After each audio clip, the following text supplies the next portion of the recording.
Bạn đang nghe chuyện trên kênh Bảy Linh Review. Nếu thấy hay hãy cho mình xin một like và một subscribe nhé. Chỉ có Triệu đại tiểu thư vẫn đang vật lộn với chiêu đầu tiên. Không chỉ vậy, sức lực của cô cũng rất nhỏ.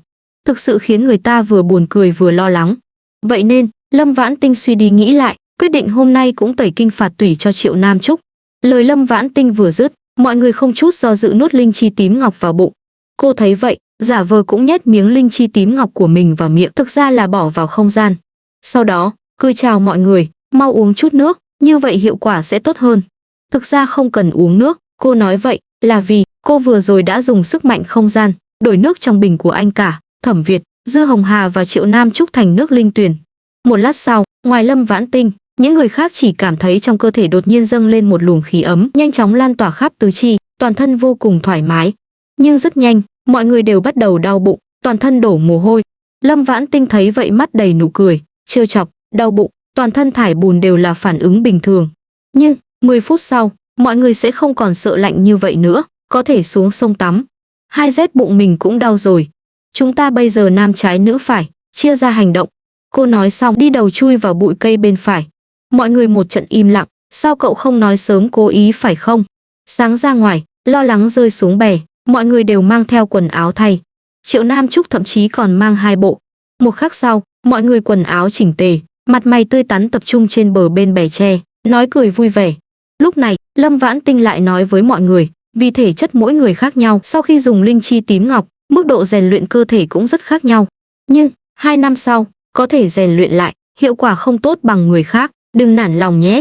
Thiệu Thượng Văn vừa rồi luôn rất u uất, cùng là dùng linh chi tím ngọc, tại sao anh ta và Phương Tranh chỉ khỏe hơn một chút, còn Thẩm Việt và Lâm Vân Chu lại như lột xác. Rõ ràng, miếng linh chi tím ngọc anh ta ăn là miếng lớn nhất trong số đó. Bây giờ nghe Lâm Vãn Tinh nói vậy, anh ta lập tức yên tâm. Khác với những người đàn ông của họ, các cô gái chỉ biết da của họ trở nên săn chắc mịn màng hơn, tóc trở nên đen mượt hơn, đều trở nên xinh đẹp. Trong đó, Dư Hồng Hà và Triệu Nam Trúc thay đổi lớn nhất. Trịnh Tuyết, Tô Tiếu Tiếu và Lâm Vãn Tinh thay đổi tương đối nhỏ. Trịnh Tuyết và Tô Tiếu Tiếu tuy ghen tị với Dư Hồng Hà và Triệu Nam Trúc, nhưng có Lâm Vãn Tinh làm bạn, tâm trạng đặc biệt tốt. Nghe nói, 2 năm sau có thể ăn lại một lần nữa, càng vui mừng hơn. Lúc này, Lâm Vãn Tinh lại nói, thực ra, ăn linh chi tím ngọc biểu hiện trực quan nhất là sức lực tăng lên. Hay là mọi người đều tìm thứ gì đó thử xem sức lực của mình tăng lên bao nhiêu. Mọi người nghe lời cô, lập tức tìm kiếm khắp nơi. Thấy những cục đất, viên đá, khúc gỗ có kích thước phù hợp, lập tức một trận bóp. Rất nhanh, Triệu Nam Trúc kích động la lớn, trời ạ, không ngờ mình cũng có ngày trở thành lực sĩ. Nếu người nhà mình biết, bây giờ mình có thể tay không bóp nát đá, chắc chắn sẽ không còn lo lắng cho sự an toàn của mình nữa. Mọi người, Dư Hồng Hà nghe lời cô, trước tiên là cười. Sau đó, nghiêm mặt la lớn, mọi người dừng lại một chút, tôi thấy, về vấn đề bảo mật của chuyện hôm nay, chúng ta phải họp một cuộc để nói rõ ràng. Lời của cô lập tức nhận được sự hưởng ứng của Thẩm Việt, Lâm Vân Chu, Phương Tranh. Quả thực nên nói rõ ràng. Những người khác sững sờ một lúc, cũng chân thành tỏ ra đồng tình. Rất nhanh, mọi người tìm một nơi ngồi quây quần lại. Người phát biểu đầu tiên vẫn là Dư Hồng Hà. Cô vẻ mặt vô cùng nghiêm túc, cái gọi là thất phu vô tội, hoài bích kỳ tội, vì sự yên bình sau này của chúng ta, tôi đề nghị mọi người sau này nhất định phải giữ kín bí mật của ngày hôm nay. Tất nhiên, điều này rất khó. Vậy nên, tôi hy vọng, bất kể là ai, lỡ như nói hớ, xin đừng nói ra những người khác. Nếu không, người đó sẽ là kẻ thù chung của những người còn lại chúng ta. Lâm Vãn Tinh, thực ra, ngoài 2 củ nhân sâm lớn do con hổ tặng, những thứ khác căn bản không cần phải che giấu quá kỹ. Dù sao, dược liệu 9 người họ hái tuy nhiều, chia đều ra số lượng cũng quả thực đáng kể, nhưng không đến mức gây ra phiền phức quá lớn. 2Z, tóm lại là con hổ đã gây thêm phiền phức. Nhưng, như vậy cũng tốt. Như vậy càng có thể kiểm tra nhân phẩm của Thiệu Thượng Văn, Trịnh Tuyết, Tô Tiếu Tiếu, Phương Tranh và những người khác. Những người khác nghe xong đều im lặng, nhưng không một ai phản đối. Vài giây sau, Thẩm Việt mở miệng, lỡ như có ai không cẩn thận nói hớ, hoặc vì người thân muốn lại qua bờ bên kia hái thuốc, cũng không phải là không thể nói. Nhưng xin nhất định đừng nói ra những người khác, chỉ nói là cơ duyên của một mình. Thiệu Thượng Văn do dự một chút, khó hiểu hỏi, ý của anh Thẩm là, tôi có thể nói với người nhà, tôi một mình trèo bè qua bờ bên kia, nhưng không thể nhắc đến bất kỳ ai trong các anh phải không? Người trả lời Thiệu Thượng Văn là giọng nói dứt khoát của Dư Hồng Hà, đúng một khi nói hớ, sẽ là kẻ thù chung của chúng ta, mọi người nếu không có ý kiến, chúng ta bây giờ cùng nhau giơ tay thề. Lời Dư Hồng Hà vừa dứt, Triệu Nam Trúc, Trịnh Tuyết, Tô Tiếu Tiếu, Phương Tranh lập tức lớn tiếng tỏ ra đồng ý. Thiệu Thượng Văn do dự một chút, cũng lớn tiếng đồng ý. Thẩm Việt và Lâm Vân Chu không nói gì, nhưng luôn luôn khẽ gật đầu. Người cuối cùng tỏ thái độ lại là Lâm Vãn Tinh. Nhưng, không ai trách cô chậm chạp. Cô vừa gật đầu, Dư Hồng Hà lập tức tay phải nắm thành quyền giơ lên đỉnh đầu, lớn tiếng nói, vì mọi người đều không có ý kiến, mọi người cùng tôi thề đi. Tôi Dư Hồng Hà thề, chuyện hôm nay tuyệt đối không nhắc đến các đồng bạn, nếu có vi phạm, trời đánh sét đánh, chết không yên. Lâm Vãn Tinh tuy cảm thấy lời thề của Dư Hồng Hà nghe buồn cười, nhưng vẫn cùng mọi người nghiêm túc thề. Thề xong, Thiệu Thượng Văn cười ha hả nói, đột nhiên cảm thấy, chúng ta bây giờ thân thiết hơn rồi nhỉ? Hay là chúng ta học người xưa kết nghĩa? Lời của Thiệu Thượng Văn vừa dứt, lập tức bị Thẩm Việt bác bỏ. Vài năm nữa hãy nói nếu không dễ bị đầu tố. Mọi người, quả thực, chuyện này dễ bị vu oan là kéo bè kết phái, không phải là một ý hay. Thời gian đã không còn sớm, mọi người lập tức bắt đầu chia đồ. Đồ tuy nhiều, nhưng cũng khá dễ chia. Dược liệu thông thường, mọi người quyết định giao hết cho Lâm Vãn Tinh bảo chế, sau đó bán đi, rồi đổi thành tiền chia đều. Dược liệu quý hiếm của Dư Hồng Hà, Lâm Vân Chu đều chuẩn bị mang đi. Dược liệu quý hiếm của Thiệu Thượng Văn chuẩn bị tự mình xử lý. Mấy người còn lại, không một ngoại lệ, đều quyết định trước tiên giao dược liệu quý hiếm cho Lâm Vãn Tinh bảo chế, lấy dược liệu quý hiếm của Dư Hồng Hà, Thiệu Thượng Văn và Lâm Vân Chu ra phát cho họ. Lâm Vãn Tinh cuộn những dược liệu quý hiếm còn lại, nhét vào gùi của mọi người. Mọi người, có phải quá thô lỗ rồi không? Thôi được, cô là người trong nghề, cô muốn làm thế nào thì làm thế đó. Trong quá trình hái thuốc, mọi người đã bắt được 5 con thỏ rừng, 3 con gà rừng và 5 con vịt trời. Tất nhiên, phần lớn đều là do Lâm Vãn Tinh bắt được. Những con mồi này thực ra không đáng kể, nhưng một lúc được nhiều dược liệu quý hiếm như vậy, mọi người đã không còn để ý đến miếng ăn, không tiếp tục nán lại trên núi, mang theo 2 chú hổ con trắng, một mạch xuống núi trở về nhà thuê. Sáng sớm hôm sau, mọi người lấy cớ tiễn Dư Hồng Hà ra ga, sớm đã lên huyện. Trọng tâm của ngày hôm nay quả thực là tiễn Dư Hồng Hà. Sau khi tiễn Dư Hồng Hà lên xe, mấy cô gái đều khóc. Dư Hồng Hà vốn luôn tự chủ cũng nước mắt lưng tròng. Sau khi tàu khởi động, mọi người hoàn hồn. Trịnh Tuyết đột nhiên u uất nói, trước đây dù gặp chuyện gì, phần lớn đều là Hồng Hà đưa ra chủ ý, ra mặt. Chị ấy luôn luôn giống như là trụ cột tinh thần của chúng ta vậy. Chị ấy bây giờ đi như vậy, em vừa không quen, lại có chút sợ hãi. Tô Tiếu Tiếu cũng gật đầu lia lịa, đúng đó, em luôn rất dựa dẫm vào chị ấy, bây giờ em. Cô nói xong, nhìn quanh một hồi, đột nhiên nhìn Lâm Vãn Tinh nói, Tinh Tinh, sau này, em trông cậy vào cậu. Lâm Vãn Tinh giờ khóc giờ cười, vô cùng vinh hạnh được cậu dựa dẫm. Nhưng mình biết, cậu và chị Tuyết chỉ là tính tình ôn hòa, trong lòng thực ra đều rất có chủ kiến. Hơn nữa, các cậu đừng quên, các cậu bây giờ đều đã có một nền tảng kinh tế nhất định. Cái gọi là, người là anh hùng tiền là gan, các cậu sau này làm việc suy nghĩ vấn đề, đều có thể mạnh dạn hơn một chút. Nhớ lại kiếp trước của Tô Tiếu Tiếu, Lâm Vãn Tinh cảm thấy, hôn nhân của Tô Tiếu Tiếu không hạnh phúc, có liên quan đến vận may, nhưng cũng vì cách đối nhân xử thế của cô quả thực quá bảo thủ. Lời của Lâm Vãn Tinh khiến Tô Tiếu Tiếu, Trịnh Tuyết, Triệu Nam Trúc đều im lặng. Không lâu sau, Tô Tiếu Tiếu gật đầu, mình hiểu rồi, cảm ơn cậu Tinh Tinh, gặp được các cậu, mình thật may mắn. Không muốn để lộ số 57 phố Bạch Dương cho Lâm Vân Chu. Tiếp theo, Lâm Vãn Tinh và mọi người cùng nhau đến nhà máy Liên Hợp Thịt mua một ít thịt heo tươi, lại đến cửa hàng Cung Tiêu xã mua một ít đồ, rồi cùng nhau trở về thôn Tiểu Tuyền. Lúc vào nhà, Lâm Vãn Tinh nhìn thấy mấy đứa trẻ nhà hàng xóm, cười cho chúng mỗi đứa một viên kẹo hoa quả. Hàng xóm trái phải của họ đều là những người dân bình thường trong làng. Không nói là tốt đến mức nào, nhưng cũng coi như là thật thà chất phác. Đây cũng là lý do họ bằng lòng chuyển đến đây. Những đứa trẻ khá lễ phép, nhận kẹo của cô, có đứa nói cảm ơn, không nói cũng sẽ nhìn họ cười, khiến Lâm Vãn Tinh thầm cảm thán sự đáng yêu của những đứa trẻ con người. Tất nhiên, hổ con cũng rất đáng yêu. Hơn nữa, 2 chú hổ con này và mẹ của chúng cũng vậy, cũng đặc biệt có linh tính. Vậy mà lại đối xử rất tốt với Lâm Vãn Tinh. Những người khác trêu chúng không kháng cự, nhưng lại tỏ ra không quan tâm. Lâm Vãn Tinh vừa qua đó, lập tức bám lấy giày của cô không buông. Mọi người đều hô đã ghiền. Ngày hôm đó, phần lớn thời gian Lâm Vãn Tinh đều dành để nói chuyện với anh cả. 2 anh em đã nói hết những điều luôn muốn nói. Mấy tờ phương thuốc trước đây, Lâm Vãn Tinh cũng bảo anh cả học thuộc lòng. Buổi chiều, Lâm Vân Chu cuối cùng không nhịn được hỏi Lâm Vãn Tinh, Tinh Tinh, em thật sự không muốn về nhà ở Hải Thành sao? Nếu em muốn, với khả năng hiện tại của anh, có thể làm được. Lâm Vãn Tinh cười lắc đầu, không giấu gì anh cả, tuy bác cả đã chết, nhưng mấy anh họ vẫn còn. Cô út và mọi người cũng không dễ chọc, vậy nên, em luôn có một ý định, đó là 3 anh em chúng ta cứ chuyển khỏi Hải Thành, đến thành phố khác sống. Còn về đi đâu, em muốn theo ý anh. Anh nói đi đâu, em sẽ đi đó. Như vậy, sau này chúng ta có thể mãi mãi có người chăm sóc. Thành phố mục tiêu đầu tiên của Lâm Vãn Tinh là Kinh Thị. Sở dĩ không nói thẳng ra là vì Lâm Vân Chu hôm qua đã nói với cô, anh sắp được điều chuyển công tác đến Kinh Thị. Lời của Lâm Vãn Tinh quá có lý, Lâm Vân Chu lập tức im lặng. Sau đó, anh gật đầu mạnh, như vậy cũng tốt hơn nữa, cuối cùng anh phát triển ở đâu, chắc trước Tết năm nay là có thể quyết định. Đến lúc đó anh lại tìm cách để em rời khỏi đây. Được ạ, thực ra, ở đây cũng khá tốt không phải sao. Lâm Vân Chu im lặng một giây, cười, quả thực khá tốt, anh còn không muốn đi nữa. Lâm Vãn Tinh. Ngày hôm sau tiễn Lâm Vân Chu đi, Lâm Vãn Tinh dẫn Trịnh Tuyết, Tô Tiếu Tiếu và Triệu Nam Trúc đến số 57 phố Bạch Dương để bào chế dược liệu. Thẩm Việt, Phương Tranh, Thiệu Thượng Văn không đi cùng, họ đều nói, buổi sáng có việc riêng phải bận, chiều sẽ về. Hỏi họ có về ăn trưa không, đều nói không cần, không có con trai ăn cơm. Giữa trưa, Lâm Vãn Tinh đặc biệt làm một ít canh ngân nhĩ táo đỏ cùng các bạn thưởng thức.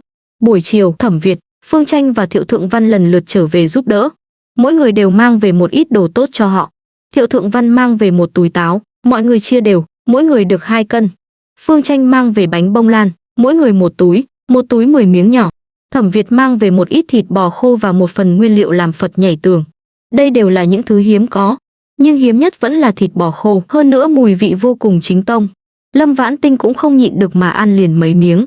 Thẩm Việt nhìn thấy trong mắt đầy ý cười. Buổi tối về nhà, dược liệu cơ bản đã xử lý xong. Những loại không quá quý giá đều để lại đây, những loại quý giá mọi người quyết định mang theo người. Lần này mọi người mỗi người đều được chia 1 củ nhân sâm 100 năm, 2 củ nhân sâm 50 năm, 10 củ nhân sâm 30 năm, còn có một ít hà thủ ô nhiều năm tuổi. Chưa nói đến những thứ khác, chỉ riêng những củ nhân sâm này cũng đã đáng giá rất nhiều tiền, không mang theo người, ai có thể yên tâm. Thực ra mọi người đều tò mò, những dược liệu quý hiếm của Thiệu Thượng Văn đều xử lý thế nào, nhưng anh ta không nói, mọi người đều không tiện hỏi. Ăn xong bữa tối với món chính là Phật nhảy tường, mọi người cùng nhau trở về thôn Tiểu Tuyền, đi đến cửa nhà kinh ngạc phát hiện, một trong những hộ gia đình ở giữa họ, vậy mà lại đổi chủ. Hơn nữa, người đổi đến lại là gia đình Lưu Phúc. Lưu Phúc lúc này đang ở trước cửa nói chuyện với 2 người em họ. Nhìn thấy 4 nữ thanh niên trí thức Lâm Vãn Tinh, ánh mắt đầy tính xâm lược của hắn lập tức dán chặt vào người họ. Thôn Tiểu Tuyền tọa bắc hướng nam, theo hướng đông tây. Đầu làng ở phía đông, nhà của 3 người Thẩm Việt ở gần đầu làng. Cách nhà của 4 người Lâm Vãn Tinh 2 nhà. Nhà mới của Lưu Phúc chính là một trong 2 nhà đó, và lại sát vách với nhà của họ. 4 người Lâm Vãn Tinh nhanh chóng đi qua nhà Lưu Phúc, vào sân xong, vội vàng đóng cổng lớn lại. Trịnh Tuyết đưa tay lau mồ hôi không tồn tại trên trán, kinh hãi nói, sao Lưu Phúc lại đột nhiên chuyển đến đây? Sớm biết như vậy chúng ta đã không thuê căn nhà này. Tô Tiếu Tiếu gật đầu lia lịa, tuy mình không nghe nói cụ thể hắn đã làm chuyện xấu gì nhưng ánh mắt của hắn thật đáng sợ. Nghe nói đa số người trong làng đều sợ hắn. Sau này chúng ta nhất định phải cẩn thận một chút. Triệu Nam Trúc có chút ngơ ngác, nhưng cũng mặt đầy lo lắng. Suy nghĩ của Lâm Vãn Tinh bay về kiếp trước. Kiếp trước, cô cũng không nghe nói Lưu Phúc cụ thể đã làm điều ác gì, nhưng ánh mắt của hắn vừa phù phiếm vừa hung ác, khiến cô vô cùng khó chịu. Còn một điểm nữa, kiếp trước, trước khi cô và Tống Hướng Tiền chia tay, Lưu Phúc và Lâm Phinh Đình dường như đã lén lút hẹn hò. Cô còn vì vậy đã ám chỉ hỏi Lâm Phinh Đình, nhưng Lâm Phinh Đình đã phủ nhận. Sau đó, cô bị Lưu Nhị Đao vu khống, bị Tống Hướng Tiền chia tay. Lâm Phinh Đình lập tức cùng Tống Hướng Tiền thành một đôi, còn Lưu Phúc thì quay đầu cưới một người em họ của Triệu Nhị Nha. Điều này khiến cô sau này luôn luôn nghĩ rằng giữa Lưu Phúc và Lâm Phinh Đình thật sự không có gì. Nhưng bây giờ nhớ lại, 2 người dù không có chuyện nam nữ phong nguyệt, chắc cũng có những vướng mắc khác. Cụ thể là gì? Cô có chút tò mò, nhưng chỉ là có chút tò mò mà thôi. Cô không muốn suy nghĩ nhiều. Bây giờ quan trọng nhất là căn nhà hiện tại của họ phải tăng cường phòng bị. Tăng cường thế nào đây? Lâm Vãn Tinh trước tiên nhìn về phía tường rào. Tường rào cao hơn 2 mét. Hôm qua theo đề nghị của cô, 4 người Thẩm Việt đã cố tình cắm mảnh ngói vỡ lên đỉnh tường. Đỉnh tường này không dễ trèo, rất có thể ngăn chặn một số tên cướp. Nhưng, ngói dễ vỡ. Kẻ xấu thật sự có ý, thực ra không ngăn được. Cửa nẻo cũng vậy. Tuy đều rất chắc chắn, gặp phải tên cướp lợi hại hơn một chút, công cụ phù hợp, cũng chỉ là hình thức. Vậy phải làm sao đây? Đổi nhà khác. Nếu Lưu Phúc thật sự có ý xấu với họ, chỉ cần ở trong làng, chuyển đến nhà nào cũng không có nhiều khác biệt. Chuyển về điểm thanh niên trí thức, chuyển về tuyệt đối sẽ không bị nửa đêm trèo tường. Nhưng nhược điểm quá nhiều, chỉ có thể là phương án dự phòng cuối cùng. Nếu không phải bất đắc dĩ, vẫn là đừng chọn. Lâm Vãn Tinh suy đi nghĩ lại, không biết phải làm sao. Tô Tiếu Tiếu đột nhiên huých vào cánh tay cô, nhỏ giọng hỏi, Tinh Tinh, cậu nói xem, chúng ta có nên tiếp tục ở đây không? Nói thật, mình rất thích nơi này, đặc biệt là hầm chứa ở đây, còn lớn hơn của điểm thanh niên trí thức, đủ cho chúng ta tích trữ rau củ mùa đông. Hầm chứa. Đúng vậy, ngăn chặn không bằng khơi thông, thay vì tìm cách tăng cường phòng bị, thà làm một đường hầm thoát hiểm dưới lòng đất. Đến lúc đó thật sự gặp phải tình huống đó, cứ thế mà đi. Dù sao đối với cô, đào đường hầm chỉ là chuyện dễ như trở bàn tay. Cô lập tức nói, dù có muốn chuyển đi, bây giờ cũng không chuyển được, hay là tối nay chúng ta cứ cùng nhau suy nghĩ kỹ, ngày mai hãy nói. Lâm Vãn Tinh vừa nói, vừa bắt đầu âm thầm lên kế hoạch chỉ đào đường hầm, thực ra rất đơn giản. Một ý niệm là được, khó là ở chỗ, bố trí đường hầm cho kiên cố chắc chắn. Điều này cần rất nhiều đá, mà cô bây giờ không có. Cô nhìn lên trời, phát hiện chưa quá muộn, quyết định lập tức ra ngoài một chuyến. Nhưng lấy cớ gì để ra ngoài đây? Cô suy nghĩ một lát, giả vờ kích động hỏi, các cậu nói xem, chúng ta chuyển đến nhà Lưu Trì thì thế nào? Nhà cậu ấy ở đầu làng cũng ở chân núi, sau này chúng ta lên núi xuống núi hoặc lên huyện đều sẽ rất tiện. Mọi người, nơi đó có phải quá hẻo lánh một chút không? Nhưng, quả thực so với việc ở sát vách nhà Lưu Phúc thì tốt hơn. Cộng thêm vị trí địa lý của nhà Lưu Trì vô cùng thích hợp cho những người muốn kiếm tiền như họ. Quả thực là một đề nghị hay. Họ suy nghĩ một chút, quyết định dù thế nào, cũng phải đến xem trước đã. Mọi người thu dọn một chút, đặt dược liệu quý hiếm vào hốc sưởi dùng bùn bịt lại, cùng nhau ra ngoài. Bây giờ là giờ ăn tối, đa số nhà dân làng không có ai ở cửa, nhà Lưu Phúc và nhà của nhóm Thẩm Việt cũng vậy. Không có trở ngại, bốn người Lâm Vãn Tinh chân như có gió chạy một mạch đến cửa nhà Lưu Trì. Lại không ngờ, trong nhà Lưu Trì không chỉ có tiếng người, mà còn không chỉ một người, có cả tiếng của bà lão, trẻ con, đàn ông trưởng thành, phụ nữ trưởng thành. Bốn người ngơ ngác nhìn nhau, trao đổi ánh mắt, co cẳng chạy về. Đá vẫn chưa thu thập được, không thể cứ thế mà về. Lâm Vãn Tinh trong lúc cấp bách, nhớ ra một chuyện, vội nói, mọi người đợi đã, mấy hôm trước mình có gieo một ít hạt giống rau ở gần chuồng bò, không biết bây giờ đã nảy mầm chưa, hay là chúng ta bây giờ cùng nhau đến xem. Nếu đã nảy mầm, chúng ta vừa vặn mang đến số 57 phố Bạch Dương trồng. Lâm Vãn Tinh nói là thật. Hôm đó sau khi cô nhận được hạt giống, đã lập tức gieo một ít vào mảnh đất mà đám người Hoàng Vĩ Trung đã sới sẵn. Vốn định một thời gian sau mới đến xem, bây giờ vừa hay dùng làm cớ. Ba người Tô Tiếu Tiếu sững sờ một lúc, lập tức gật đầu, được đó, hy vọng cây con mọc tốt, như vậy, chúng ta sẽ không phải lo về cây con nữa. Ba người rất nhanh đã đến bên chuồng bò. Trước đây khi ông Viên và mọi người ở đây, bò của làng không có việc gì đều được buộc ở đây. Sau khi họ đi, bò được phân cho các hộ nông dân thay phiên nhau chăm sóc. Nơi đây bây giờ trống không, không có người mới tự tại. Bốn cô gái tự giễu cười một trận, vừa líu lo nói chuyện, vừa tìm kiếm cây con. Cây con không khó tìm, tuy những hạt giống đó mới gieo được vài ngày, nhưng sau khi Lâm Vãn Tinh gieo, đã lập tức tưới một ít nước linh tuyển pha loãng, hạt giống bây giờ không chỉ nảy mầm hết, mà còn lớn hơn cô dự đoán vài lần. Thật là một bất ngờ lớn. Nhưng, bây giờ cắt đá quan trọng hơn.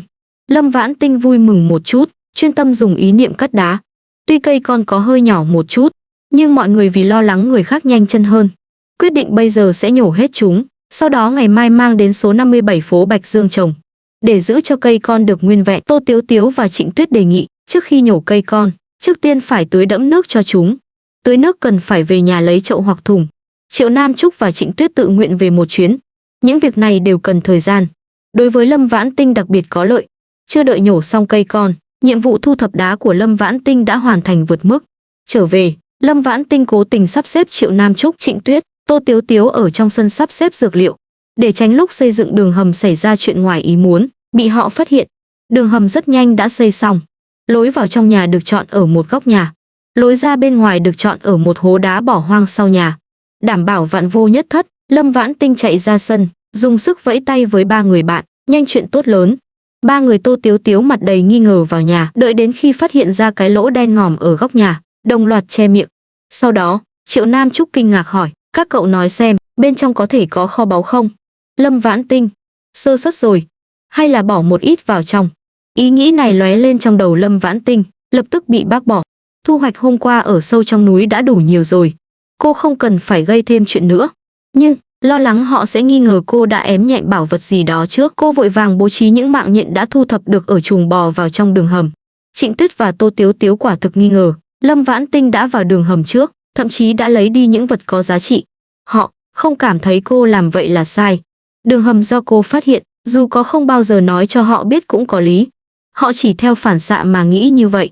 Bốn người họ xách hai ngọn đèn bão, cầm một cái xẻng, một cái cuốc, một con dao phay, một cái xẻng nhỏ cùng nhau vào đường hầm.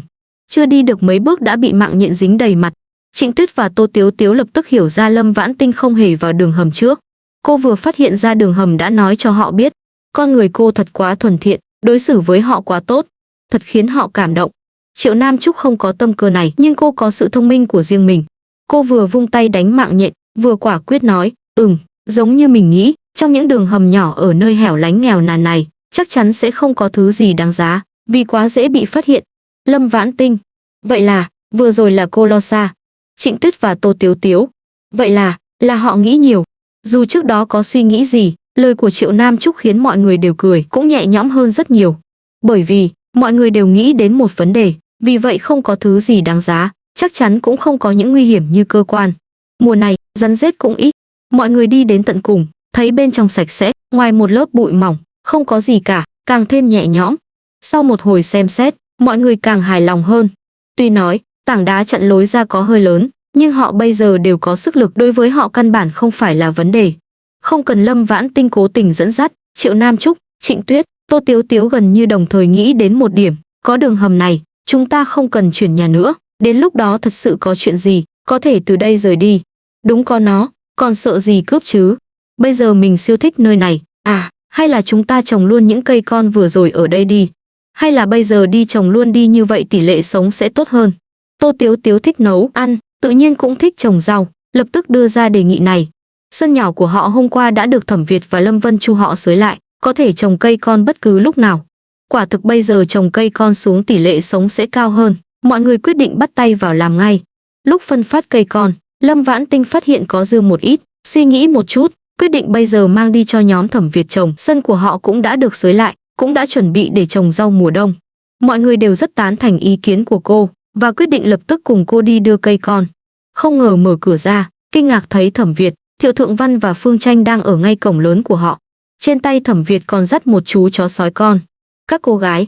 Thẩm Việt nhìn rõ sự kinh ngạc và vui mừng trên mặt Lâm Vãn Tinh, đáy mắt lóe lên một tia cười.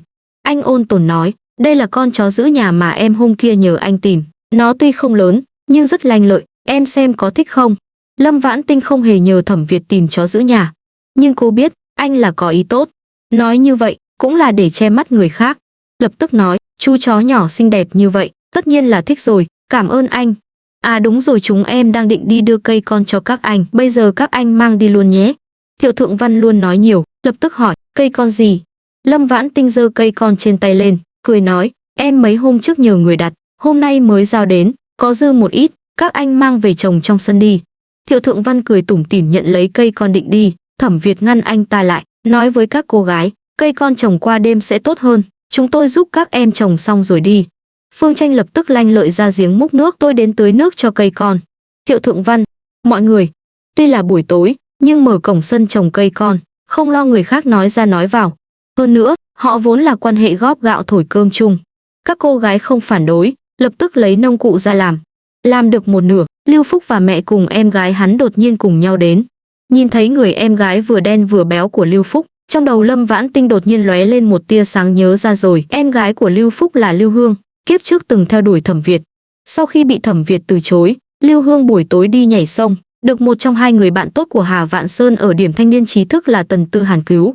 Không mấy ngày, Tần Tư Hàn cưới Lưu Hương, 2 năm sau, Tần Tư Hàn bệnh chết. Kiếp trước, cô nghe những chuyện này, trong lòng không có nhiều suy nghĩ. Bây giờ, suy nghĩ kỹ lại thấy vô cùng đáng sợ, không nhịn được mà nhìn thêm vài cái vào Lưu Hương mà kiếp trước ngay cả dung mạo cũng không nhớ. Lại phát hiện, Lưu Hương và bà Lưu đều đang nhìn chằm chằm vào Thẩm Việt. Lâm Vãn Tinh cảm thấy, với sự lanh lợi của Thẩm Việt, chắc chắn đã nhận ra ánh mắt của Lưu Hương và bà Lưu. Nhưng, anh vẫn tỏ ra tự tại, như không biết. Điều này đã ảnh hưởng lớn đến cô. Cô khẽ cong môi, cũng giả vờ như không để ý, và Thiệu Thượng Văn lúc này cuối cùng cũng phát huy được tác dụng lớn nhất của mình. Anh chàng nói nhiều, tự nhiên đảm nhận trách nhiệm tiếp đãi gia đình 3 người Lưu Phúc. Và điều khiến mọi người kinh ngạc là, anh ta không chỉ nói chuyện rất hợp với cả 3 người nhà họ Lưu, mà còn không nói một câu ngốc nghếch nào. Mọi người, xem ra trước đây đã đánh giá thấp Thiệu Thượng Văn. Anh ta cũng biết gặp người nói tiếng người, gặp ma nói tiếng ma. Lần này Thiệu Thượng Văn biểu hiện quả thực rất tốt. Gia đình Lưu Phúc có ý dò hỏi, nhưng anh ta cứng rắn không nói một câu nào không nên nói. Nhưng những gì có thể nói, đều biết gì nói nấy. Dường như rất có cảm tình với gia đình 3 người Lưu Phúc, rất hợp nhau. Nhưng, họ vừa đi, Anh ta lập tức đến bên cạnh Thẩm Việt nhỏ giọng phàn nàn, nói chuyện với họ thật mệt, tôi vẫn thích nói chuyện với các anh hơn. Mọi người quả nhiên không thể xem thường bất kỳ ai. Sau khi sân bên này trồng đầy cây con, ba người Thẩm Việt cầm số cây con còn lại rời đi. Sân của họ chỉ bằng 1/3 sân bên này, chỗ có thể trồng rau chỉ bằng 1/4. Bốn người Lâm Vãn Tinh không nói muốn qua giúp, nhưng nói xong để họ nửa tiếng sau qua lấy đồ ăn khuya. Họ đã đồng ý. Bữa ăn khuya này chủ yếu là làm cho chú chó sói con. Những con người như họ chỉ là ăn ké, nhưng chú chó sói con quả thực thông minh. Đối với mấy người họ đều rất thân mật, mọi người đều rất thích nó, đều nói phải cho nó ăn mấy bữa ngon trước. Bữa ăn khuya hôm nay là mì sợi thịt băm. Người ăn, chú chó sói con cũng ăn. Nhưng, đợi mọi người đều vào nhà, Lâm Vãn Tinh lập tức cho chú chó sói con một cái đùi gà luộc. Có chú chó sói con, còn có đường hầm thoát hiểm. Đêm nay, các cô gái đều ngủ rất ngon. Lại không ngờ, sáng sớm, bà Lưu lại dẫn Lưu Hương đến, nói là muốn ở nhờ vài ngày. Bà Lưu người thấp nhỏ hơi mập, khóe miệng bẩm sinh đã cong lên như đang cười, nhưng ánh mắt lại âm độc giống hệt Lưu Phúc, trông càng không giống người tốt. Bà ta không chỉ dẫn theo Lưu Hương, mà còn dẫn theo một đám đông dân làng. Bà ta vừa gõ cửa, đã đi thẳng vào vấn đề la lớn. Ai các cô gái thanh niên trí thức nhà tôi phải sửa nhà, Hương Nhi tạm thời không có chỗ ở, cho ở nhờ nhà các cô vài đêm nhé. Các cô đừng có nói là không đủ chỗ. Trước đây các cô 5 người ở chung, bây giờ thanh niên trí thức dư đi rồi, giường của cô ấy vừa vặn cho Hương Nhi nhà tôi. Lời bà ta vừa dứt, mấy người phụ nữ nông dân đã lớn tiếng phụ họa. Tục ngữ có câu bán anh em xa mua láng giềng gần, đây đều là hàng xóm sát vách rồi, nên giúp đỡ nhau như vậy. Đều là những cô gái trạc tuổi nhau, đừng nói là ở nhờ vài ngày, dù có ở luôn, cũng không sao. Đúng đó, thêm một người vừa thêm náo nhiệt, lại thêm can đảm. Lưu Hương xách một cái bọc nhỏ, nụ cười rụt rè, lời nói ra càng thêm khiêm tốn. Các chị ơi, em sẽ không gây phiền phức cho các chị đâu, em còn có thể giúp các chị gấp chăn giặt quần áo, quét nhà, nấu cơm. Chỉ cần là việc em biết làm, em đều có thể giúp các chị làm. Bốn người Lâm Vãn Tinh, đây là đến ở nhờ sao? Đây rõ ràng là đến gia nhập không xâm nhập thì đúng hơn. Chưa nói đến những chuyện khác, chỉ nói nấu cơm, giúp nấu cơm chẳng phải là ăn cùng. Ăn cùng, chẳng phải là nuôi cô ta sao? Hơn nữa, họ đều hiểu ý nghĩa của cụm từ dẫn sói vào nhà. Chỉ là, phải từ chối thế nào đây? Triệu Nam Trúc, Trịnh Tuyết, Tô Tiếu Tiếu không biết từ chối thế nào. Họ vô cùng nhớ Dư Hồng Hà và tài ăn nói của Dư Hồng Hà. Tiếc là, cô ấy đã đi rồi. Không trông cậy được nữa. Vậy nên, họ phải làm sao đây? Trước tiên nhận Lưu Hương, sau đó buổi tối thay phiên nhau canh gác đề phòng cô ta. Ba người đang lo lắng, Lâm Vãn Tinh đột nhiên kéo cả ba người họ ra ngoài, nhanh chóng khóa cổng lớn lại, lạnh lùng nói, chúng tôi chuyển ra khỏi điểm thanh niên trí thức là để được yên tĩnh, không muốn thêm náo nhiệt gì nữa, các người đến nhà khác ở nhờ đi. Ba người Tô Tiếu Tiếu nghe cô nói vậy, suy nghĩ lập tức thông suốt. Ở điểm thanh niên trí thức không tốn tiền, chúng tôi bỏ tiền thuê nhà ở, là muốn được yên tĩnh. Đúng đó, nếu không chúng tôi chuyển ra ngoài có ý nghĩa gì? Chúng tôi không thích quá đông người, các người nghĩ cách khác đi. Bà Lưu và Lưu Hương không ngờ bốn người Lâm Vãn Tinh lại nói như vậy, nhất thời sững sờ. Lúc này, Lưu Phúc từ trong đám đông bước ra, nói một cách vô cùng ôn hòa, chúng tôi cũng là vì phải sửa nhà, không còn cách nào khác. Hơn nữa, chúng tôi nhiều nhất chỉ làm phiền 3 ngày. Các cô yên tâm, em gái tôi chỉ tối đến đây ngủ, 3 ngày sẽ không qua. Lời của Lưu Phúc khiến bà Lưu đang bí từ lập tức mặt mày hớn hở. Đúng, đã các cô muốn yên tĩnh, Lưu Hương nhà chúng tôi ban ngày không qua, chỉ tối đến ngủ. Như vậy các cô không thể từ chối được nữa chứ. Trong mắt Lưu Phúc lóe lên một tia lạnh lẽo, ôn hòa nói thêm một câu, biết nhà các cô thuê mỗi năm 10 đồng. Như vậy, chúng tôi không chiếm lợi của các cô, em gái tôi mỗi đêm ở, tôi cho các cô 1 hào, ở mấy đêm thì cho mấy hào được không? Lời của hắn dường như đã chặn đứng mọi lời từ chối của bốn người Lâm Vãn Tinh. Tô Tiếu Tiếu, Trịnh Tuyết, Triệu Nam Trúc lại bị nghẹn lời. Bà Lưu và những người dân làng xem náo nhiệt thì ra sức phụ họa cho Lưu Phúc, vậy thì mau đồng ý đi. Nếu ai thương lượng với nhà tôi như vậy, tôi chắc chắn sẽ đồng ý. Như vậy mà còn không đồng ý, thì không có lý rồi. Thầy không thể từ chối. Tô Tiếu Tiếu, Trịnh Tuyết và Triệu Nam Trúc đều tức đến đỏ mặt. Lâm Vãn Tinh lại vẫn bình tĩnh. Cô khẽ cong môi, nhìn bà Lưu lớn tiếng hỏi, tôi nghe nói, nhà bà và nhà đội trưởng rất thân phải không? Bà Lưu tưởng Lâm Vãn Tinh sắp mềm lòng, hỏi như vậy là để nịnh nọt bà ta, lập tức đắc ý tự mãn. Đúng vậy, đội trưởng và chồng tôi là anh em ruột. Lâm Vãn Tinh cười sâu hơn, tiếp tục hỏi, nghe nói, đa số người trong làng đều họ Lưu, và đều là người trong họ. Bà Lưu càng đắc ý hơn, đó là đương nhiên, nhà họ Lưu chúng tôi là họ lớn ở đây. Hơn nữa, người nhà họ Lưu chúng tôi đều rất đoàn kết, đều sống với nhau rất thân thiết. Bà Lưu nói vậy là muốn để Lâm Vãn Tinh kiêng dè nhà họ Lưu, kiêng dè bà ta. Không ngờ, câu nói này của bà ta vừa dứt, Lâm Vãn Tinh đột nhiên thu lại nụ cười lạnh lùng nói, thật sao? Nếu là thật, Lưu Hương chắc không thiếu chỗ ở chứ. Hay là những người thân của các người thực ra đều rất ghét các người, nên Lưu Hương mới không có nơi nào để đi, cứ phải ở cùng chúng tôi. Lời của Lâm Vãn Tinh gây ra một trận im lặng đến mức có thể nghe thấy tiếng kim rơi. Sau đó, bà Lưu chửi ầm lên, Lưu Hương nhà tôi tất nhiên có rất nhiều chỗ ở, mấy con nhóc các người lương tâm thật quá xấu xa. Tôi chẳng qua là thấy các người gần đây mới đến cầu xin, các người không giúp thì thôi, còn mỉa mai tôi. Hy vọng sau này các người không có việc gì cầu xin nhà tôi, nếu không có mà hối hận. Bà ta nói rồi, mặt đỏ bừng, kéo Lưu Hương đi.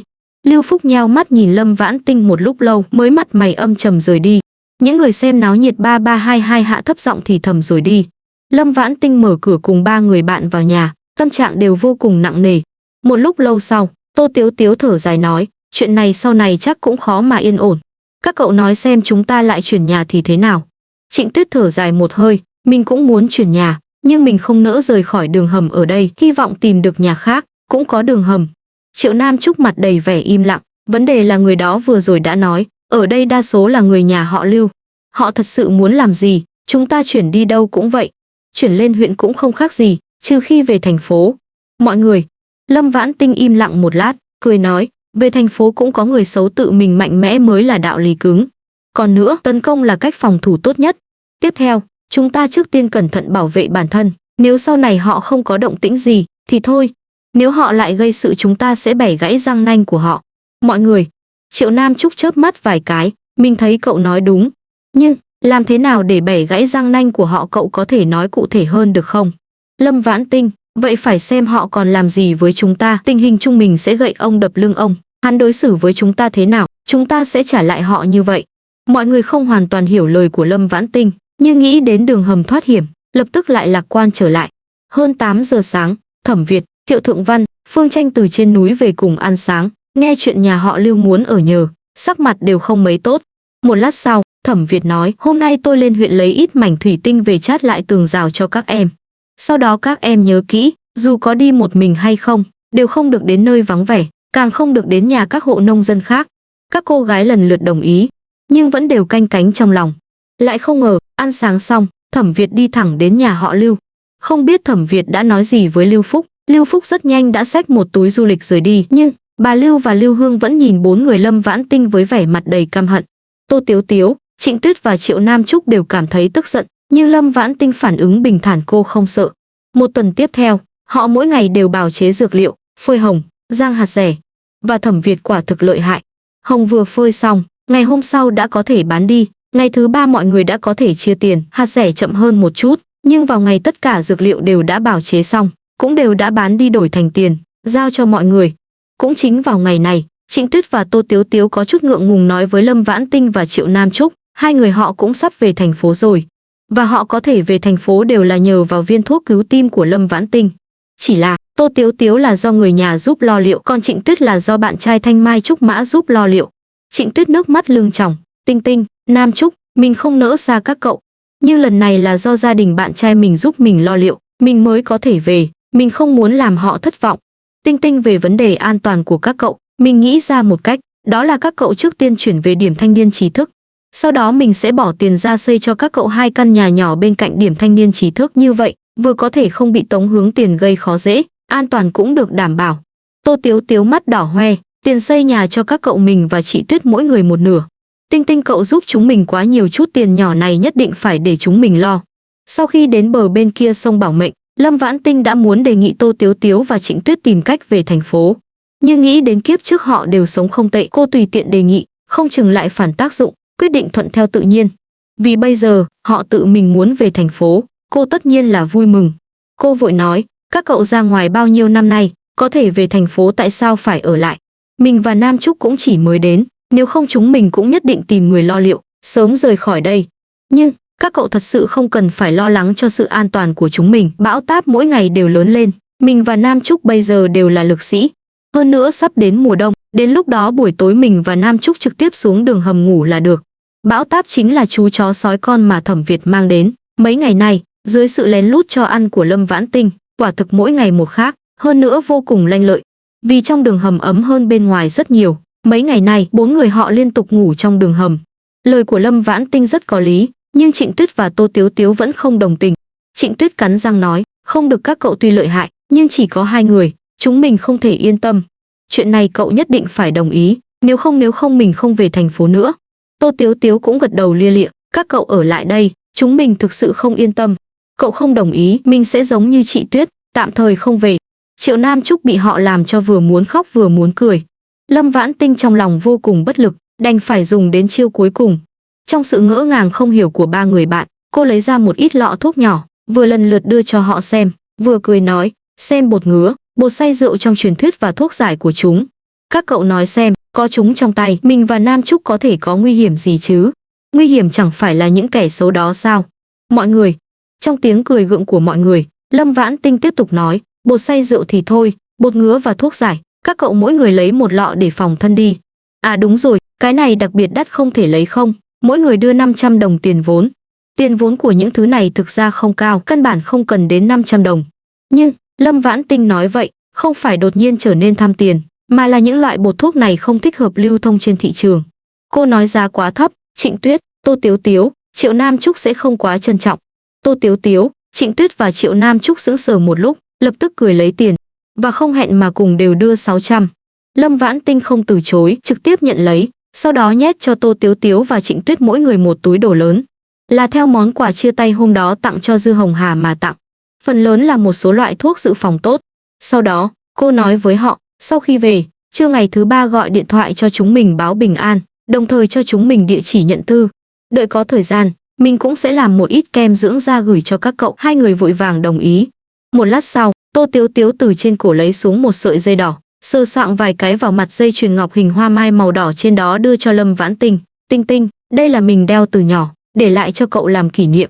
Nói rồi, cô đưa một mảnh vải mới mua mấy hôm trước cho Triệu Nam Trúc. Nam Trúc, hy vọng cậu không chê.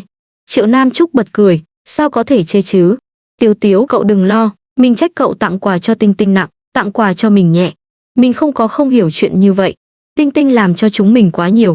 Mình và các cậu cũng vậy, trong lòng cảm ơn nhất cũng là cậu ấy. Tất nhiên, các cậu cũng là chị em tốt của mình. Cô nói rồi, đưa cho Tô Tiếu Tiếu và Trịnh Tuyết một chiếc khăn tay lụa mới toanh. Mình có 3 chiếc khăn tay lụa mới, vừa hay cậu và chị Tuyết mỗi người một chiếc. Còn về Tinh Tinh, mình đã để lại cho cậu ấy một chiếc khăn lụa tơ tằm tốt hơn. Tô Tiếu Tiếu và Trịnh Tuyết lập tức cười. Trịnh Tuyết cũng tặng cho Lâm Vãn Tinh một mặt dây chuyền bình an màu trắng mà cô luôn đeo. Tặng cho Triệu Nam Trúc cũng là một mảnh vải mới toanh. 2 người họ đều đi vào sáng ngày thứ 3, không kinh động đến những người khác ở điểm thanh niên trí thức. Nhưng tối hôm đó, Mạnh Hàm và Vương Phượng Kiều đã nghe tin chạy đến. 2 người không phải muốn chuyển đến ở cùng, tuy họ rất muốn, nhưng 2 người đều biết điều không nhắc đến. Họ chỉ đến xác nhận lại tình hình, sau đó nói đến một chuyện. Lâm Vãn Tinh, Triệu Nam Trúc, là thế này, chúng mình nghe nói, lần này đi xây đập nước sẽ là một nhóm 4 người, tự do kết hợp. Chúng mình muốn cùng nhóm với các cậu thấy thế nào? Lâm Vãn Tinh, Triệu Nam Trúc, không giấu gì các cậu, chúng mình sở dĩ đến tìm các cậu là vì bây giờ điểm thanh niên trí thức đã chia thành mấy phe. Nếu là một nhóm 4 người, hai chúng mình dù cùng nhóm với ai cũng phải vào một phe. Kiếp trước xây đập nước Lâm Vãn Tinh cũng đã đi. Quả thực là một nhóm 4 người, nhưng không nhất thiết phải là cùng giới tính. Khác giới tính cũng được, nhưng nhóm Thẩm Việt có 3 người. Nói thế nào cũng là dư ra một người. Thà đồng ý với Mạnh Hàm và Vương Phượng Kiều. Cô bèn nhìn Triệu Nam Trúc, mình thấy được, cậu thấy thế nào? Triệu Nam Trúc tình hình chung đều thích nghe theo Lâm Vãn Tinh, mình không có vấn đề gì. Mạnh Hàm và Vương Phượng Kiều lập tức một trận reo hò. 2 chú hổ con đã nuôi gần xong. Lâm Vãn Tinh quyết định, ngày mai sẽ đưa chúng về với mẹ của chúng. Không ngờ, sáng sớm hôm sau, Thẩm Việt vội vàng tìm đến. Tinh Tinh, Lưu Trì bị thương hôn mê bất tỉnh, tình hình vô cùng nghiêm trọng, em có thể cùng anh đến Kinh thị cứu cậu bé không? Lâm Vãn Tinh trong lòng kinh ngạc, em đương nhiên là bằng lòng, nhưng có thể nói sơ qua tại sao cậu bé lại bị thương không? Thẩm Việt nhíu mày, cụ thể anh cũng không rõ. Ông nội anh trong điện thoại chỉ nói là bọn trẻ con đánh nhau, cậu bé không cẩn thận ngã từ lầu 3 xuống. Lâm Vãn Tinh tức đến trợn mắt, sao lại không cẩn thận như vậy? Vậy chúng ta mau đi đi. Chúng ta cứ thế đi sao? Cán bộ của đội có đồng ý không? Em cứ thế đi rồi Nam Trúc phải làm sao? Nam Trúc, hay là cậu về điểm thanh niên trí thức ở vài ngày trước? Triệu Nam Trúc cũng có chút lo lắng, ở nhà thuê cùng Lâm Vãn Tinh cô không sợ. Nhưng ở một mình dù có bão táp và hổ con, Cô cũng sợ đến không dám tưởng tượng. Thẩm Việt suy nghĩ vài giây, ý của anh là anh và em giả vờ đang hẹn hò. Bây giờ anh muốn nhân lúc nông nhàn đưa em về kinh thị gặp người nhà bàn chuyện đính hôn. Triệu Nam Trúc thì nói là em họ bên ngoại của em, muốn cùng đi kinh thị làm bạn với em. Như vậy các em có chấp nhận được không? Cùng Lâm Vãn Tinh đi kinh thị. Triệu Nam Trúc vui mừng khôn xiết. Mình không có ý kiến, mình hoàn toàn không có ý kiến. Tinh Tinh, cậu có ý kiến gì không? Nếu là người đàn ông khác, lừa gạt Lâm Vãn Tinh như vậy, Triệu Nam Trúc nhất định sẽ cho hắn một gậy. Nhưng cô luôn biết, Lâm Vãn Tinh cũng thích Thẩm Việt. Vậy nên, bây giờ cô chỉ cảm thấy hưng phấn và kích thích. Lâm Vãn Tinh mặt đầy vẻ ngượng ngùng. Giả vờ hẹn hò với Thẩm Việt, điểm này, cô có chút bài xích, hình như không cần thiết phải vậy. Nói thẳng là đi cứu người chắc cũng được chứ. Nhưng quả thực không tiện bằng sự sắp xếp hiện tại của Thẩm Việt. Cô nhớ đến dáng vẻ đáng thương đáng yêu của Lưu Trì, cô chỉ do dự một giây, đã gật đầu đồng ý, được, cứ làm theo lời anh nói. Vậy chúng ta khi nào khởi hành? Dùng phương tiện gì để đi? Thẩm Việt thở phào nhẹ nhõm, sắp có xe đến đón chúng ta đi thẳng xe Jeep đến kinh thị. Trước khi lên xe, các em phải cùng anh đến nhà Lưu Vĩnh Vượng lấy giấy chứng nhận đi lại. Các em có nửa tiếng để thu dọn hành lý. À đúng rồi, nếu em muốn, Hổ Con và Bão Táp đều có thể mang theo. Không muốn có thể tạm thời giao cho Thiệu Thượng Văn và Phương Tranh chăm sóc. Lâm Vãn Tinh vừa nghĩ đến Bão Táp và Hổ Con, Thẩm Việt đã nói câu này. Nghĩ đến, Bão Táp và Hổ Con bây giờ đều không thể rời khỏi nước linh tuyển của cô lập tức đưa ra lựa chọn, mang theo hết đi. Nam Trúc, đi, chúng ta mau thu dọn hành lý. Lâm Vãn Tinh và Triệu Nam Trúc rất nhanh đã thu dọn xong hành lý của mình. Trong lúc đó, hai người bàn bạc, có nên để Phương Tranh hoặc Thiệu Thượng Văn vào ở giúp trong nhà không? Kết luận là không nên, ảnh hưởng không tốt. Dù sao Triệu Nam Trúc đã gửi dược liệu đã bào chế xong về Ngọc Thành. Nhân sâm của Lâm Vãn Tinh cũng đã gửi đi cho anh cả. Trong nhà không có thứ gì quá quý giá, mà cây con trong sân đều sinh trưởng tốt, trong vòng 1 tuần không cần quản lý. Họ trực tiếp khóa cổng bằng khóa sắt. 3 người họ, mỗi người đều xách một túi du lịch nhỏ. Lâm Vãn Tinh ngoài ra còn đeo một chiếc gùi nhỏ, bên trong đựng 2 chú hổ con. Bão Táp ở bên chân họ. 3 người ra ngoài xong đi thẳng đến nhà Lưu Vĩnh Vượng. Mấy ngày này, những người dân làng nghèo khó nhân lúc nông nhàn trước khi xây đập nước, tranh thủ từng giây từng phút lên núi tìm quả dại, đào rau dại, nhặt củi. Nhà Lưu Vĩnh Vượng giàu có, bây giờ cả nhà già trẻ đều ở nhà nghỉ ngơi. Thẩm Việt trước đó đã dùng thuốc lá để lo lót cho Lưu Vĩnh Vượng.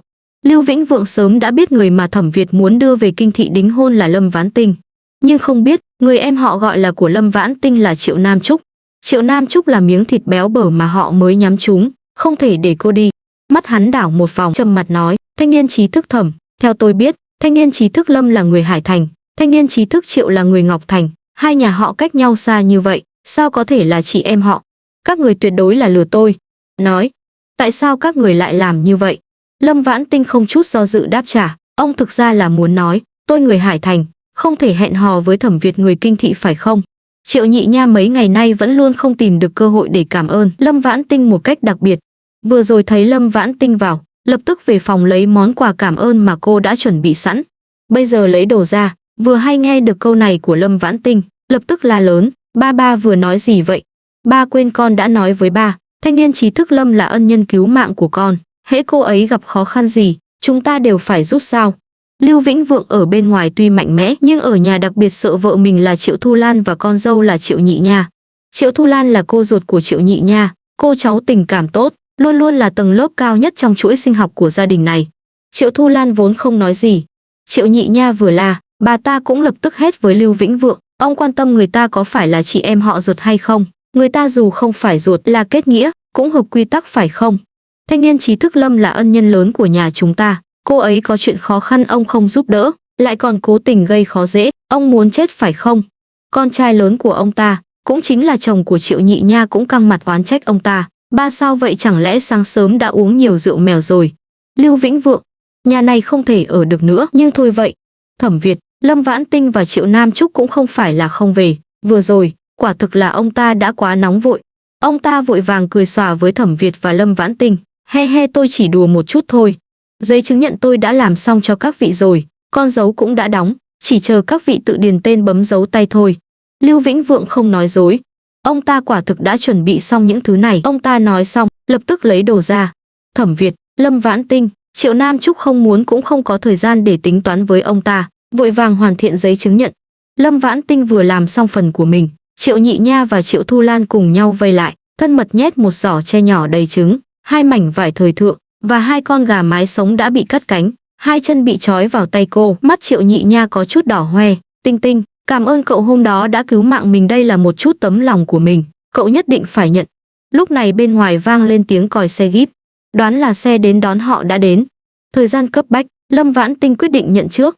Cảm ơn, vậy mình nhận trước nhé, đợi về mình sẽ mang về cho cậu một ít quà của kinh thị. Quà của kinh thị sao? Triệu Nhị Nha nghe xong lập tức kích động, cô nhanh chóng lấy ra một ít tiền và phiếu nhét cho Lâm Vãn Tinh. Tinh Tinh, không cần cậu mua, cậu giúp mình mang về một đôi bốt da đi tuyết cỡ 39 là được. À, tiện thì mang, không tiện thì thôi. Lâm Vãn Tinh, được mình nhất định sẽ mang về cho cậu. Người lái xe đến là một thanh niên trẻ tuổi ít nói, nghe nói là bạn của Thẩm Việt. Anh ta đưa mọi người đến huyện xong đã từ biệt rời đi. Thẩm Việt trở thành tài xế. Ghế trên xe quả thực đủ nhiều, suốt đường đi, hai chú hổ con và Bão Táp đều có ghế ngồi đàng hoàng. Kinh thị cách Cát Thành hơn 900 cây số. Tình trạng đường xá bây giờ không tốt như sau này, may mà gần đây trời nắng, họ rất thuận lợi đã đến được nhà tổ của nhà họ Thẩm vào hơn 3 giờ sáng hôm sau. Kiếp trước Lâm Vãn Tinh chưa từng đến kinh thị, nhưng về những thông tin khác nhau của kinh thị thì biết không ít, ví dụ như loại tứ hợp viện cao cấp chạm trổ tinh xảo trước mặt sau này đáng giá rất nhiều tiền.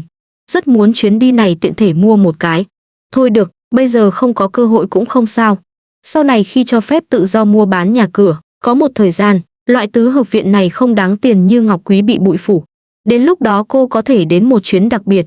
Không muốn làm phiền giấc ngủ của người khác, xe của họ chỉ bóp còi 2 tiếng, đã dừng lại.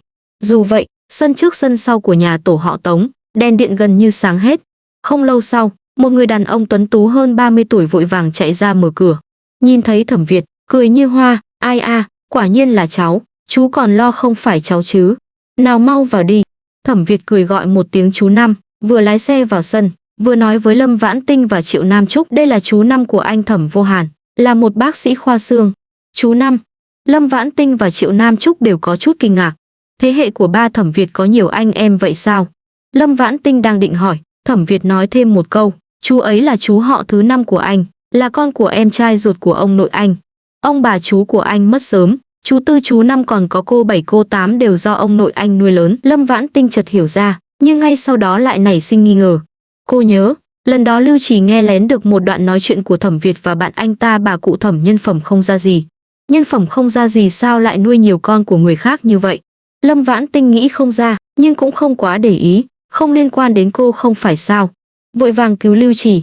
Sau khi xe dừng lại, Thẩm Việt trực tiếp dẫn Lâm Vãn Tinh đến phòng của Lưu Trì ở phía tây và ngăn tất cả những người khác ngoài Triệu Nam Trúc ra ngoài cửa. Ông cụ Thẩm cũng không ngoại lệ. Lâm Vãn Tinh cũng không kịp để ý đến những chuyện khác. Cô trước tiên kiểm tra cơ thể cho Lưu Trì đang hôn mê bất tỉnh. Xác định cậu bé chỉ bị thương ở đầu và bên trong không nghiêm trọng, chỉ đơn thuần là hôn mê bất tỉnh. Giả vờ cho cậu bé uống bột thuốc, thực ra là trực tiếp cho cậu bé uống nửa cân nước linh tuyền. Một khắc sau, Lưu Trì tỉnh lại. Tiếp đó, toàn thân bắt đầu đổ mồ hôi thải bùn, bụng cũng bắt đầu đau. Sao lại giống như đã ăn linh chi tím ngọc vậy? Thẩm Việt trong lòng nghi ngờ, không dám hỏi. Nhưng Triệu Nam Trúc lại có chút ngốc nghếch, cô không chút do dự nói, Tinh Tinh, chẳng lẽ cậu cho cậu bé ăn phần linh chi tím ngọc của anh hai cậu rồi? Lâm Vãn Tinh suy nghĩ một chút, quả quyết gật đầu, sau đó nói dối, mình cho nó ăn bột nghiền từ linh chi tím ngọc. Nhưng, không phải phần của anh hai mình. Là tối hôm kia mẹ của hổ con nửa đêm đến thăm hổ con mang đến cho mình.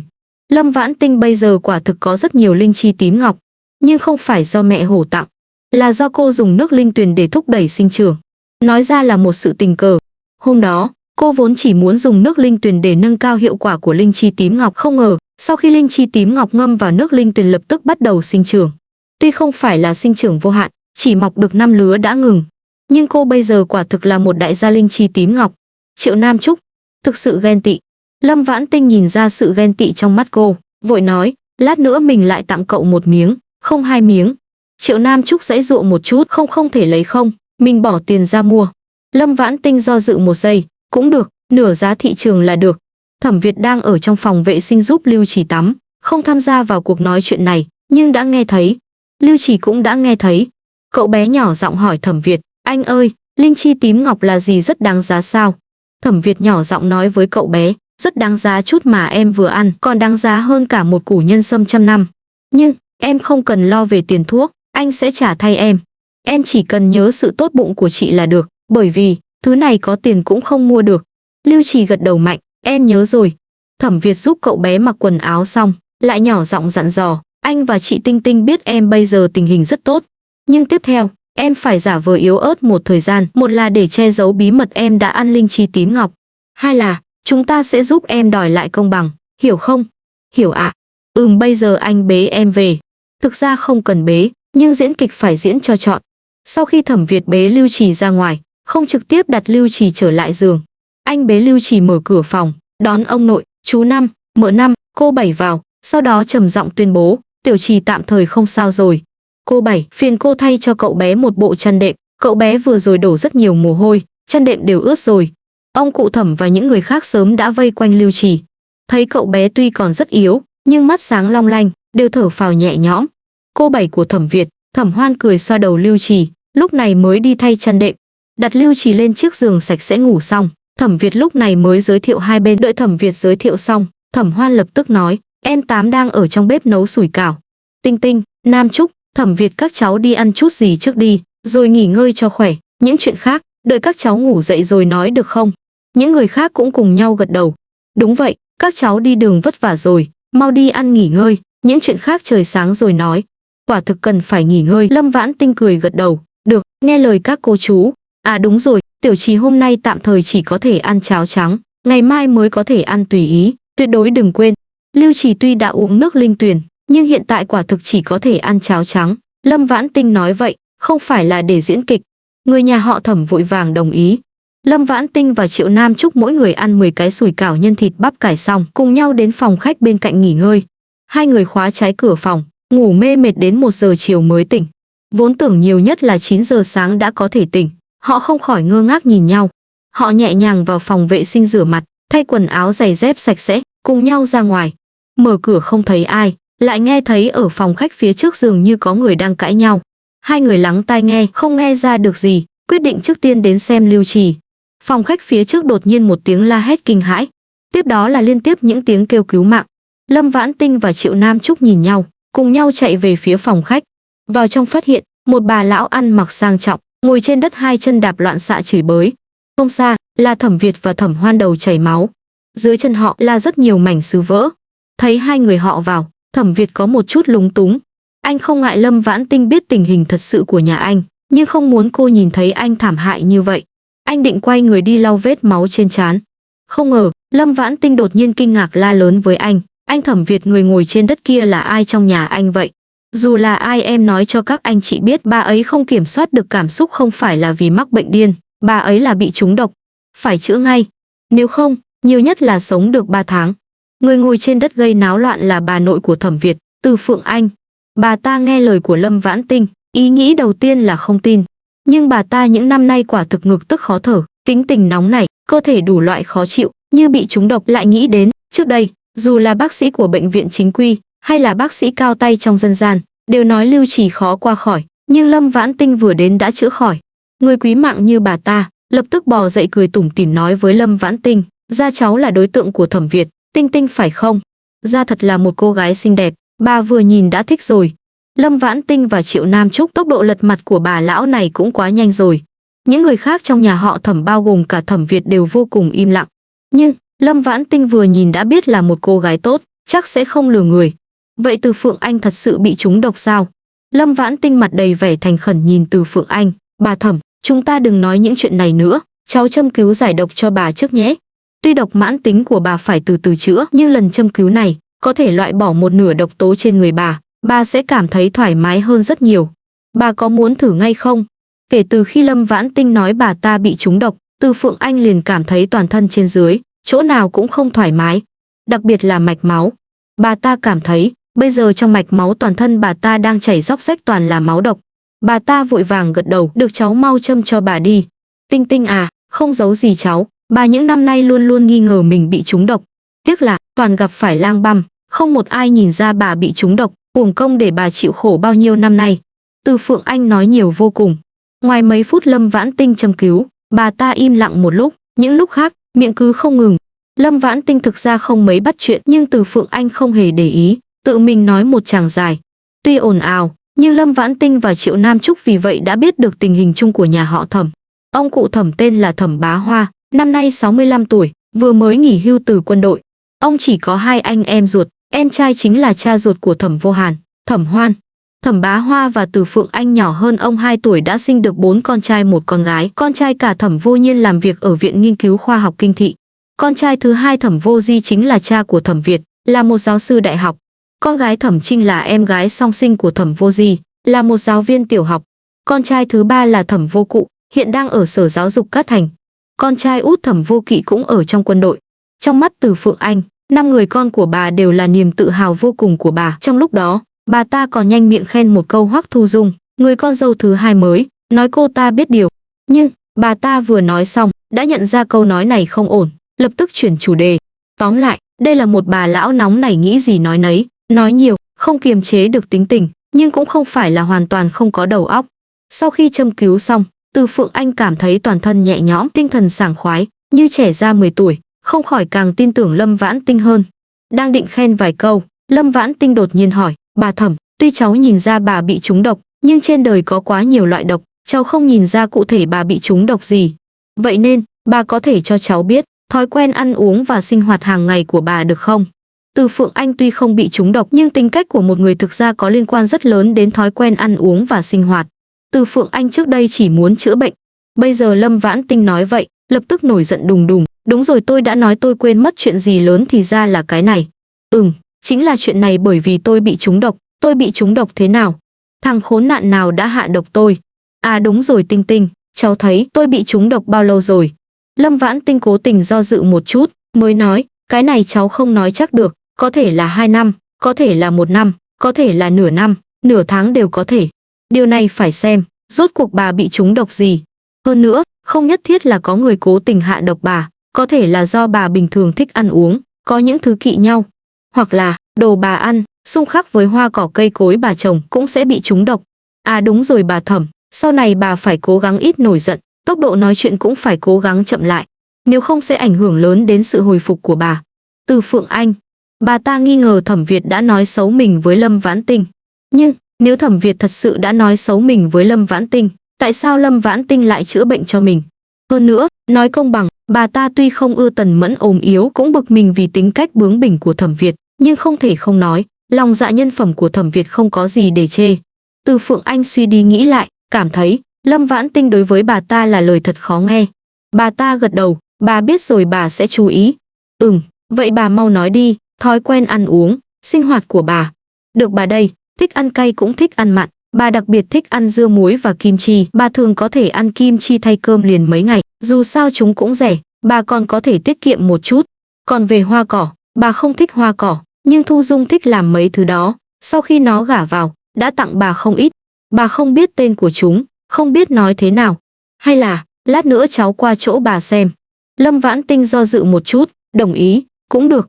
Lúc này, ông cụ Thẩm vẫn không nói gì, hắng giọng, lớn tiếng hỏi Lâm Vãn Tinh, Tinh Tinh, trong thời gian bà ấy dưỡng bệnh cần chú ý những gì? Lâm Vãn Tinh suy nghĩ một chút, cười nói với Từ Phượng Anh, ăn uống thanh đạm, đi bộ nhiều, ngủ nhiều, cố gắng ít nói, lúc nói chuyện cố gắng giảm tốc độ. Từ Phượng Anh vô cùng không hiểu, những cái trước tôi hiểu, nhưng ít nói chậm, là lý lẽ gì? Lâm Vãn Tinh này chẳng lẽ cố tình lừa mình? Lâm Vãn Tinh cười cười, nói nhiều tổn khí rồi dễ mệt mỏi, đối với cơ thể cũng là một sự hao tổn. Tỳ vị, phổi đều dễ mắc bệnh, những điều này, đông y thông thường đều biết, bà nếu không tin cháu, có thể hỏi bác sĩ mà bà tin tưởng. Từ Phượng Anh trong lòng vẫn không mấy tin, quyết định lát nữa sẽ tìm một bác sĩ đông y tin tưởng để hỏi. Nhưng, lúc này, bà ta giả vờ vô cùng hiền từ, bây giờ bà thấy người nhẹ nhõm hơn nhiều rồi. Y thuật của cháu tốt như vậy, sao bà lại không tin cháu? Bà tin. Lúc này, ông cụ Thẩm mỉm cười, lấy ra một phong bì đỏ dày đưa cho Lâm Vãn Tinh. Tinh Tinh, cháu lần đầu đến nhà chúng ta, đây là quà gặp mặt của ông bà cho cháu. Trong lúc Lâm Vãn Tinh sững sờ, vợ của Thẩm Vô Hàn, Thẩm Hoan lần lượt đưa qua một phong bì đỏ dày. Tinh Tinh, đây là quà gặp mặt của chúng tôi. Lúc này, Từ Phượng Anh hiểu ra, cảm thấy phong bì đỏ mà ông cụ Thẩm đưa cho Lâm Vãn Tinh quá dày, lập tức nổi giận đùng đùng. Bà ta không quan tâm gì cả mà la lớn, lão già, tại sao ông chỉ cho đối tượng của Thẩm Văn 50 đồng quà gặp mặt, lại cho đối tượng của Thẩm Việt nhiều như vậy? Dù cô ấy có chữa bệnh cho tôi, cũng không thể chênh lệch nhiều như vậy chứ. Lâm Vãn Tinh không ngờ Từ Phượng Anh lại đột nhiên nói ra một câu như vậy. Tuy cô đối với Từ Phượng Anh không có bất kỳ kỳ vọng nào, nhưng không thể không nói, EQ của Từ Phượng Anh quả thực thấp. Nhưng, Từ Phượng Anh rất biết chữa cháy. Bà ta tức đến phát khóc, la hét với ông cụ Thẩm xong, vừa khóc vừa giải thích với Lâm Vãn Tinh, Tinh Tinh à, bà không phải nhắm vào cháu đâu, bà là... Thực sự là lão già này làm việc quá đáng, cùng là cháu trai của ông ấy lại đối xử hai mặt.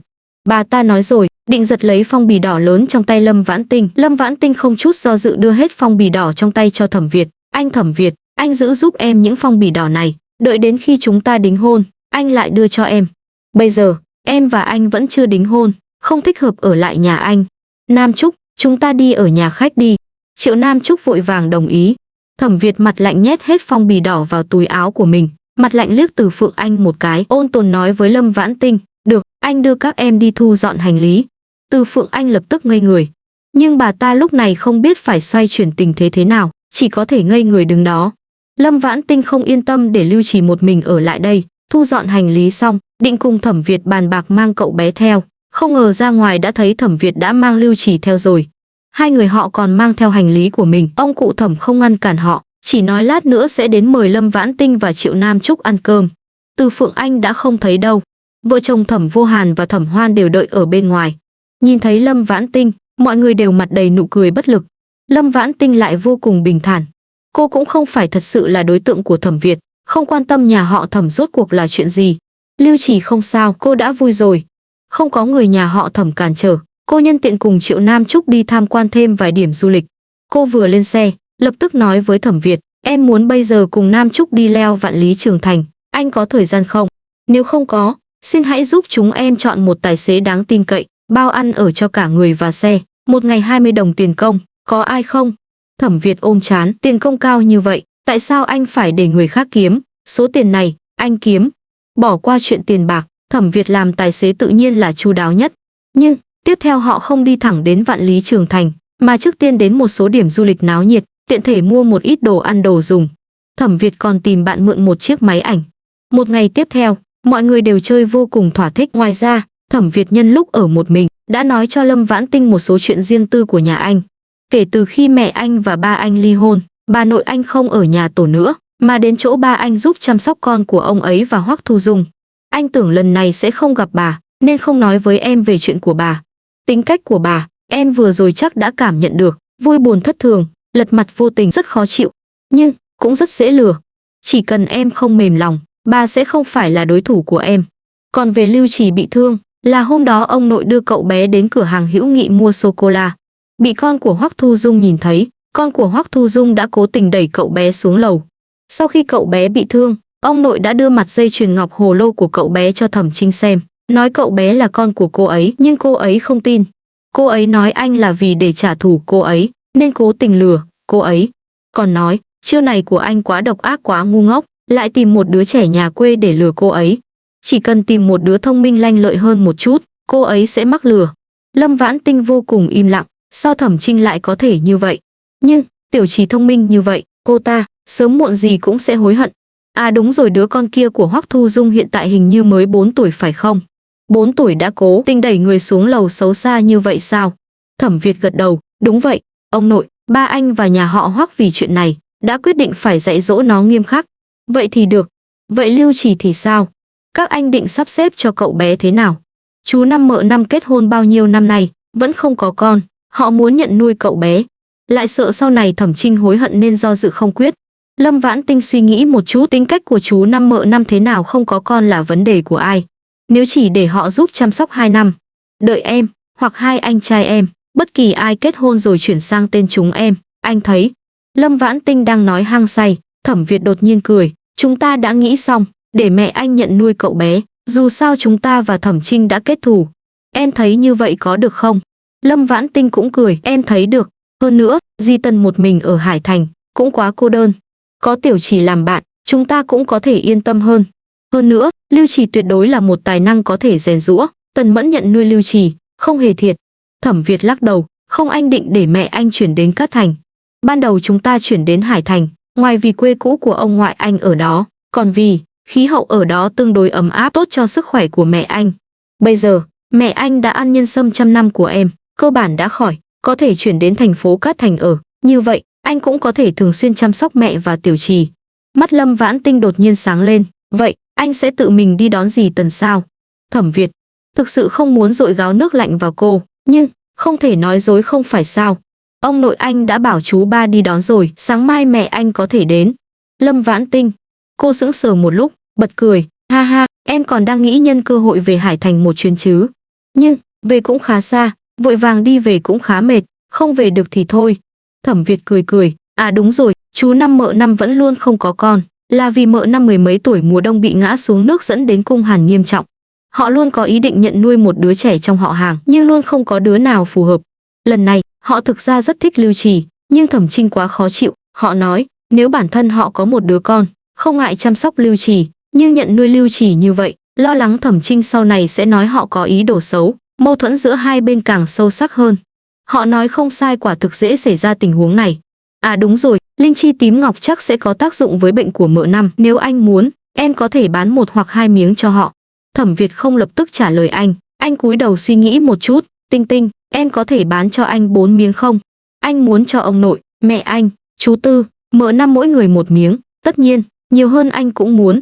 Lâm Vãn Tinh, cô biết tại sao Thẩm Việt lại muốn mua linh chi tím ngọc cho 4 người này trước.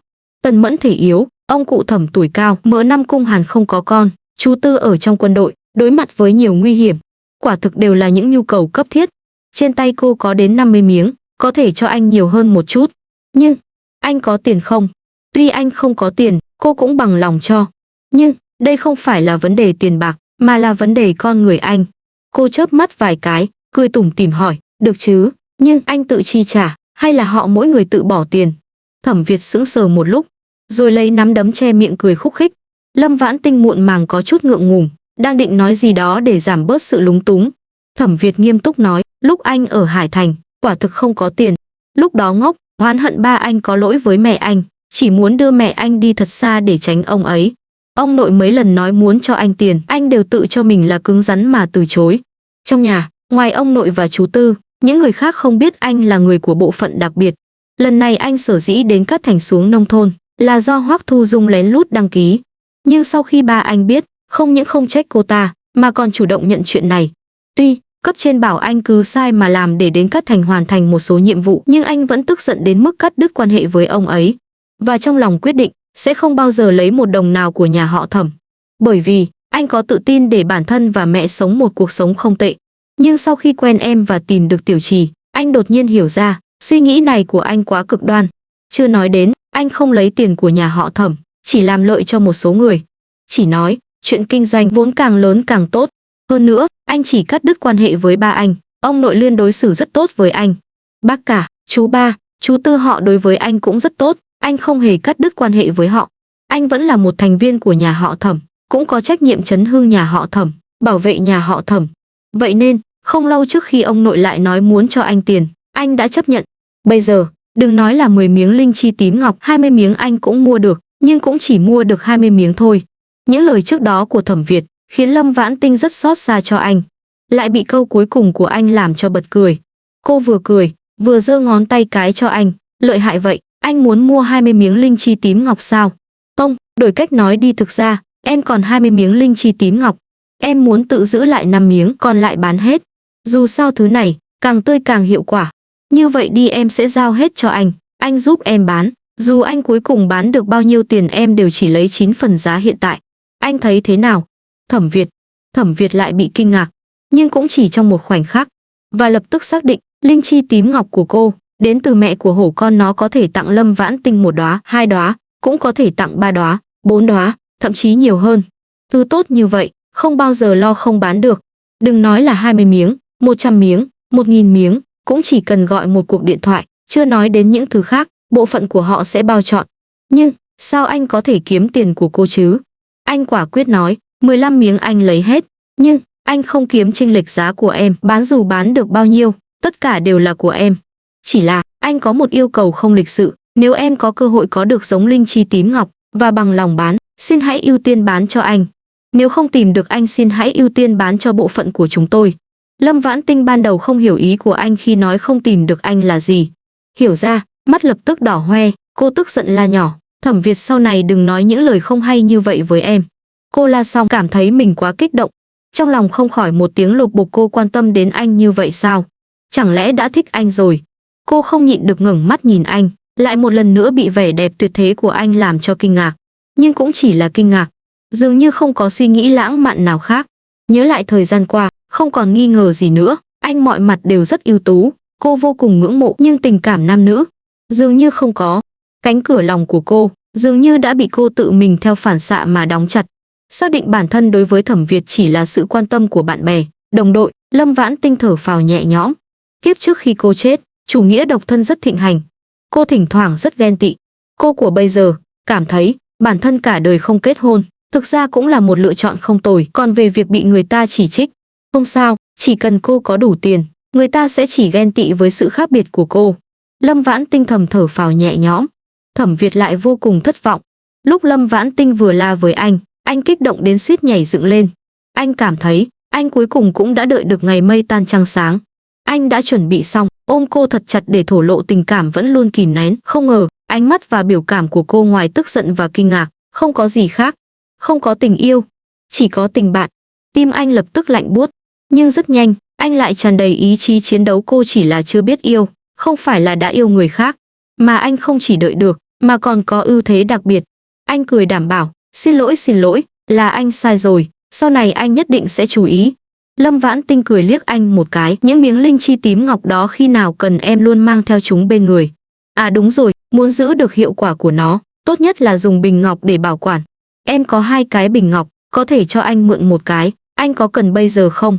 Thẩm Việt suy nghĩ một chút, cần mượn một cái bình ngọc, nếu tiện, có thể cho anh bây giờ. À đúng rồi, em muốn đổi hết chúng thành tiền, hay là những thứ khác? Ví dụ như phiếu, nhà cửa, công việc, suất đi học đại học đều được. Lâm Vãn Tinh trước đây không nghĩ nhiều như vậy. Bán đồ, tự nhiên là thu tiền. Nhưng, nếu có thể đổi những thứ khác, tất nhiên là tốt hơn, đặc biệt là nhà cửa. Còn về phiếu, không sao cả, cô có trung tâm thương mại không gian, còn có tiền, phiếu không quá hiếm. Công việc thì bản thân cô tạm thời không cần. Chỉ không biết anh hai có cần không, điều này phải hỏi trước. Suất đi học đại học cũng vậy. Giá trị của sinh viên đại học công nông binh không bằng kỳ thi tự túc bắt đầu từ tháng 10 năm sau. Ý của cô là, tốt nhất là anh 2 năm sau cùng cô tham gia kỳ thi đại học. Nhưng, kỳ thi đại học có vấn đề, có đỗ hay không? Vậy nên, chuyện này phải hỏi anh hai trước. Cô suy nghĩ một chút, nói với Thẩm Việt, em muốn ở lại thôn Tiểu Tuyền một thời gian nữa, moi thêm nhiều bảo vật từ miệng mẹ hổ, tạm thời không cần công việc.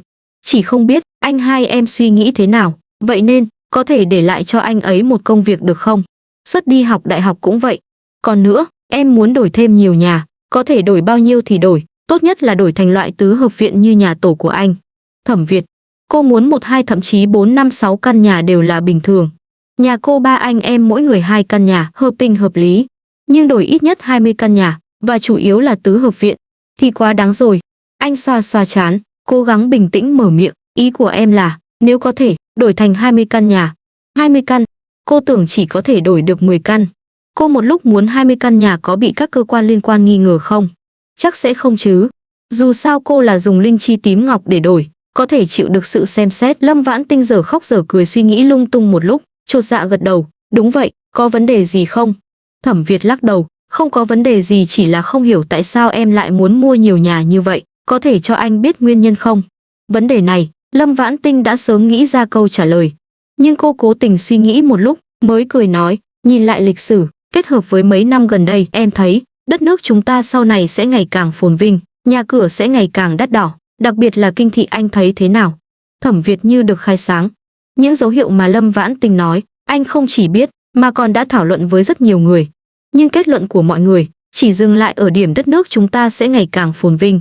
Không một ai kết hợp điều đó với việc giá nhà tăng, nhưng Lâm Vãn Tinh nói không sai một chút nào. Hơn nữa còn cảm thấy, không chỉ là nhà cửa, thậm chí đất đai ở khu vực thành thị, sau này cũng sẽ trở nên đáng giá. Anh nghĩ đi nghĩ lại, nụ cười rạng rỡ, sau đó, anh trịnh trọng nói với Lâm Vãn Tinh, nói thật nhé, những miếng linh chi tím ngọc này của em, trong đó 8 miếng anh sẽ bán cho bộ phận của chúng tôi. Vậy nên, em dùng nó để đổi nhà, không chỉ không có vấn đề gì mà còn sẽ được bảo vệ tương ứng. Nhưng, sau này em lại muốn bán linh chi tím ngọc, tốt nhất, hãy ưu tiên bán một ít cho chúng tôi. Lâm Vãn Tinh cười trêu đùa, em đã đồng ý sau này đều ưu tiên bán cho anh rồi, đến lúc đó anh muốn bán cho ai thì bán. Thẩm Việt có một giây tự mình đa tình, nhưng lập tức bình tĩnh lại. Anh giờ khóc giờ cười nói, vậy anh cảm ơn trước. Nhưng, Đợi anh cả của em vào bộ phận của chúng tôi, sau này em lại có đồ tốt, vẫn là ưu tiên cho anh ấy đi. Tìm kiếm đồ tốt cho bộ phận là có công lao, anh không thể chiếm công lao của Lâm Vân Chu. Lâm Vãn Tinh lại một lần nữa than thở vì sự cao thượng của đại lão. Định nói, cô còn có những thứ tốt khác cho anh cả, nhưng nhất thời không biết bắt đầu từ đâu. Bèn nói một cách dung hòa, xem tình hình đã, dù sao đến lúc đó, bất kể là gì, em đều sẽ ưu tiên để lại cho anh ít nhất một phần. Cảm ơn. Hai người không biết tự lúc nào đã nói rất nhiều. Thỉnh thoảng bị Triệu Nam Trúc và Lưu Trì ngắt lời có chút lưu luyến, luôn cảm thấy còn rất nhiều điều chưa nói hết. Vì đã hứa sẽ cùng ông cụ Thẩm ăn cơm, gần 5 giờ, Thẩm Việt lái xe đến cửa một tiệm cơm quốc doanh gần nhà tổ. Tiệm cơm quốc doanh này, không giống những nơi khác chỉ là những căn nhà cấp 4 đơn sơ. Nó có 2 tầng. 2 tầng đều có bếp nhưng tầng 1 chỉ có sảnh lớn, tầng 2 không chỉ có sảnh lớn mà còn có phòng riêng. Phòng riêng bây giờ vẫn chưa có cái gọi là tiêu thụ tối thiểu như sau này, nhưng được mặc định là nơi chuyên dụng cho những bữa tiệc lớn, tiêu thụ cao. Sau khi Thẩm Việt vào, đã trực tiếp dẫn Lâm Vãn Tinh, Triệu Nam Trúc và Lưu Trì lên tầng 2 chọn phòng số 5, gọi phục vụ đến gọi mấy món đặc trưng. Sau đó nói với 3 người Lâm Vãn Tinh, các em tự gọi thêm vài món nữa, anh xuống dưới đợi ông nội. Sau khi Thẩm Việt xuống lầu, Lâm Vãn Tinh trước tiên cùng Triệu Nam Trúc, Lưu Trì nghiên cứu thực đơn, thêm một món đậu phụ trứng cá và một món trứng hấp thịt băm. Lâm Vãn Tinh từ trong túi du lịch bên chân mò ra một quả dưa lưới đưa cho cô phục vụ trẻ tuổi đang tiếp họ. Đồng chí, xin hãy giúp cắt ra, cắt theo kiểu cắt dưa hấu. Hôm nay trên đường đi chơi, họ gặp một người bán dưa lưới, thế là đã mua hết 5 quả dưa lưới của người đó, và đã cắt ra ăn một quả ngay tại chỗ. Vị cũng bình thường, những người khác đều rất thích. Nhưng Lâm Vãn Tinh mấy ngày nay lén lút ăn dưa mật của trung tâm thương mại không gian cảm thấy không đã. Vậy nên, cô nhân cơ hội này lấy ra một quả, cùng mọi người thưởng thức. Cô phục vụ có khuôn mặt tròn trịa dễ mến cười tủm tỉm nhận lấy quả dưa lưới rồi đi. Khoảng 10 phút sau, Thẩm Việt dẫn ông cụ Thẩm lên lầu. Mấy người Lâm Vãn Tinh vội vàng cười đứng dậy chào đón.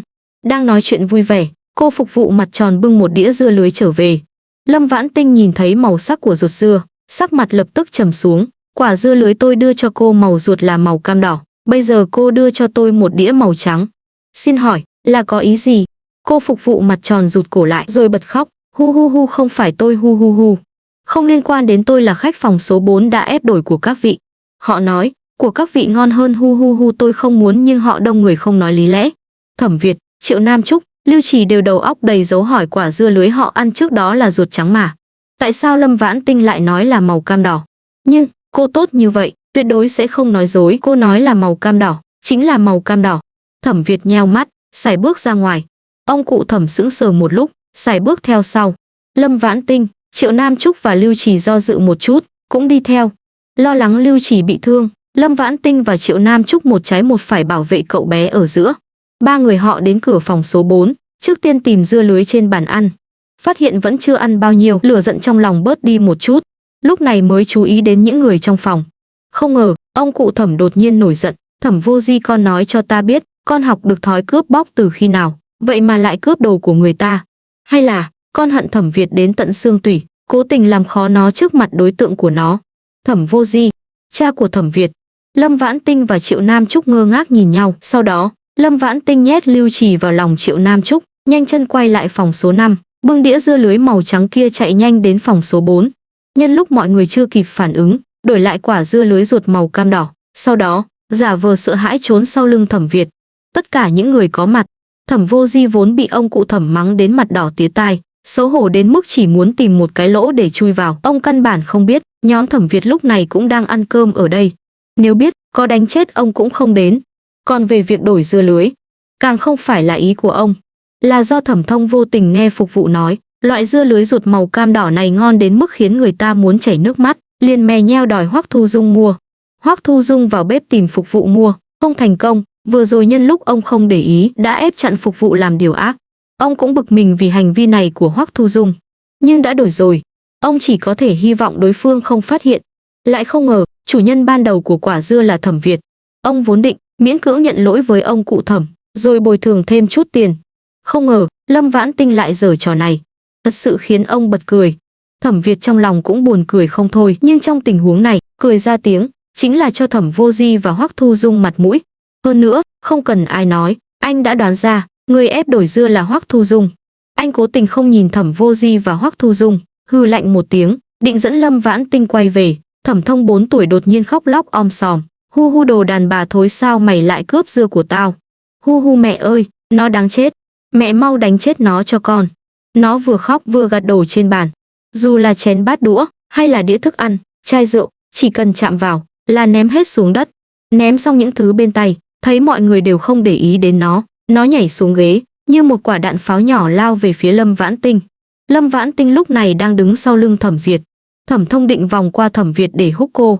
Không ngờ Thẩm Việt mắt nhanh tay lẹ xách cổ áo sau của nó, đặt nó vững vàng vào lòng Thẩm Vô Di. Thẩm Thông hoàn hồn, trong lòng Thẩm Vô Di đá loạn xạ, buông con ra, con muốn đi đánh con mụ thối kia. Buông con ra, ba mau buông ra. Nó nói rồi, tát một cái vào mặt Thẩm Vô Di. Tuy không đau lắm, nhưng tiếng rất vang. Lại một lần nữa mất mặt, Thẩm Vô Di không thể nhịn được nữa, một tay ấn Thẩm Thông xuống, đánh mạnh vào mông nhỏ. Thẩm Vô Di tức giận, không nương tay, Thẩm Thông rất nhanh đã đau đến la hét, liên tục cầu xin, con không dám nữa, con không bao giờ dám nữa, ba đừng đánh con. Không phải con ruột. Hoắc Thu Dung không đau lòng, trong mắt cô ta lóe lên một tia mỉa mai, giả vờ áy náy lau nước mắt. Ông cụ Thẩm trước đây thường bị hành vi này của cô ta mê hoặc, tưởng rằng cô ta luôn có dạy dỗ Thẩm Thông nghiêm khắc, cảm thấy sự ngỗ ngược quá mức của Thẩm Thông là do bẩm sinh. Bây giờ, ông xem xét lại chuyện này, phát hiện Hoắc Thu Dung có nghi ngờ cố tình nuôi dạy Thẩm Thông lệch lạc. Ông trầm mặt quát, Thẩm Vô Di đừng đánh nữa, con không thấy mất mặt, chúng ta còn thấy mất mặt nữa. Thẩm Vô Di trước tiên là sững sờ, ngẩng mắt nhìn ra ngoài, phát hiện không biết từ lúc nào, ở cửa đã vây quanh một đám đông. Phần lớn đều là người quen. Mọi người đều đang chỉ trỏ vào ông và Thẩm Thông. Thẩm Vô Di yêu sĩ diện, xấu hổ đến mức đầu óc ong lên, chỉ muốn chết ngay tại chỗ. Và lúc này, Thẩm Việt cố tình lớn tiếng giới thiệu Lâm Vãn Tinh, Triệu Nam Trúc và Lưu Trì với mọi người. Chào bác, lần này cháu về có việc, vài ngày nữa là đi. Đây là đối tượng của cháu Lâm Vãn Tinh, đây là em họ của đối tượng cháu, đây là em trai mới nhận của cháu Thẩm Trì. Chào bác Triệu, vâng, đây là đối tượng của cháu. Lâm Vãn Tinh cũng rất tuyệt, mỗi khi Thẩm Việt giới thiệu trưởng bối cho cô lại tự mình đưa cho người ta một miếng dưa lưới. Nếu trong đó có trẻ con, cô sẽ đưa dưa lưới cho Lưu Trì, không bây giờ gọi là Thẩm Trì, để cậu bé đưa cho các bạn nhỏ. Thẩm Thông lúc này đã không khóc nữa, thấy món ngon mà nó không được ăn, cứ thế bị Lâm Vãn Tinh và Thẩm Trì chia ra, càng tức hơn. Nó không dám gây sự nữa, chỉ dám hung hăng chừng mắt nhìn họ, nhưng những người được ăn dưa lưới đều không ngừng khen ngợi, nói đặc biệt ngon, nó lại không nhịn được mà chảy nước miếng. Rất nhanh, một đĩa dưa lưới lớn chỉ còn lại miếng cuối cùng, và không còn người ngoài nào để tặng. Tình hình bình thường, miếng dưa lưới này nên thuộc về Thẩm Trì. Lâm Vãn Tinh cũng sắp xếp như vậy. Cô nhét nó vào tay cậu bé, cười nói, miếng này Tiểu Trì ăn đi. À đúng rồi ông nội, trên xe chúng ta còn 2 quả dưa lưới ruột màu cam đỏ này, lát nữa lúc ông về nhà, nhất định nhớ mang một quả về nhé.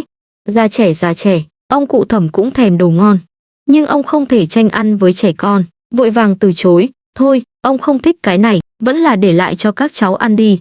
Không ngờ Thẩm Trì lại bẻ miếng dưa lưới trên tay thành 5 phần đặt vào đĩa trên tay Lâm Vãn Tinh, ngoan ngoãn nói, chúng ta cùng nhau chia ra ăn đi. Cậu bé nói rồi, trước tiên đưa một miếng cho ông cụ Thẩm, ông nội, ông nếm trước đi, nếm xong rồi, hãy nói ngon hay không. Ông cụ Thẩm nhận lấy miếng dưa lưới, không lập tức nếm thử, mà xoa đầu nhỏ của Thẩm Trì nhỏ giọng khen ngợi, đứa trẻ ngoan, thật là một đứa trẻ ngoan. Ông vừa khen, đột nhiên lớn tiếng la với Thẩm Vô Di, Thẩm Vô Di, bắt đầu từ ngày mai, Thẩm Thông gửi đến chỗ ta do ta tự mình dạy dỗ. Ông cụ Thẩm đột nhiên nghĩ đến, cha mẹ nuôi của Thẩm Trì đều là những kẻ đại ác, nhưng phẩm chất của Thẩm Trì lại rất tốt, điều này cho thấy phẩm chất đôi khi là do bẩm sinh. Nhưng dù vậy, ông cũng phải thử cứu vãn Thẩm Thông. Nếu Thẩm Thông thật sự là con của Hoắc Thu Dung và Thẩm Vô Di, ông lười quan tâm. Nhưng Thẩm Thông có thể là con của Thẩm Trinh, hơn nữa là một nạn nhân, ông không thể mặc kệ. Dù thế nào, ông cũng phải thử uốn nắn lại cái cây nhỏ cong vẹo này. Thẩm Thông thực ra rất thông minh. Nghe lời của ông, cụ Thẩm, nó vốn định kiên quyết từ chối. Nhưng nghĩ đến, ngày mai đến nhà tổ, có thể ăn được dưa lưới ngon. Vậy nên, nó vẫn là trước tiên giả vờ ngoan ngoãn 2 ngày, đợi ăn xong quả dưa lưới đó rồi mới gây sự. Nó lau nước miếng không nói gì. Thẩm Việt và Lâm Vãn Tinh không thích tính cách của Thẩm Thông, nhưng họ biết, nó phần lớn cũng là một nạn nhân đáng thương. Đối với nó nhiều hơn là thương hại. Sau khi ông cụ Thẩm dẫn Thẩm Trì về phòng số 5, họ không hẹn mà cùng lấy một miếng dưa lưới đặt lên bàn ăn của phòng số 4, rồi nhanh chân rời đi. Triệu Nam Trúc, Tinh Tinh và Thẩm Việt thật ăn ý. Nói là giả vờ hẹn hò, nhưng cô cảm thấy họ sớm muộn gì cũng sẽ làm giả thành thật. Hoắc Thu Dung nhìn miếng dưa lưới mà Thẩm Việt và Lâm Vãn Tinh để lại, chỉ muốn lập tức hất xuống đất. Cô ta do dự một chút, định ra tay, Thẩm Vô Di đã đưa cả 2 miếng dưa nhỏ vào tay Thẩm Thông. Thẩm Thông sớm đã thèm đến phát điên, lập tức một miếng lớn, sau đó mắt sáng rực, ngon quá, thật là quá ngon. Hoắc Thu Dung, nếu không phải trông cậy vào thằng nhóc này giúp cô ta củng cố địa vị, cô ta thật muốn lập tức giết chết nó. Hoắc Thu Dung đã rất tức giận rồi, lại không ngờ phía sau còn có chuyện đáng tức hơn. Thẩm Vô Di cúi đầu suy nghĩ một lúc, lại nói với cô ta, các người ăn trước đi, tôi đi cho đối tượng của Thẩm Việt một ít quà gặp mặt. Ông ta nói xong, không quan tâm đến sắc mặt sắp bùng nổ của Hoắc Thu Dung, lục lọi trong túi bên cạnh một lúc, lấy ra một xấp tiền phiếu xài bước ra ngoài. Hoắc Thu Dung khó khăn lắm mới kìm nén được cảm xúc, nghĩ đến lúc này cô ta không thể ngăn cản Thẩm Vô Di chi tiền, thà đi theo, để ông cụ Thẩm và Thẩm Việt nợ cô ta một ân tình. Cô ta xin lỗi cười với những người thân bạn bè im lặng bên bàn ăn. Hôm nay xin lỗi nhé, các vị ăn trước đi, tôi đi một lát rồi về. Cô ta tưởng rằng Thẩm Vô Di lúc này đã vào phòng số 5. Ra ngoài phát hiện, ông ta lại đứng ở cửa phòng số 5 không động đậy, dường như đang nghe lén gì đó. Mắt cô ta lóe lên, nhẹ nhàng đi qua, cùng Thẩm Vô Di đứng nghe lén. Cửa phòng số 5 hé mở. Lâm Vãn Tinh vừa rồi cùng Thẩm Việt trở về, không nhịn được mà phàn nàn. Em cứ tưởng ba anh vừa già vừa xấu vừa ác, không ngờ tướng mạo của ông ấy so với anh và ông nội không kém là bao. Nhưng cũng đúng, nếu không phải vậy, Hoắc Thu Dung sẽ không quyến luyến ba anh. Những lời này của Lâm Vãn Tinh ở thời sau nói, không có gì. Nhưng ở thời này, thực ra có chút mạo phạm. Nhưng, những người có mặt đều không cảm thấy gì. Triệu Nam Trúc và ông cụ Thẩm gật đầu lia lịa. Thẩm Việt cười trả lời cô, đúng vậy, ông ấy luôn thu hút đào hoa nát. Lâm Vãn Tinh nghe xong cười lớn. Vốn không muốn bàn luận nhiều về Thẩm Vô Di và Hoắc Thu Dung, cô không nhịn được mà nói, quả thực là vậy. Em trước đây cứ tưởng Hoắc Thu Dung kẻ thứ ba này chắc phải xinh đẹp như hoa, trẻ trung xinh đẹp hơn dì Tần. Không ngờ, cô ta lại già như vậy, xấu như vậy, ngay cả một ngón tay của dì Tần cũng không bằng. Ba anh, thật là quá thiệt thòi. Thẩm Vô Di đi qua đó, vừa hay nghe được câu này của cô, không tiện lập tức vào. Ông muốn đợi bên trong đổi chủ đề khác rồi mới vào, không ngờ Hoắc Thu Dung lại đi theo. Càng không ngờ, những lời tiếp theo của Lâm Vãn Tinh suýt nữa làm Hoắc Thu Dung tức chết. Thẩm Việt đáp lại Lâm Vãn Tinh một câu, ông ấy tự tìm lấy, không đáng thương hại. Lâm Vãn Tinh không thích nói chuyện phiếm về người khác. Hôm nay vì Tần Mẫn và Thẩm Việt mà thấy bất bình, mới nói thêm 2 câu. Vốn dĩ, nói đến đây, nên kết thúc. Nhưng từ khi cô tẩy kinh phạt tủy, ngũ quan ngày càng nhạy bén. Cô ngay lập tức nhận ra Thẩm Vô Di và Hoắc Thu Dung đang ở bên ngoài nghe lén. Cảm thấy đây là cơ hội tốt để xả giận thay Thẩm Việt và Tần Mẫn, bèn cố tình nói, nếu Hoắc Thu Dung chỉ xấu xí, không sao. Nhưng tính cách của cô ta tệ, dễ gây chuyện. Ví dụ như vừa rồi cô ta ép đổi đồ của chúng ta, đây cũng là gặp phải chúng ta. Nếu gặp phải những người khác tính tình xấu và có bản lĩnh, họ sẽ rất thảm. Còn nữa, công khai đã dám đổi dưa của người khác, lén lút ai biết sẽ làm gì. Tính cách này, sớm muộn gì cũng sẽ gây họa lớn cho ba anh. Hoắc Thu Dung không ngờ Lâm Vãn Tinh lại hạ thấp cô ta đến mức không đáng một đồng, tức đến run người, định xông vào, lại bị Thẩm Vô Di mắt nhanh tay lẹ bịt miệng, đồng thời làm một động tác xịt. Hoắc Thu Dung không phục, định giãy ra, lúc này trong phòng lại vang lên giọng của Lâm Vãn Tinh, thực ra, em thấy, ba anh cũng khá ngốc. Hoắc Thu Dung muốn biết Lâm Vãn Tinh tiếp theo sẽ nói gì, ngừng giãy giụa, lắng tai nghe. Lại nghe Lâm Vãn Tinh nói, Thẩm Thông mới 4 tuổi lại có tính cách ngang ngược như vậy, sau này khả năng phụng dưỡng ba anh rất nhỏ. Ba anh về già, vẫn phải dựa vào anh. Rõ ràng ông ấy, bây giờ đối xử tốt với anh một chút, là có thể về già có chỗ dựa. Ông ấy lại vì sĩ diện mà cố tình cắt đứt quan hệ với anh, nói là kẻ ngốc nhất thiên hạ cũng không quá. Rõ ràng Lâm Vãn Tinh đang nói xấu ông, nhưng Thẩm Vô Di không hề tức giận. Những lời sau đó của cô đã hoan cho ông thực ra chưa bao giờ muốn cắt đứt quan hệ với Thẩm Việt, là do Thẩm Việt kiên quyết. Nhưng cô không biết những nội tình này, nói như vậy cũng không có gì đáng trách. Mà những lời trước đó của cô khiến ông như được khai sáng, là ngọn đèn chỉ đường cho ông chỉ có cảm kích. Ông đột nhiên cảm thấy quà gặp mặt trên tay quá mỏng, có chút không lấy ra được. Ông quyết định tạm thời không cho Lâm Vãn Tinh quà gặp mặt, đợi về tìm được thứ phù hợp rồi mới tặng. Ông nghĩ thông suốt xong, định kéo Hoắc Thu Dung về phòng số 4. Hoắc Thu Dung vốn đang im lặng đột nhiên đá cửa phòng, hùng hổ la lớn với Thẩm Việt và Lâm Vãn Tinh. Thẩm Việt, đối tượng của cháu vu khống chú và ba cháu còn có Tiểu Thông như vậy sao cháu không ngăn cản. Hơn nữa, cô ta nói có lý thì thôi, đằng này cô ta luôn nói lung tung, đặc biệt là câu nói, Tiểu Thông không thể phụng dưỡng ba cháu. Tiểu Thông năm nay 4 tuổi, đến 16 tuổi chỉ cần 12 năm, lúc đó ba cháu còn chưa đến 60, sao lại không thể phụng dưỡng ba cháu được. Các người nói đi mau nói cho rõ. Nếu không nói rõ được hôm nay tôi không cho các người đi. Hoắc Thu Dung cố tình la rất lớn, thu hút tất cả những người xung quanh đến. Mà cô ta sở dĩ làm vậy là cược rằng Thẩm Việt không nỡ ở nơi công cộng làm xấu mặt Thẩm Thông. Lại không ngờ, lúc này, Thẩm Việt quả thực đã do dự. Ông cụ Thẩm lại liều mình.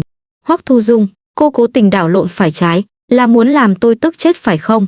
Hoắc Thu Dung, cô đừng tưởng tôi không biết cô đang tính toán gì. Cô tưởng chúng tôi không dám nói ra những chuyện hỗn láo mà Thẩm Thông đã làm phải không? Không, chúng tôi dám. Nào, mọi người đến đây phân xử Thẩm Thông mấy hôm trước, vì không cướp được một viên sô-cô-la của một đứa trẻ 10 tuổi, đã cố tình đẩy người ta xuống lầu 2. Hôm nay, nó muốn ăn dưa lưới của người ta, đã bảo Hoắc Thu Dung đi cướp, đáng chết là Hoắc Thu Dung lại thật sự đã làm. Các vị nói xem, cứ thế này, đứa trẻ này có thể có tương lai không? Có thể phụng dưỡng Thẩm Vô Di không? Những người xem náo nhiệt trước tiên là ngây người, sau đó bàn tán xôn xao. Nhưng, mọi người đều không trách Thẩm Thông. Mọi người đều nói, đứa trẻ mới 4 tuổi, biết gì chứ? Những chuyện này, có trách, chỉ có thể trách Hoắc Thu Dung. Hoắc Thu Dung vì chuyện làm kẻ thứ ba, vốn đã tiếng tăm không tốt. Bây giờ, mọi người càng hạ thấp cô ta đến mức không đáng một xu. Tôi thấy, đứa trẻ Thẩm Thông này chính là do Hoắc Thu Dung dạy hư. Đúng đó, chắc chắn là xem nhiều cô ta làm chuyện xấu, không biết tự lúc nào đã học theo. Anh Thẩm, anh không thể để đứa trẻ này tiếp tục theo cô ta được. Anh xem đứa trẻ này, trông đáng yêu, lanh lợi biết bao. Dạy dỗ cẩn thận, chắc chắn sẽ không tệ, không thể để cô ta, kẻ hỗn hào này, làm hư nó được. Trong một lúc, Hoắc Thu Dung trở thành mục tiêu của mọi người. Nghe những lời nói đầy tính sỉ nhục của mọi người, nhìn ánh mắt khinh bỉ của mọi người, cô ta suýt nữa tức ngất. Nhưng rất nhanh, cô ta đã tìm ra cách tạm thời giải quyết sự lúng túng. Trong mắt cô ta lóe lên tia hung ác, định xông về phía Lâm Vãn Tinh. Cô ta định đánh Lâm Vãn Tinh một trận.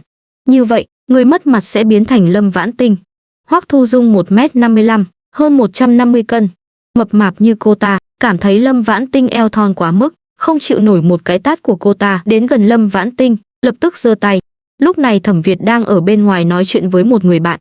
Lâm Vãn Tinh không có anh bảo vệ, sắp bị đánh. Những người không biết thực lực của Lâm Vãn Tinh, nhìn thấy cảnh này, đồng loạt kinh hô. Không ngờ, Hoắc Thu Dung chưa chạm được vào Lâm Vãn Tinh, đã bị Lâm Vãn Tinh túm lấy cánh tay đẩy mạnh một cái. Cùng với một tiếng la hét thảm thiết, Hoắc Thu Dung ngã sõng xoài xuống đất. Mọi người, Thẩm Vô Di đã bị tức đến không còn tính tình gì nữa. Ông xoa mặt, nói với Hoắc Lan Dung vừa mới từ phòng số 4 chạy đến, "Chị cả, phiền chị khuyên cô ấy về trước." Hoắc Lan Dung gật đầu, qua đó nhỏ giọng nói với Hoắc Thu Dung vài câu. Một lát sau, dìu Hoắc Thu Dung rời khỏi tiệm cơm. Thẩm Vô Di cũng rất nhanh bế Thẩm Thông rời đi. Đám đông dần dần giải tán, mấy người Lâm Vãn Tinh vội vàng về phòng ăn cơm. Ăn cơm xong, mọi người trước tiên đưa ông cụ Thẩm về nhà tổ. Lúc xuống xe, Lâm Vãn Tinh đưa cho ông một quả dưa lưới, ông cười tủm tỉm nhận lấy.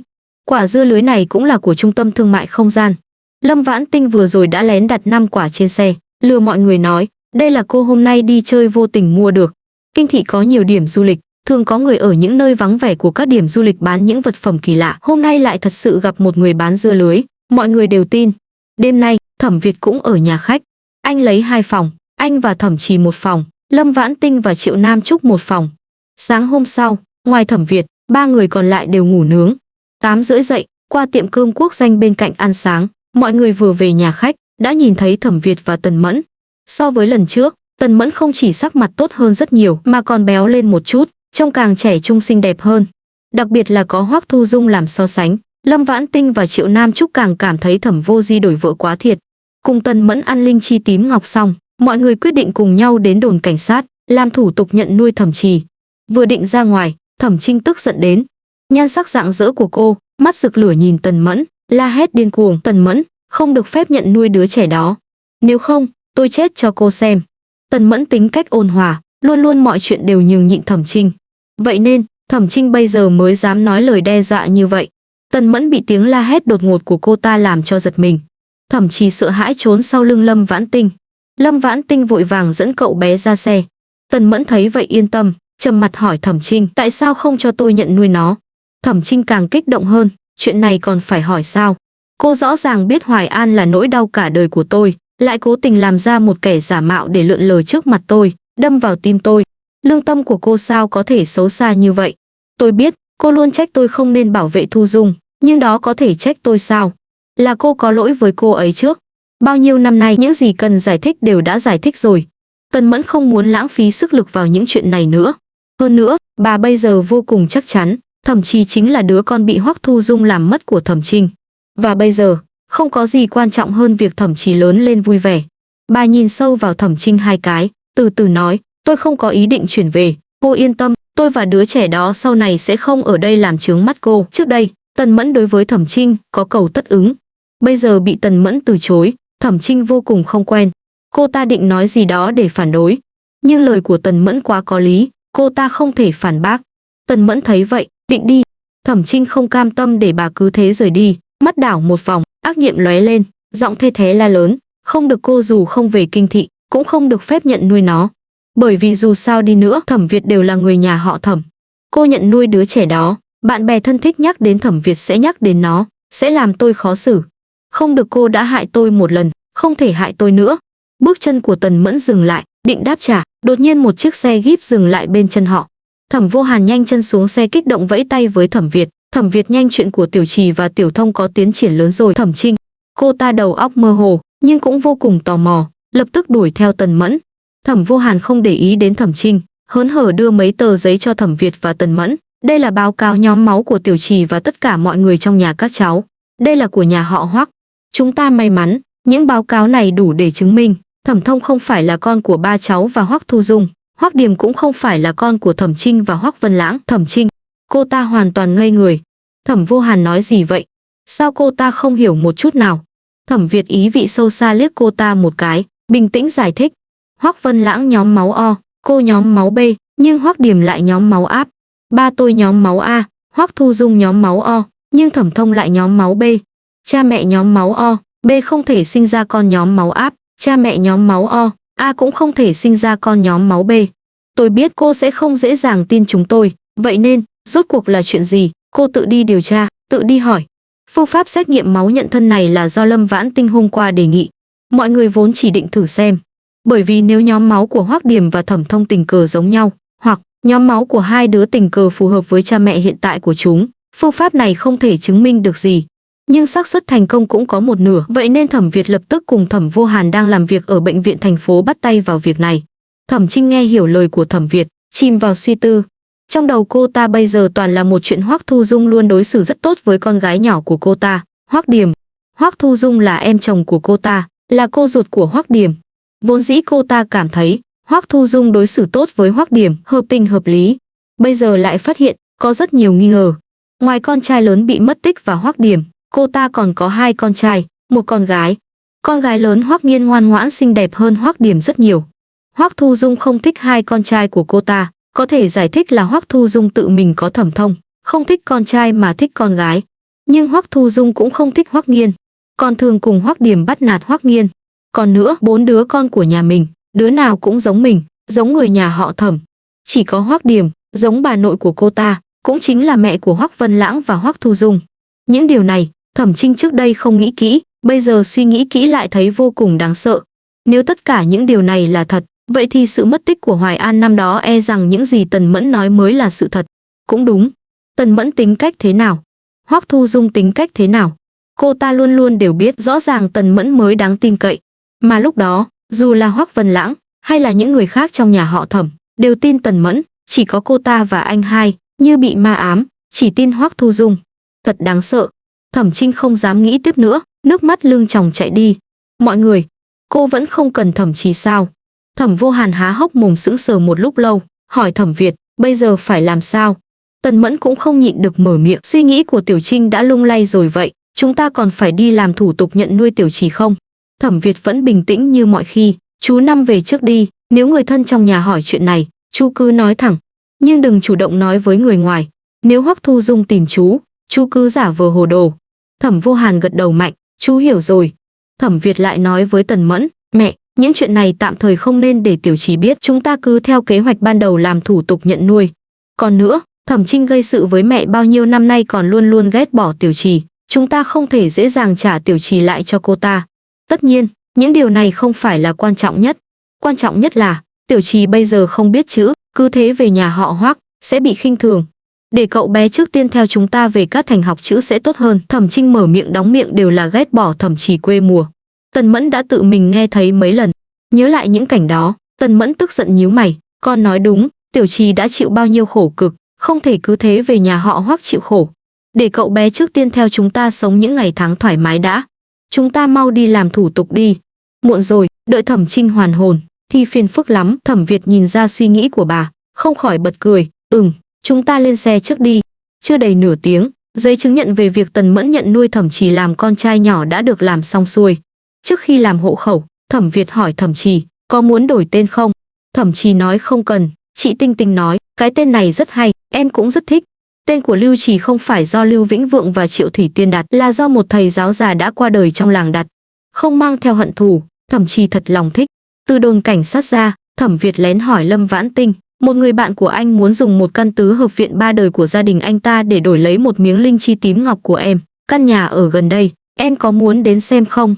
Lâm Vãn Tinh lập tức phấn chấn, muốn tất nhiên là muốn. Tứ hợp viện 3 đời khả năng có kho báu đặc biệt lớn, sao cô có thể từ chối? Cô nóng lòng lắm. Thẩm Việt rất nhanh đã dẫn mọi người đến một con phố toàn những tứ hợp viện cổ kính. Lâm Vãn Tinh, cô bây giờ lòng tham rất nặng, rất muốn đi khắp tất cả các tứ hợp viện ở đây, thu hết tất cả những bảo vật không ai biết đến bên trong. Nhưng vẫn là thôi đi, làm gì cũng phải có chừng mực. Hôm qua lúc đi chơi, cô đã âm thầm thu thập được rất nhiều. Hiện nay, số vàng bạc châu báu trên tay cô đã đủ nhiều rồi. Cô nhìn cũng có chút ngán rồi. Vậy nên, mọi chuyện cứ để thuận theo tự nhiên. Lâm Vãn Tinh ngoan ngoãn theo Thẩm Việt vào một căn tứ hợp viện. Vừa vào, một thanh niên mặt mày xanh xao đã cười tiến lên ôm Thẩm Việt. Có thể thấy, quan hệ của hai người rất tốt. Qua giới thiệu của Thẩm Việt, Lâm Vãn Tinh biết được, người này tên là Tống Tử Hàn, là bạn thân từ nhỏ của Thẩm Việt. Từ nhỏ đã bị bệnh hen suyễn, muốn dùng linh chi tím ngọc để chữa trị. Căn tứ hợp viện này của Tống Tử Hàn cũng có vẻ đã có tuổi. Nhưng hiện nay, ngoài tường vách còn khá nguyên vẹn, những thứ trang trí đa số đã bị phá hủy, trông đơn sơ hơn nhà tổ của nhà họ Thẩm rất nhiều. Nếu nhà ai muốn mua nhà để ở, chắc chắn sẽ không chọn nó. Nhưng Lâm Vãn Tinh không phải người thường, cô cảm thấy đặc biệt hời. Không phải sao? Vị trí trung tâm như vậy, diện tích lớn như vậy, đừng nói là không nhà vẫn còn, dù nó chỉ là một mảnh đất trống, sau này cũng sẽ tăng giá lên trời, quý hơn một miếng linh chi tím ngọc rất nhiều. Cô qua loa xem xét, lập tức quyết định, được, chúng ta bây giờ đi làm thủ tục sang tên đi. Tống Tử Hàn, anh ấy luôn cảm thấy căn nhà này quá tệ, không đáng một miếng linh chi tím ngọc. Trước đó không nói, là đợi Lâm Vãn Tinh tự mình mặc cả. Không ngờ, cô lại đồng ý nhanh gọn như vậy. Anh không khỏi ngây người, nhưng trong lòng hiểu rõ Lâm Vãn Tinh là nể mặt Thẩm Việt cho anh ưu đãi. Vậy nên, Thẩm Việt chắc chắn đã sau lưng khen anh với cô. Thẩm Việt, quả thực là người anh em tốt của anh. Vậy thì anh càng không thể chiếm lợi của Thẩm Việt và Lâm Vãn Tinh. Anh suy nghĩ một lát quả quyết mở miệng, căn nhà này quá đơn sơ. Như vậy đi, gần đây tôi có một tòa nhà nhỏ 3 tầng, tuy cũng rất đơn sơ, nhưng chuyển vào là có thể ở được, cũng cho cô luôn. Lâm Vãn Tinh, quả nhiên bạn của đại lão cũng là đại lão. Nhưng, đã nói xong giá với Thẩm Việt rồi, lại lấy thêm đồ của người ta không tốt chứ. Cô cười cười, đang định từ chối, Thẩm Việt đã đồng ý, được. Tinh Tinh em không cần ngại, đến lúc đó em cho anh ấy thêm một củ nhân sâm núi 30 năm là được. Lâm Vãn Tinh, đúng vậy. Cô cảm thấy nhân sâm núi dưới 30 năm không quá quý giá, sớm đã vứt ra sau đầu, lại quên mất, đây là những thứ tốt mà đa số người đều thèm muốn. Cô liên tục gật đầu, được, cứ làm vậy đi. Tống Tử Hàn, nhìn ra rồi, đối tượng này của Thẩm Việt và Thẩm Việt cũng vậy, trọng tình trọng nghĩa không tham tài, họ thật hợp nhau, anh thật ghen tị. Nhưng, cái thân thể yếu ớt này của anh, không biết linh chi tím ngọc có thể chữa khỏi hoàn toàn không? Tiếp theo, dưới sự đề nghị của Lâm Vãn Tinh, mọi người cùng nhau đi dạo một vòng quanh căn tứ hợp viện này. Lâm Vãn Tinh cố tình đi trước mọi người, lén lút thu thập bảo vật. Chưa nói đến, quả thực có bảo vật. Cô không chỉ ở hồ nhân tạo, giếng nước, trong vườn lặt vặt thu thập được rất nhiều trang sức vàng bạc ngọc, mà còn ở dưới một cây hoa quế già trong sân thu thập được 3 cái vại gốm đựng đầy vàng bạc bảo vật và một cái hòm gỗ đỏ lớn cũng đựng đầy bảo vật. Các phòng khác chưa kịp thu thập, vì lúc này Triệu Nam Trúc và Thẩm Trì đã theo sát cô.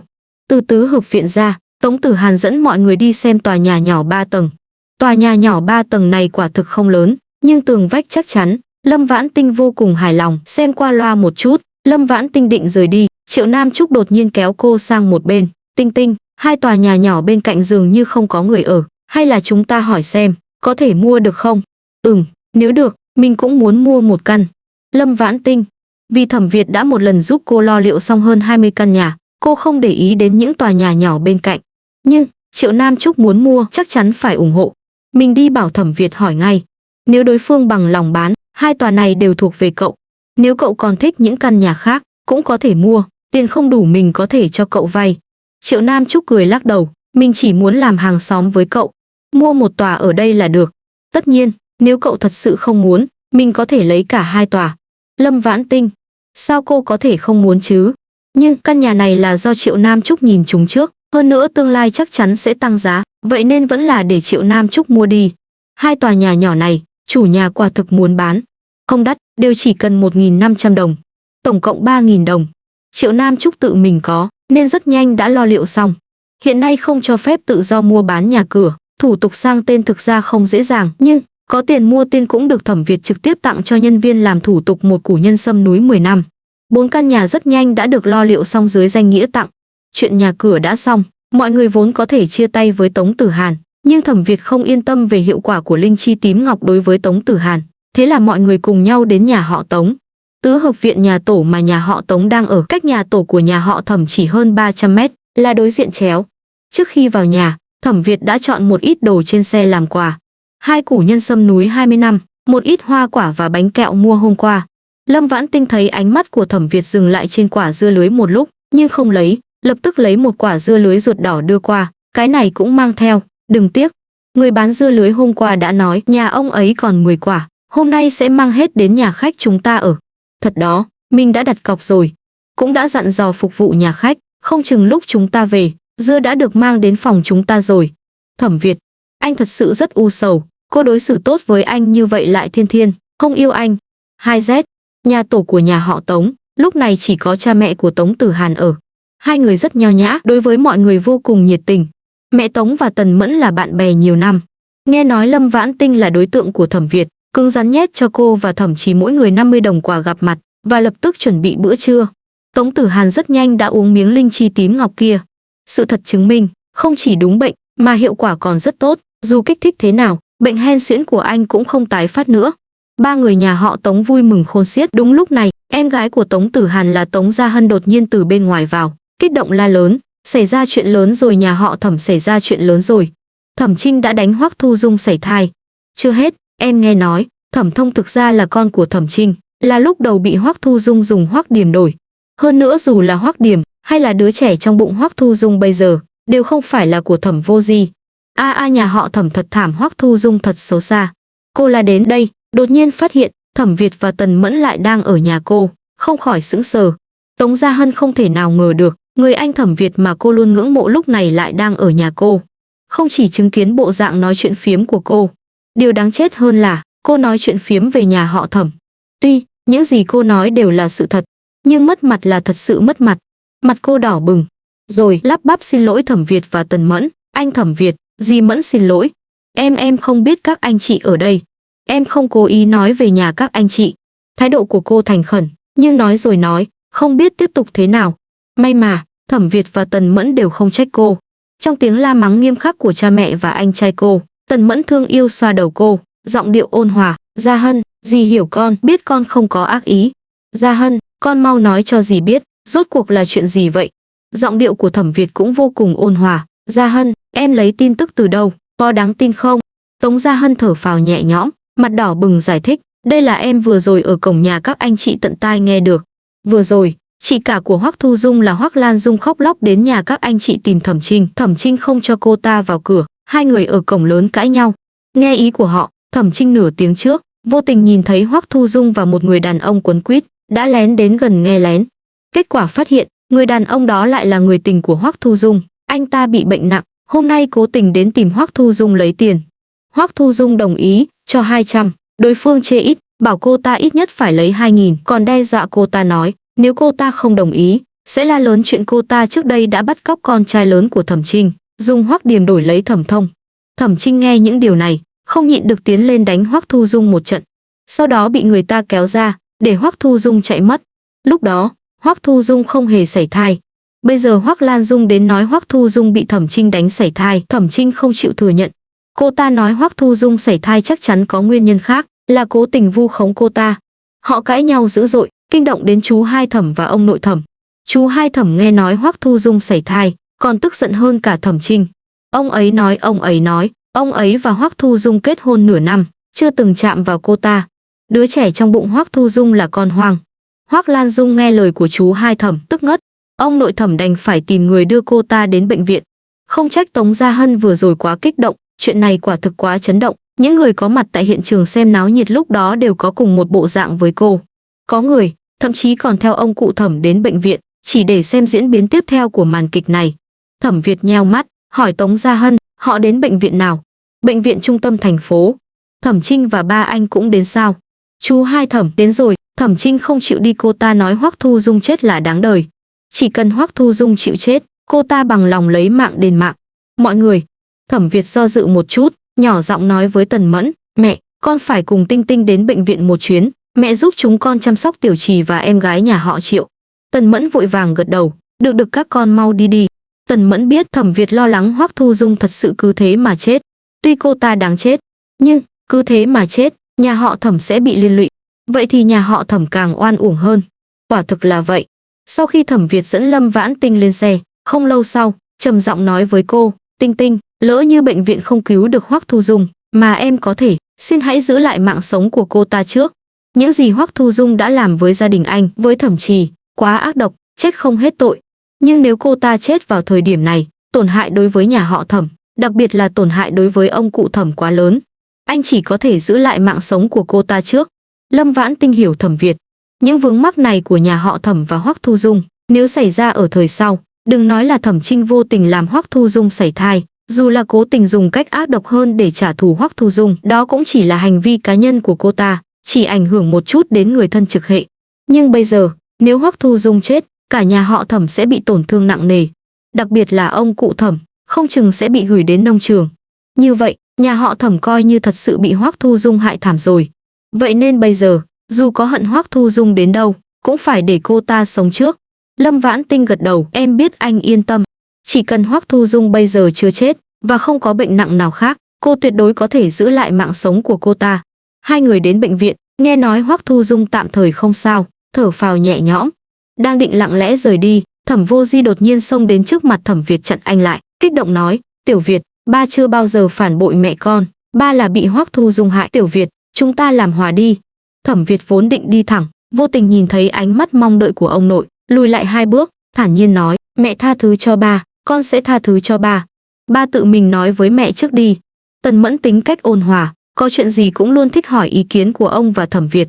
Thẩm Vô Di cảm thấy, nếu Thẩm Việt có thái độ như vậy, Tần Mẫn chắc chắn sẽ bằng lòng làm hòa với mình, lập tức cười. Ông máy móc gật đầu, được con không có ý kiến là được, mẹ con ở đâu ba đi tìm bà ấy ngay. Thẩm Việt vừa rồi chỉ là qua loa, không muốn Thẩm Vô Di bây giờ đi làm phiền mẹ anh, định giả vờ không nghe thấy. Đột nhiên có người kinh hãi la lớn, ra bệnh nhân xuất huyết nhiều rồi, Hoắc Thu Dung xuất huyết nhiều rồi, bác sĩ Vương các vị mau đến đây. Tiếp đó là những tiếng bước chân hỗn loạn và tiếng la hét của các bác sĩ. Vừa rồi không phải đã cầm máu rồi sao lại xuất huyết nhiều nữa? Bây giờ xuất huyết nhiều như vậy, cơ bản là không có cách nào hai rét. Dù thế nào cũng phải thử một lần, nhanh mau tìm người truyền máu. Thẩm Việt nghe vậy vội vàng nắm tay Lâm Vãn Tinh, dẫn cô đến trước mặt một bác sĩ trung niên mặc áo bờ lâu giờ trắng. Chú Tạ, đây là đối tượng của cháu Lâm Vãn Tinh, Tiểu Trì chính là do cô ấy cứu. Nếu những người khác không cứu được Hoắc Thu Dung, để cô ấy thử xem. Anh nói rồi, nhỏ giọng nói với Lâm Vãn Tinh, chú Tạ là viện trưởng ở đây. Viện trưởng Tạ sững sờ, lập tức nói, chuyện này sao có thể, đợi để cô ấy vào cùng tôi ngay. Cô bé Lâm, cháu thấy thế nào? Lâm Vãn Tinh trước tiên cho Thẩm Việt một ánh mắt an ủi, lúc này mới gật đầu với viện trưởng Tạ, được ạ. Cô nói rồi, tay thò vào túi áo, lôi ra một túi kim bạc, sau đó cùng viện trưởng Tạ vào phòng phẫu thuật. Các bác sĩ đã ngừng cấp cứu cho Hoắc Thu Dung. Tuy vẫn đang truyền máu cho cô ta, nhưng máu dưới thân cô ta chảy như lũ. Chỉ cần có một chút kiến thức thông thường, đều biết tình huống này dù có truyền máu không ngừng cũng không có tác dụng. Viện trưởng Tạ nhìn rõ tình hình, cũng lập tức trầm mặt. Ông cảm thấy đã như vậy rồi, Lâm Vãn Tinh chắc cũng không có cách nào. Không ngờ Lâm Vãn Tinh chỉ hơi do dự, đã xông lên. Lâm Vãn Tinh trước tiên nhét một ít bột thuốc vào miệng Hoắc Thu Dung. Tiếp đó, vèo châm 15 cây kim bạc chi chít lên mặt, tay, lòng bàn chân, đỉnh đầu của Hoắc Thu Dung. Tốc độ của cô cực nhanh, đợi đến khi các bác sĩ y tá hoàn hồn, kim đã châm xong. Mọi người đang định kinh ngạc phát hiện Hoắc Thu Dung đã không còn chảy máu nữa. Mọi người vì quá kinh ngạc, nhất thời không nói nên lời. Một lúc lâu sau, viện trưởng Tạ vô cùng kích động hỏi, vậy là không sao rồi sao, cô bé Lâm cháu thật lợi hại. Lâm Vãn Tinh lắc đầu, không, đây chỉ là tạm thời, chỉ có thể kéo dài 10 phút. Muốn thật sự không sao, trừ khi cô ta trong vòng 10 phút uống một miếng cỏ tuyết thiến. Viện trưởng Tạ sững sờ rồi lắc đầu, tôi cũng đã nghe nói về cỏ tuyết thiến, quả thực là thánh dược cầm máu. Nhưng thứ đó hiếm có, bất kể ai có được, đều sẽ tự mình giữ lại để bảo mệnh, căn bản sẽ không lưu thông trên thị trường, chuyện này thật là. Viện trưởng Tạ thầm nghĩ Hoắc Thu Dung lần này coi như thật sự không cứu được. Nhà họ Thẩm lần này thảm rồi. Không ngờ, Lâm Vãn Tinh đột nhiên nói, trên tay Thẩm Việt có 2 miếng, chỉ không biết anh ấy có chịu lấy ra không. Đây tất nhiên là lời nói dối, thực ra cô và Thẩm Việt trên tay đều không có cỏ tuyết thiến. Nhưng, có quan hệ gì chứ? Cô có không gian, có thể gian lận. Thẩm Việt có cỏ tuyết thiến. Viện trưởng Tạ kinh ngạc trợn tròn mắt. Một lát sau, vội vàng ra ngoài tìm Thẩm Việt. Thẩm Việt nghe lời của viện trưởng Tạ, trong lòng buồn cười không thôi. Anh làm gì có cỏ tuyết thiến nào? Lâm Vãn Tinh là cố tình cho anh cơ hội để trừng trị Hoắc Thu Dung. Hơn nữa, theo cách làm này của cô, Hoắc Thu Dung chắc sẽ không sao. Vậy nên, anh lúc này cứ việc báo thù. Hoắc Thu Dung đã tỉnh lại. Các bác sĩ y tá cũng đã nói cho cô ta biết tình hình hiện tại của cô ta. Nghe nói bây giờ chỉ có cỏ tuyết thiến trên tay Thẩm Việt mới có thể cứu mạng cô ta. Thẩm Việt vừa vào phòng phẫu thuật, cô ta đã tha thiết nhìn anh, cứu tôi. Thẩm Việt nhìn sâu vào Lâm Vãn Tinh một cái, mới lạnh lùng nói với Hoắc Thu Dung, muốn tôi dùng cỏ tuyết thiến cứu mạng cô cũng không phải là không được. Nhưng, ngoài 5.000 đồng tiền thuốc, cô phải trả lại toàn bộ tiền bạc đồ vật đã lấy của mẹ tôi bao nhiêu năm nay. Hoắc Thu Dung bắt cóc Thẩm Trì và thành công đổ một chậu nước bẩn cho Tần Mẫn xong, 3 ngày 2 bữa giả bệnh, nói là bị Tần Mẫn vu khống làm cho có bóng ma tâm lý. Dưới sự xúi giục của Thẩm Trinh, Thẩm Vô Di thường xuyên ép Tần Mẫn bồi thường quà nặng xin lỗi Hoắc Thu Dung. Tần Mẫn vì hòa thuận gia đình, mỗi lần đều nhường nhịn cầu toàn, bao nhiêu năm nay đã bị Hoắc Thu Dung lấy đi vô số đồ tốt. Đây luôn là nỗi đau trong lòng Tần Mẫn và Thẩm Việt. Hôm nay có cơ hội, chắc chắn phải lấy lại. Hoắc Thu Dung lúc này vẫn chưa biết những chuyện xấu mà cô ta đã làm đã bị mọi người biết. Cô ta luôn giỏi tính toán, tuy lúc này trên người không có nhiều sức lực, nhưng đầu óc vẫn rất minh mẫn. Cô ta yếu ớt nói, nếu tôi chết nhà họ Thẩm các người sẽ xong đời, tôi không tin anh dám để tôi chết. Thấy 10 phút mà Lâm Vãn Tinh nói sắp qua một nửa, viện trưởng Tạ lo lắng, Thẩm Việt, cỏ tuyết thiến của cháu có mang theo người không? Cháu có thể cứu mạng cô ta trước rồi nói sau được không? Thẩm Việt tuy chú cũng không ưa hành vi của cô ta, nhưng cô ta nói không sai, nếu cô ta cứ thế mà chết, nhà họ Thẩm sẽ bị liên lụy rất thảm. Lâm Vãn Tinh giành trước Thẩm Việt, thản nhiên cười, cỏ tuyết thiến của anh ấy ở trên tay tôi, viện trưởng yên tâm, vẫn còn thời gian. Viện trưởng Tạ, các bác sĩ và y tá khác, một nụ cười thoáng qua trên khóe miệng Thẩm Việt, sau đó, anh khinh miệt nói với Hoắc Thu Dung, Thẩm Trinh bây giờ là người nhà họ Hoắc, nhà họ Thẩm chỉ cần đăng báo cắt đứt quan hệ với cô ta, sẽ không bị ảnh hưởng gì. Dù có ảnh hưởng, cô đừng quên, vì lý do của cô, tôi đã cắt đứt quan hệ với nhà họ Thẩm. Tôi bây giờ đặc biệt hận ba tôi, còn có ông nội, vì lúc đó là ông nội ép mẹ tôi và ba tôi ly hôn. Không giấu gì cô, tôi bây giờ chỉ mong nhà họ Thẩm có chuyện. Hoắc Thu Dung không lời nào để nói. Lúc này, Lâm Vãn Tinh vốn đang ở một bên dùng giấy bút viết gì đó đột nhiên nói, Hoắc Thu Dung, chỉ còn 4 phút nữa. Tôi đã thay cô viết xong giấy nợ và thư cam kết. Nếu cô muốn sống, mau ký tên. Nếu không, chúng tôi đi đây. Nói thật, tôi thực ra không hề muốn Thẩm Việt vì cứu cô mà lãng phí một miếng cỏ tuyết thiến. Thứ bảo mệnh này còn quan trọng hơn cả tiền đồ. Viện trưởng Tạ lo lắng không thôi, Hoắc Thu Dung, cô mau ký tên đi. Họ nói đúng, không có gì quan trọng bằng tính mạng. Viện trưởng Tạ không nói thì thôi, ông ta vừa thúc giục, Hoắc Thu Dung lập tức hoảng loạn. Cô ta vừa mới xuất huyết nhiều, tuy đang không ngừng truyền máu, cơ thể rất yếu, không chịu được kích thích. Bây giờ, cô ta chỉ cảm thấy mình như sắp chết. Lúc này, Lâm Vãn Tinh như ma quỷ nhìn đồng hồ đếm ngược, còn 3 phút nữa, còn 2 phút rưỡi, còn 2 phút. À, không ký nữa là không còn thời gian ký đâu. Thẩm Việt, chúng ta mau đi đi. Lòng tôi mềm yếu, không chịu được cảnh sinh ly tử biệt. Cô nói rồi, định kéo Thẩm Việt rời đi. Những người khác ngoài Thẩm Việt, nếu cô không chịu được cảnh sinh ly tử biệt, mau lấy cỏ tuyết thiến ra cứu người đi chứ. Hoắc Thu Dung tức đến mức chỉ muốn cắn chết Lâm Vãn Tinh. Nhưng lúc này, đã không cho phép cô ta nghĩ đến chuyện khác. Cô ta yếu ớt mở miệng, tôi ký tên. Viện trưởng Tạ thấy vậy, một tay giật lấy giấy bút trong tay Lâm Vãn Tinh, vừa chạy như bay đưa cho Hoắc Thu Dung, vừa lớn tiếng đảm bảo, các vị yên tâm, đến lúc đó tôi sẽ làm chứng cho các vị. Nữ bác sĩ, nữ y tá cũng vội vàng đến giúp. Có mấy người còn nói, các vị yên tâm, đến lúc đó có cần, chúng tôi cũng sẽ làm chứng cho các vị. Hoắc Thu Dung không kịp xem trên 2 tờ giấy đó rốt cuộc viết gì, dùng hết sức lực ký tên. Ký xong, thấy mình không bị xuất huyết nhiều nữa, thở phào nhẹ nhõm. Viện trưởng Tạ đưa 2 tờ giấy cho Thẩm Việt, liên tục thúc giục, cô bé Lâm, nhanh mau cho cô ta ăn cỏ tuyết thiến đi. Lâm Vãn Tinh im lặng một lát, tinh nghịch cười, mọi người đừng vội, vừa rồi tôi lừa các vị rồi, thực ra trong vòng 10 phút, cô ta sẽ không bị xuất huyết nhiều nữa. Cô nói đến đây, cố tình dừng lại, thành công khiến tất cả mọi người ngoài Thẩm Việt hiểu lầm, ý của cô là Hoắc Thu Dung sớm đã không sao, căn bản không cần ăn cỏ tuyết thiến. Họ không khỏi đồng loạt hít một hơi lạnh. Hoắc Thu Dung càng tức đến mức chỉ muốn bò dậy liều mạng với Lâm Vãn Tinh. Cô ta hít một hơi thật sâu, định mắng. Lâm Vãn Tinh đột nhiên từ từ nói, tôi cố tình nói thiếu 5 phút, thực ra cô ta là trong vòng 15 phút, không ăn cỏ tuyết thiến sẽ lại bị xuất huyết nhiều. Mọi người. Hoắc Thu Dung bị kích thích mấy lần, cuối cùng không chịu nổi, mắt trợn lên, ngất đi.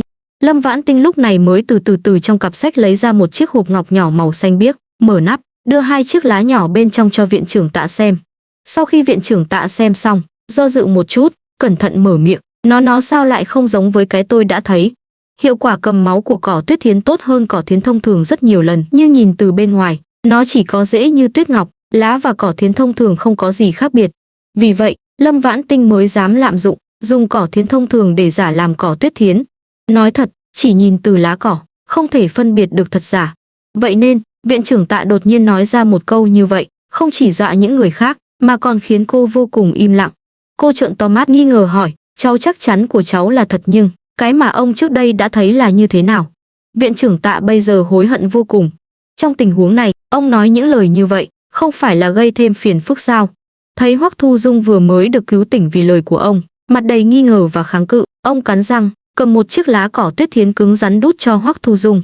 Hoắc Thu Dung nghi ngờ miếng cỏ tuyết thiến này là giả, nhưng lá vào miệng, không dám nhổ ra. Cô ta không dám cực lỡ như là thật thì sao? Viện trưởng Tạ tha thiết đợi thời gian đủ, vội vàng hỏi Lâm Vãn Tinh, bây giờ có phải là không sao rồi không? Khóe miệng Lâm Vãn Tinh giật một cái, quả thực không sao rồi nhưng, ông phải mau nói cho cháu biết, ông vừa rồi nói như vậy là muốn lừa giúp Hoắc Thu Dung sao? Viện trưởng Tạ liên tục xua tay, không có xin lỗi nhé, tôi chỉ là nhanh miệng. Nói thế này đi, tôi trước đây luôn luôn nghĩ, lá của cỏ tuyết thiến là màu trắng tuyết. Nhưng, cũng có thể người bạn kia của tôi là lấy đồ giả lừa tôi ha ha. Lời ông vừa dứt, Hoắc Thu Dung liên tục cười lạnh, hư Thẩm Việt, các người là cố tình dùng cỏ tuyết thiến giả để lừa tôi phải không? Không được, các người phải trả lại giấy nợ cho tôi. Thấy cô ta như vậy, viện trưởng Tạ càng hối hận hơn. Lâm Vãn Tinh do dự một chút, từ trong cặp sách đeo bên người lấy ra một cuốn sách cũ không có chữ trên bìa, lật ra một trang đưa cho viện trưởng Tạ xem. Ông xem, đây là hình ảnh màu của cỏ tuyết thiến, lá của nó màu xanh, chỉ có rễ là màu trắng tuyết. Hình ảnh có thể lên sách chắc chắn sẽ không có sai sót.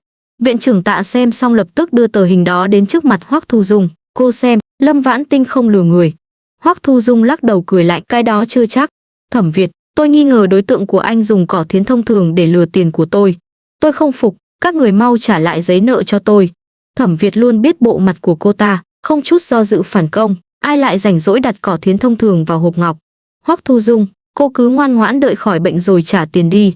À đúng rồi Tinh Tinh, cô ta khi nào có thể xuất viện? Chúng ta phải đòi nợ cô ta ngay lập tức, tối nay có thể xuất viện. Ngoài việc không thể làm việc nặng, ra gió lạnh, chạm vào nước lạnh, những việc khác đều có thể. Viện trưởng Tạ đầy áy náy vội vàng phụ họa, cỏ thiến thông thường không thể để cô xuất viện nhanh như vậy được. Hoắc Thu Dung, vừa rồi là tôi nói bậy, cô đừng suy nghĩ lung tung. Hơn nữa, dù sao đi nữa, đều là cô bé Lâm đã cứu cô phải biết ơn. Hoắc Thu Dung càng tức hơn, tại sao tôi phải biết ơn? Nếu không phải Thẩm Trinh, sao tôi lại sảy thai? Bây giờ tôi thảm như vậy, sao lại biết ơn họ? Câu nói này dễ đáp trả, Lâm Vãn Tinh lập tức hừ lạnh, nếu không phải cô bắt cóc 2 đứa con của Thẩm Trinh, cô ta có đánh cô không? Hoắc Thu Dung, tự làm tự chịu, Thẩm Trinh đánh cô, là cô đáng đời. Lâm Vãn Tinh sao lại biết những chuyện cô ta đã đổi 2 đứa con của Thẩm Trinh? Cô ta không quan tâm đến danh dự của nhà họ Thẩm và nhà họ Hoắc sao? Hay là Thẩm Trinh đã điên rồi, đã tuyên truyền hết mọi chuyện của cô ta ra ngoài? Nếu đã vậy, sau này cô ta làm sao dám gặp người? Cô ta kinh hãi nhìn Thẩm Việt, lắp bắp hỏi, Thẩm Việt, bây giờ người bên ngoài đều biết chuyện của tôi rồi sao? Thẩm Việt rất muốn bây giờ nói cho cô ta biết sự thật, để cô ta đau khổ không muốn sống. Nhưng thật sự làm cô ta tức chết, không đáng, tạm thời vẫn chưa thể nói. Anh lắc đầu, chỉ có mấy người chúng ta biết. Anh nói xong, nhẹ nhàng nắm lấy tay áo của Lâm Vãn Tinh. Lâm Vãn Tinh vừa theo anh ra ngoài, vừa đưa tay về phía viện trưởng Tạ. Viện trưởng Tạ, chúng tôi phải về rồi, xin hãy trả lại sách cho tôi. Cuốn bản đồ thảo dược này là do thời sau biên soạn, là cô lấy từ thư viện tầng 1 của Trung tâm Thương mại Không gian. Chỉ là, để tránh lộ tẩy, Trước khi cô lấy ra đã dùng ý niệm xóa hết chữ và hình ảnh trên bìa. Viện trưởng Tạ nhìn trái nhìn phải, đều không thấy ngày xuất bản và người biên soạn, người phát hành. Nhưng điều này không hề cản trở sự yêu thích của ông đối với cuốn sách này. Bên trong tuy đa số thảo dược trùng với bản thảo cương mục, nhưng có gần trăm loại, là hình ảnh của những loại thảo dược quý hiếm mà bản thảo cương mục không có. Có nó, sau này sẽ không xảy ra sự lúng túng như vừa rồi nữa. Thư viện nhỏ của Trung tâm Thương mại Không gian chỉ có một cuốn bản đồ thảo dược, vậy nên Lâm Vãn Tinh không muốn nhượng lại. Cô không để ý đến vẻ mặt không nỡ của viện trưởng Tạ, thản nhiên nói, cuốn sách này là bản tuyệt bản, ông trả lại cho tôi trước, lát nữa tôi sẽ tìm người in một ít, đến lúc đó tặng ông một cuốn. Viện trưởng Tạ nghe vậy mắt sáng lên, cô định tìm ai in? Tôi quen người ở nhà máy in, hay là chuyện này giao cho tôi? Chuyện tốt như vậy, chắc chắn phải giao cho người của mình, sao có thể giao cho viện trưởng Tạ mới quen? Lâm Vãn Tinh giật lại sách, quả quyết lắc đầu, chúng tôi cũng có người quen tạm biệt. Viện trưởng Tạ, ông cảm thấy, nếu không phải ông vừa rồi nói sai, Lâm Vãn Tinh sẽ không vội vàng lấy lại bản đồ thảo dược 2Z thật hối hận. Sau khi Lâm Vãn Tinh đặt bản đồ thảo dược trở lại không gian, đã lập tức dùng máy ảnh chụp lại từ trang đầu đến trang cuối. Tuy dùng ý niệm chụp ảnh, cũng rất nhanh, nhưng không bằng điện thoại di động của thời sau. Nghĩ đến tầng 5 của Trung tâm Thương mại Không gian mới là nơi bán các sản phẩm điện tử bao gồm cả đồ gia dụng, mà máy tính dùng để thu ngân và giám sát ở tầng 1, tầng 2 của Trung tâm Thương mại đều không dùng được. Lâm Vãn Tinh vô cùng buồn bực. Hiện tại, mới chỉ mở khóa được tầng 3 cùng Thẩm Việt thân mật áp mặt, có thể làm được. Nhưng muốn mở khóa tầng 4, chắc cần phải có hành vi thân mật hơn một chút. Nói thật, chỉ cần thân mật hơn một chút so với áp mặt, cô miễn cưỡng có thể làm được. Nhưng thân mật rồi lại thân mật để mở khóa tầng 5, cô không làm được. Vậy nên vẫn là thôi đi. Ra khỏi phòng phẫu thuật, đợi Thẩm Việt nói cho ông cụ Thẩm biết Hoắc Thu Dung đã qua cơn nguy kịch, Lâm Vãn Tinh lập tức kéo anh sang một bên, nhỏ giọng nói, có người nói, đàn ông vào phòng sinh sẽ ảnh hưởng đến vận may. Em biết, anh không mấy tin, nhưng để đề phòng, chúng ta về nhảy qua chậu lửa, rắc chút nước bưởi. Ánh mắt Thẩm Việt tối lại, ôn hòa cười, được đều nghe lời em. À đúng rồi, nhà tổ của anh có cây bưởi, chúng ta đến đó hái lá bưởi trước. Ông cụ Thẩm và Thẩm Vô Di nghe nói Thẩm Việt và Lâm Vãn Tinh muốn về nhà tổ hái lá bưởi, lập tức đi theo. Trở về nhà tổ, mọi người cùng nhau giúp Thẩm Việt xua đi xui xẻo. Lâm Vãn Tinh suy nghĩ một chút, đột nhiên nói với Thẩm Vô Di, chú Thẩm, chú và Hoắc Thu Dung bây giờ vẫn là vợ chồng. Vậy nên, những món tiền bạc này mà cô ta nợ chúng tôi cũng có thể đòi chú đúng không? Lâm Vãn Tinh nói vậy là do ý định tạm thời. Nhưng, cô cảm thấy chủ ý này rất hay. Dù Thẩm Vô Di có đồng ý hay không, Thẩm Việt cũng không thiệt. Thẩm Việt lập tức hiểu ý của Lâm Vãn Tinh, không chút do dự lấy giấy nợ ra. Sau khi Thẩm Vô Di xem xong, chìm vào suy tư. Thẩm Việt và Lâm Vãn Tinh không thúc giục ông, để mặc ông suy nghĩ giằng co. Ông cụ Thẩm đến gần xem giấy nợ, lớn tiếng quát Thẩm Vô Di, con không bằng lòng sao? Con còn muốn bênh vực cô ta. Thẩm Vô Di cười khổ lắc đầu, không phải con đang nghĩ, chìa khóa phòng của cô ta ở đâu? Mọi người, thôi được, quên mất Thẩm Vô Di chưa từng chạm vào Hoắc Thu Dung. Vì chưa từng chạm vào, chắc chắn không ngủ chung phòng. Tuy Thẩm Vô Di đồng ý trả nợ thay Hoắc Thu Dung, Thẩm Việt vẫn không cho ông sắc mặt tốt, cân tìm chìa khóa sao phá khóa luôn không được à? Thẩm Việt tưởng rằng sự mỉa mai của anh sẽ làm Thẩm Vô Di nổi giận. Kể từ khi Thẩm Chỉ bị bắt cóc, Thẩm Vô Di đối với Tần Mẫn và anh luôn không có thái độ tốt. Anh không ngờ, lần này Thẩm Vô Di không những không tức giận, mà còn khiêm tốn cười với anh. Được vậy thì phá khóa. Thẩm Việt, anh đáng lẽ nên vui. Nhưng thật sự, không vui nổi, muộn rồi, tình cha này quá muộn, anh đã không còn cần nữa. Thẩm Vô Di rất nhanh đã tìm đến một cái búa sắt và đảm nhận toàn bộ việc phá khóa.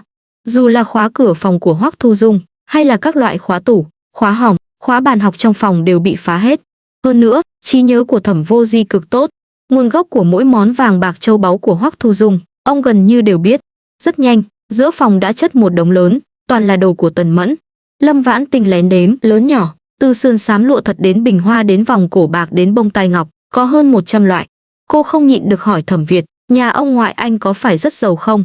Thẩm Việt khẽ gật đầu, đúng vậy, hơn 40 năm trước là mở tiệm vàng, nhưng cơ bản đều bị bà nội anh, Hoắc Thu Dung, Thẩm Trinh và Thẩm Ngọc chia hết rồi. Lâm Vãn Tinh biết Thẩm Ngọc là chị gái ruột cùng mẹ với Thẩm Việt, chỉ là Thẩm Ngọc luôn không ưa Tần Mẫn tính tình mềm yếu. Tất nhiên, cũng không thích Thẩm Vô Di và Hoắc Thu Dung, chỉ thích bản thân cô ta và chồng cô ta. Lâm Vãn Tinh không biết trả lời Thẩm Việt thế nào, nhưng cô biết anh thực ra là đang cảnh cáo Thẩm Vô Di. Thẩm Vô Di quả nhiên bị tổn thương. Ông thở dài, là ba có lỗi với mẹ con yên tâm, Vài ngày nữa ba sẽ đưa hết tiền của ba cho bà ấy làm bồi thường. Thẩm Việt hừ lạnh một tiếng, chuyện này sau này hãy nói, ba mau tìm đồ đi, con nhớ rất rõ. Đây chỉ là 1/3 những gì Hoắc Thu Dung đã cướp của mẹ con. Mấy năm trước, Thẩm Việt luôn luôn không ở nhà. Tần Mẫn lại là người không thích kể lể, vậy nên anh mãi đến nửa năm trước mới biết được những uất ức mà mẹ đã chịu. Lúc đó anh đã muốn giúp mẹ đòi lại tiền. Nhưng mẹ nói, những thứ mà Hoắc Thu Dung và những người khác đã lấy đi hiện tại không nên lộ ra, rất dễ gây họa cho nhà họ Thẩm và nhà họ Tần. Bảo anh thôi đi.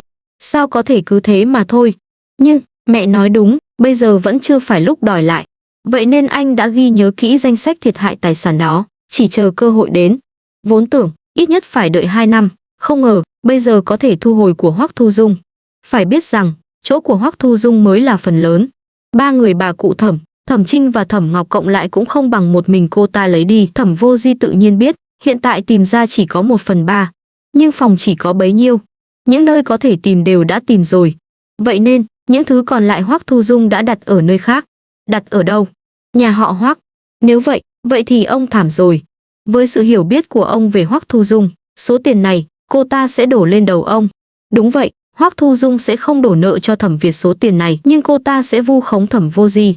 Thẩm Vô Di không dám tưởng tượng cảnh tượng lúc đó, mặt đầy vẻ suy sụp. Lúc này, Lâm Vãn Tinh đột nhiên nói, tại sao em lại thấy không gian bên trong cái tủ quần áo lớn này nhỏ một cách bất thường? Chẳng lẽ, nó có một ngăn bí mật? Lâm Vãn Tinh không nói bừa. Đây là kết quả mà cô vừa rồi đã lén dùng sức mạnh không gian để thăm dò. Cô vừa rồi đã lén niệm, bông tai vàng trong ngăn bí mật của tủ quần áo lớn mau vào không gian của ta. Không gian lập tức nhận được 5 đôi bông tai vàng.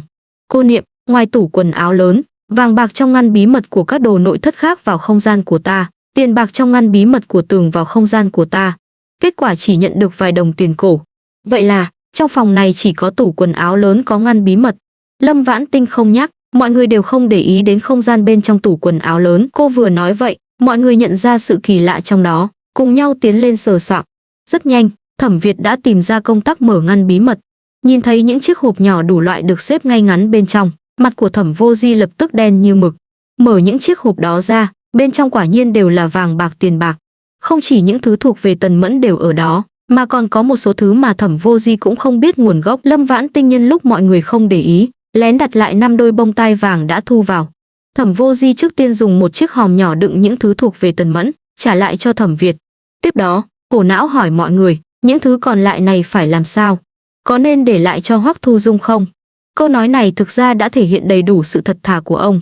Thẩm Việt nghe xong một trận hừ lạnh, đừng quên, cô ta còn lấy đi không ít tiền phiếu của mẹ tôi. Những thứ đó ba định trả thế nào? Thẩm Vô Di, điều này bảo ông trả lời thế nào? Trước đây tưởng Tần Mẫn vu khống Hoắc Thu Dung, dẫn đến Hoắc Thu Dung bị bệnh tâm lý, ông đã lần lượt cho Hoắc Thu Dung rất nhiều tiền bạc. Sau khi kết hôn với Hoắc Thu Dung, vì không muốn chạm vào cô ta, để an ủi cô ta, càng giao hết tất cả tiền tiết kiệm cho cô ta giữ. Số tiền này đáng lẽ phải đòi lại, nhưng rất khó lấy được. Vậy nên dùng những món trang sức vàng bạc này để thế chấp đi. Ông nhét hết tất cả những thứ còn lại vào tay Thẩm Việt, trước tiên để ở chỗ con, nếu đến lúc đó cô ta ngoan ngoãn trả tiền thì trả lại cho cô ta. Nếu không, thì coi như là trừ nợ. Thẩm Việt không nói gì, nhẹ nhàng nắm lấy một tay áo của Lâm Vãn Tinh, xách chiếc hòm đầy vàng bạc châu báu ra ngoài. Nhìn chiếc hòm đó, Lâm Vãn Tinh không khỏi thầm than vẫn là có không gian tùy thân tốt. Thẩm Việt đặt chiếc hòm châu báu đó vào cốp xe, định dẫn Lâm Vãn Tinh và ông cụ Thẩm cùng nhau đến nhà họ Tống ăn cơm. Vừa dìu ông cụ Thẩm lên xe, Thẩm Trinh đột nhiên đi xe đạp đến.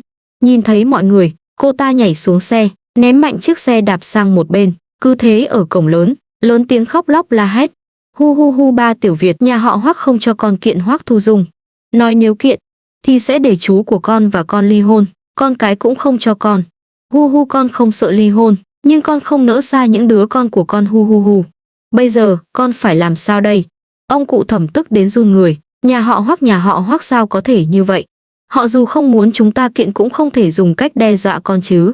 Không, họ càng làm vậy ta càng phải kiện. Tiểu Việt, con nói xem. Thẩm Việt vô cùng im lặng. Anh ôm trán hỏi Thẩm Trinh, Hoắc Minh Lãng nói thế nào? Thẩm Việt tự cho mình là có chút hiểu biết về Hoắc Minh Lãng. Hoắc Minh Lãng cũng quý trọng danh dự của nhà họ Hoắc, nhưng anh ta trọng tình đạt lý, tuyệt đối sẽ không lấy con cái ra để ép nhà họ Thẩm thỏa hiệp. Thẩm Trinh hơi dừng lại một chút, tiếp tục khóc lóc. Anh ấy mấy ngày nay bận ở phòng thí nghiệm, vẫn chưa biết những chuyện này, em không biết anh ấy nghĩ thế nào. Anh ấy hiếu thảo như vậy, em thấy Anh ấy chắc cũng có suy nghĩ giống như người nhà anh ấy. Đôi mắt tuấn tú của Thẩm Việt khẽ nheo lại, vậy thì đợi anh ấy về rồi nói. Thẩm Trinh, cô phải hiểu rõ, bây giờ người nên lo lắng là nhà họ Hoắc chứ không phải nhà họ Thẩm chúng ta. Thẩm Trinh chợt hiểu ra, rồi nổi giận, Thẩm Việt, anh gọi thẳng tên tôi là có ý gì? Ông cụ Thẩm lại một lần nữa bị tính cách của Thẩm Trinh làm cho kinh ngạc, tức đến lau nước mắt. Thẩm Việt lại không chút do dự, anh trầm giọng đáp ngay, tôi và cô đã cắt đứt quan hệ, bây giờ cho cô lời khuyên là nể mặt ông nội. Còn nữa, đừng quên trả lại những món tiền bạc đã lấy của mẹ tôi bao nhiêu năm nay. Thẩm Trinh nhớ lại cảnh tượng ngày hôm đó cô ta xúi giục Thẩm Vô Di và Tần Mẫn ly hôn, xấu hổ đến mặt đỏ bừng. Nhưng điều này không có nghĩa là cô ta bằng lòng trả lại những món đồ tốt kia của Tần Mẫn. Tiền bạc đã vào tay sao có thể lấy ra. Hơn nữa, rất nhiều thứ cô ta đã chuyển tặng cho mẹ chồng và hai người em chồng. Mắt cô ta đảo một vòng, cố tình nói, cái gì mà cắt đứt quan hệ với tôi, anh rõ ràng chỉ cắt đứt quan hệ với ba anh. À đúng rồi, đừng nói chuyện này nữa, anh trả lại Hoài An cho tôi trước đi. Trước khi Thẩm Trinh đến đã gọi điện thoại cho bà cụ Thẩm, biết Tần Mẫn đã làm xong thủ tục nhận nuôi Thẩm Trì. Cô ta nói vậy là muốn dùng quyền sở hữu Thẩm Trì để khống chế Tần Mẫn và Thẩm Việt, cũng như nhà họ Hoắc. Thẩm Việt khinh miệt cong môi, cô nói là đứa trẻ mà tôi mang về từ tỉnh Cát sao? Vì không có bằng chứng chứng minh nó là Hoài An của cô, mẹ tôi đã nhận nuôi nó. Cô muốn nó xin hãy chứng minh nó là Hoài An trước. Tất nhiên, cô có thể bây giờ đi nhận nó, nếu nó bằng lòng nhận cô, bằng lòng về nhà cùng cô, chúng tôi sẽ không ngăn cản. Thẩm Trinh lại bị tức giận. Cô ta không thể tin nổi nhìn Thẩm Việt, lớn tiếng quát giận, cái gì mà không có bằng chứng, không phải có mặt dây chuyền ngọc sao? Tôi ban đầu tưởng mẹ anh làm mất Hoài An, nên đã hiểu lầm các người, bây giờ chứng minh năm đó không liên quan đến mẹ anh, vậy thì Hoài An chắc chắn là thật rồi. Chuyện này còn cần chứng minh gì nữa? Thẩm Việt hừ lạnh một tiếng, mặt dây chuyền ngọc không cẩn thận bị mất rồi, nhưng cô có thể nói chuyện trực tiếp với nó, nếu nó bằng lòng đi cùng cô, chúng tôi không có ý kiến.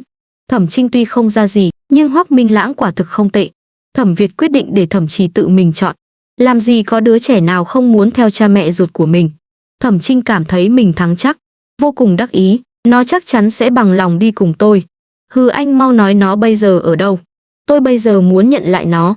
Thẩm Việt không khách khí chế giễu, khuyên cô nên sửa soạn lại bản thân trước, để bộ dạng ma quỷ này không dọa nó.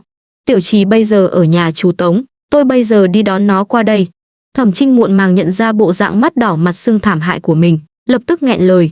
Định lập tức vào nhà họ Thẩm thay quần áo trang điểm, lại sợ Thẩm Việt nhân cơ hội đi tìm Thẩm Trì nói xấu cô ta. Suy nghĩ một chút nũng nịu với ông, cụ Thẩm, ba phiền ba đi cùng Thẩm Việt nhé. Để nó không nói xấu con với đứa trẻ. Ba người Thẩm Việt bị cô ta làm cho ngốc, nhưng đều lười tính toán với cô ta. Ba người rất nhanh đã đến nhà họ Tống. Bữa trưa của nhà họ Tống vẫn chưa nấu xong, Thẩm Việt quyết định trước tiên đưa Thẩm Trì đi gặp Thẩm Trinh. Không tiện nói rõ thân phận của Thẩm Trì với nhà họ Tống, chỉ nói là đến nhà họ Thẩm làm chút việc nhỏ, nửa tiếng sau sẽ về ăn cơm. Hai nhà đối diện chéo, nhà họ Tống không có gì không được. Trên đường, mọi người chỉ nói chuyện phiếm vài câu, không nói chuyện Thẩm Trinh muốn nhận lại Thẩm Trì. Mọi người đến sảnh lớn của nhà họ Thẩm, phát hiện bà cụ Thẩm, Thẩm Trinh, Thẩm Vô Di đã đợi ở đó. Người nhà họ Thẩm tướng mạo đều tốt. Sau khi Thẩm Trinh sửa soạn xong, vô cùng rạng rỡ xinh đẹp. Thẩm Trì vào nhìn chằm chằm vào cô ta. Thẩm Trinh thấy vậy vui mừng. Cô ta đã nói, cô ta xinh đẹp như vậy, Thẩm Trì sao có thể không thích cô ta. Cô ta cười tủm tỉm tiến lên hai bước, đột nhiên nghĩ đến lúc này cô ta nên khóc, vội vàng nén nước mắt. Không khó. Nhớ lại những lời mà nhà họ Hoắc hôm nay đã nói với cô ta, nước mắt của cô ta lập tức đến. Cô ta xông lên ôm chầm lấy Thẩm Trì, nhỏ giọng khóc lóc, đứa con đáng thương của mẹ, mẹ cuối cùng cũng gặp được con rồi, hu hu con ơi, con đã chịu khổ rồi. Thẩm Trì bị dọa một phen, hoàn hồn, dùng sức giãy giụa. Cậu bé đã uống nước linh tuyền, bây giờ cũng là một lực sĩ, rất nhanh đã thoát khỏi vòng tay của Thẩm Trinh, trốn sau lưng Lâm Vãn Tinh. Mọi người, Lâm Vãn Tinh có chút buồn cười. Cô quay người nắm lấy tay Thẩm Trì, ôn hòa giải thích, Tiểu Trì, cô ấy là cô của anh Thẩm Việt. Cô ấy 10 năm trước bị người ta bắt cóc một đứa con, lúc đó trên người đứa trẻ đó cũng có một mặt dây chuyền ngọc hồ lô vàng. Cô ấy nghĩ em là đứa trẻ đó, muốn nhận lại em.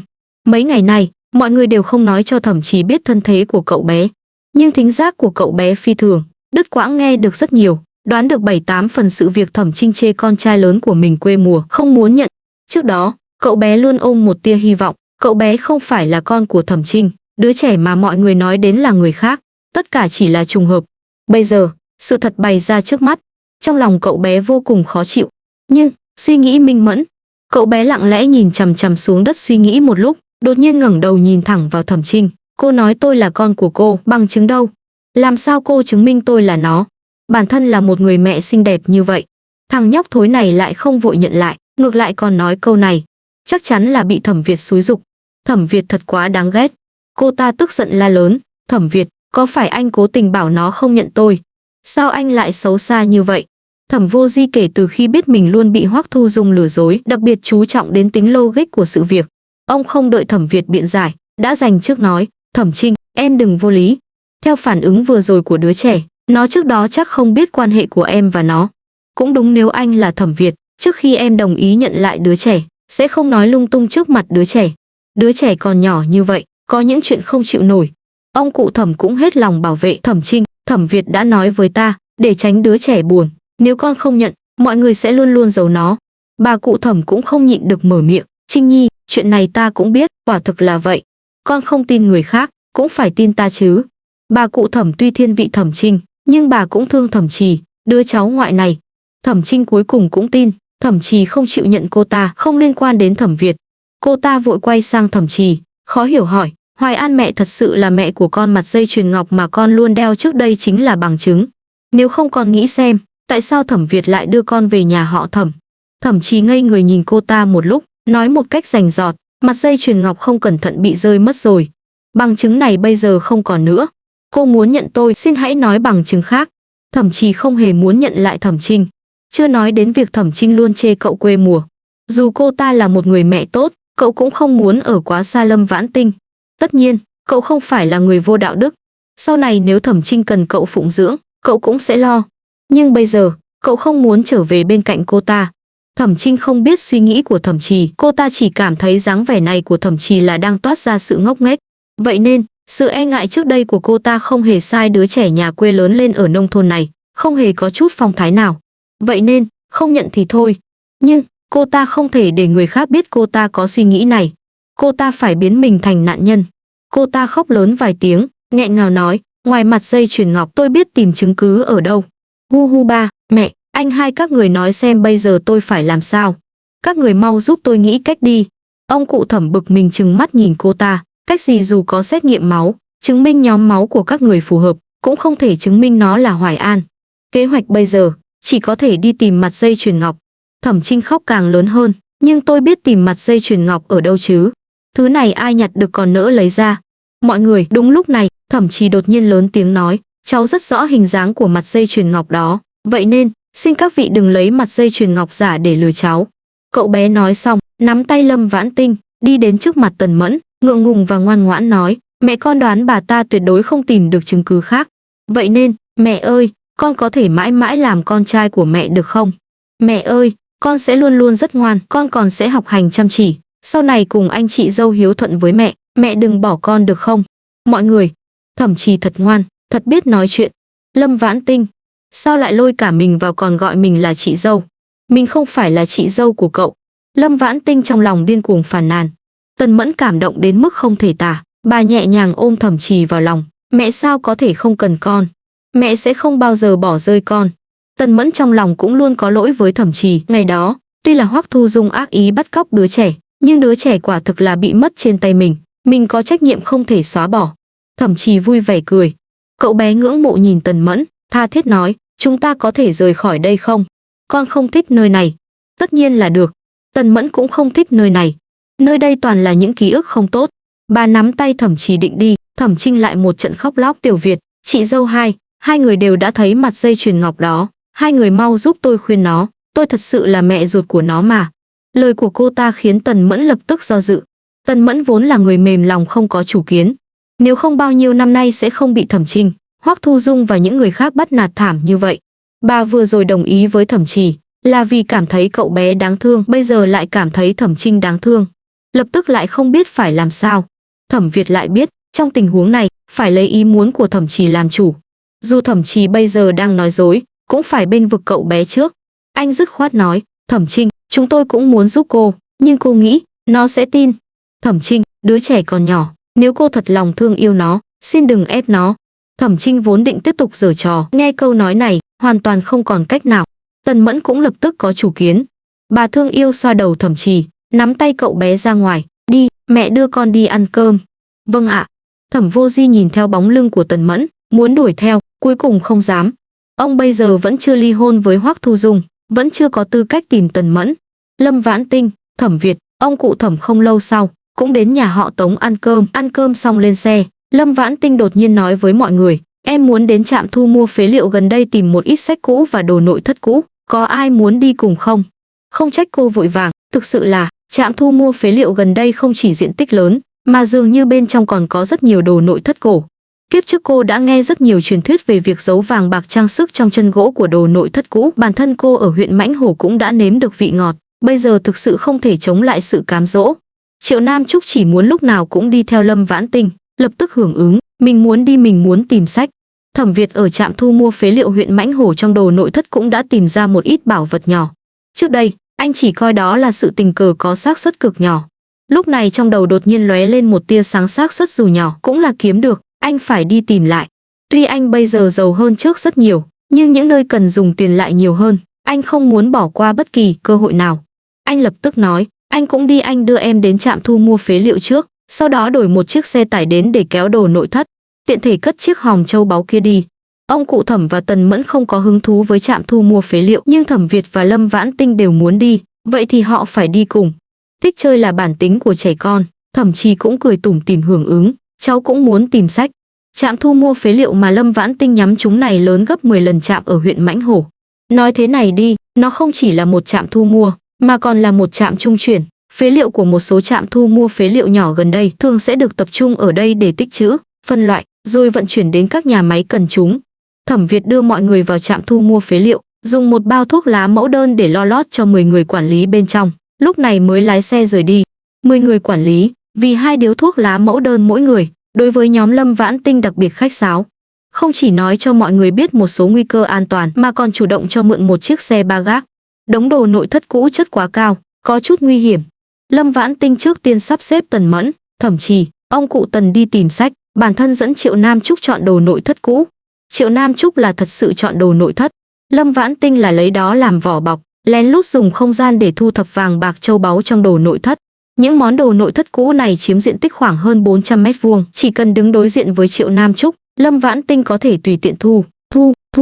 Nhưng lần này cô không chỉ thu thập kho báu bên trong đồ nội thất, mà là thu cả đồ nội thất và bảo vật.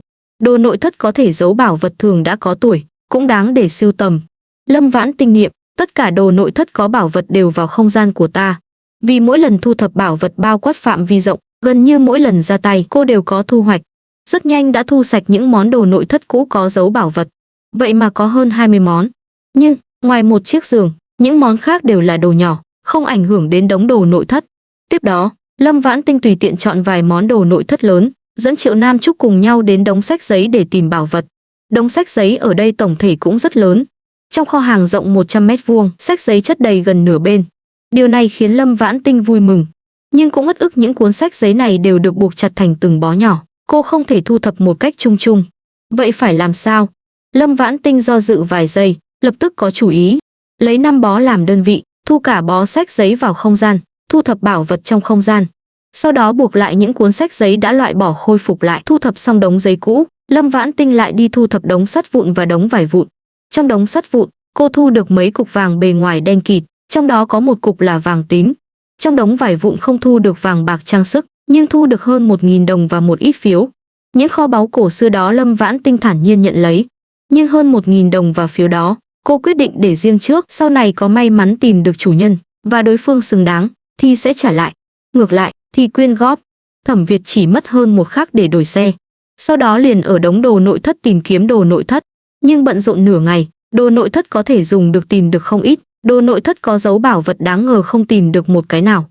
Thế là, cuối cùng anh cũng đi tìm ở đống sách giấy. Vì anh đến muộn hơn, Lâm Vãn Tinh đã thu hết bảo vật trong đống sách giấy rồi. Anh ở đây cũng không có thu hoạch gì. Anh không khỏi thầm xấu hổ vì giấc mơ ban ngày mà mình đã làm trước khi đến. Những món đồ nội thất tìm được trên danh nghĩa cuối cùng đều được Thẩm Việt đưa đến tứ hợp viện mà Tống Tử Hàn đã bán cho Lâm Vãn Tinh.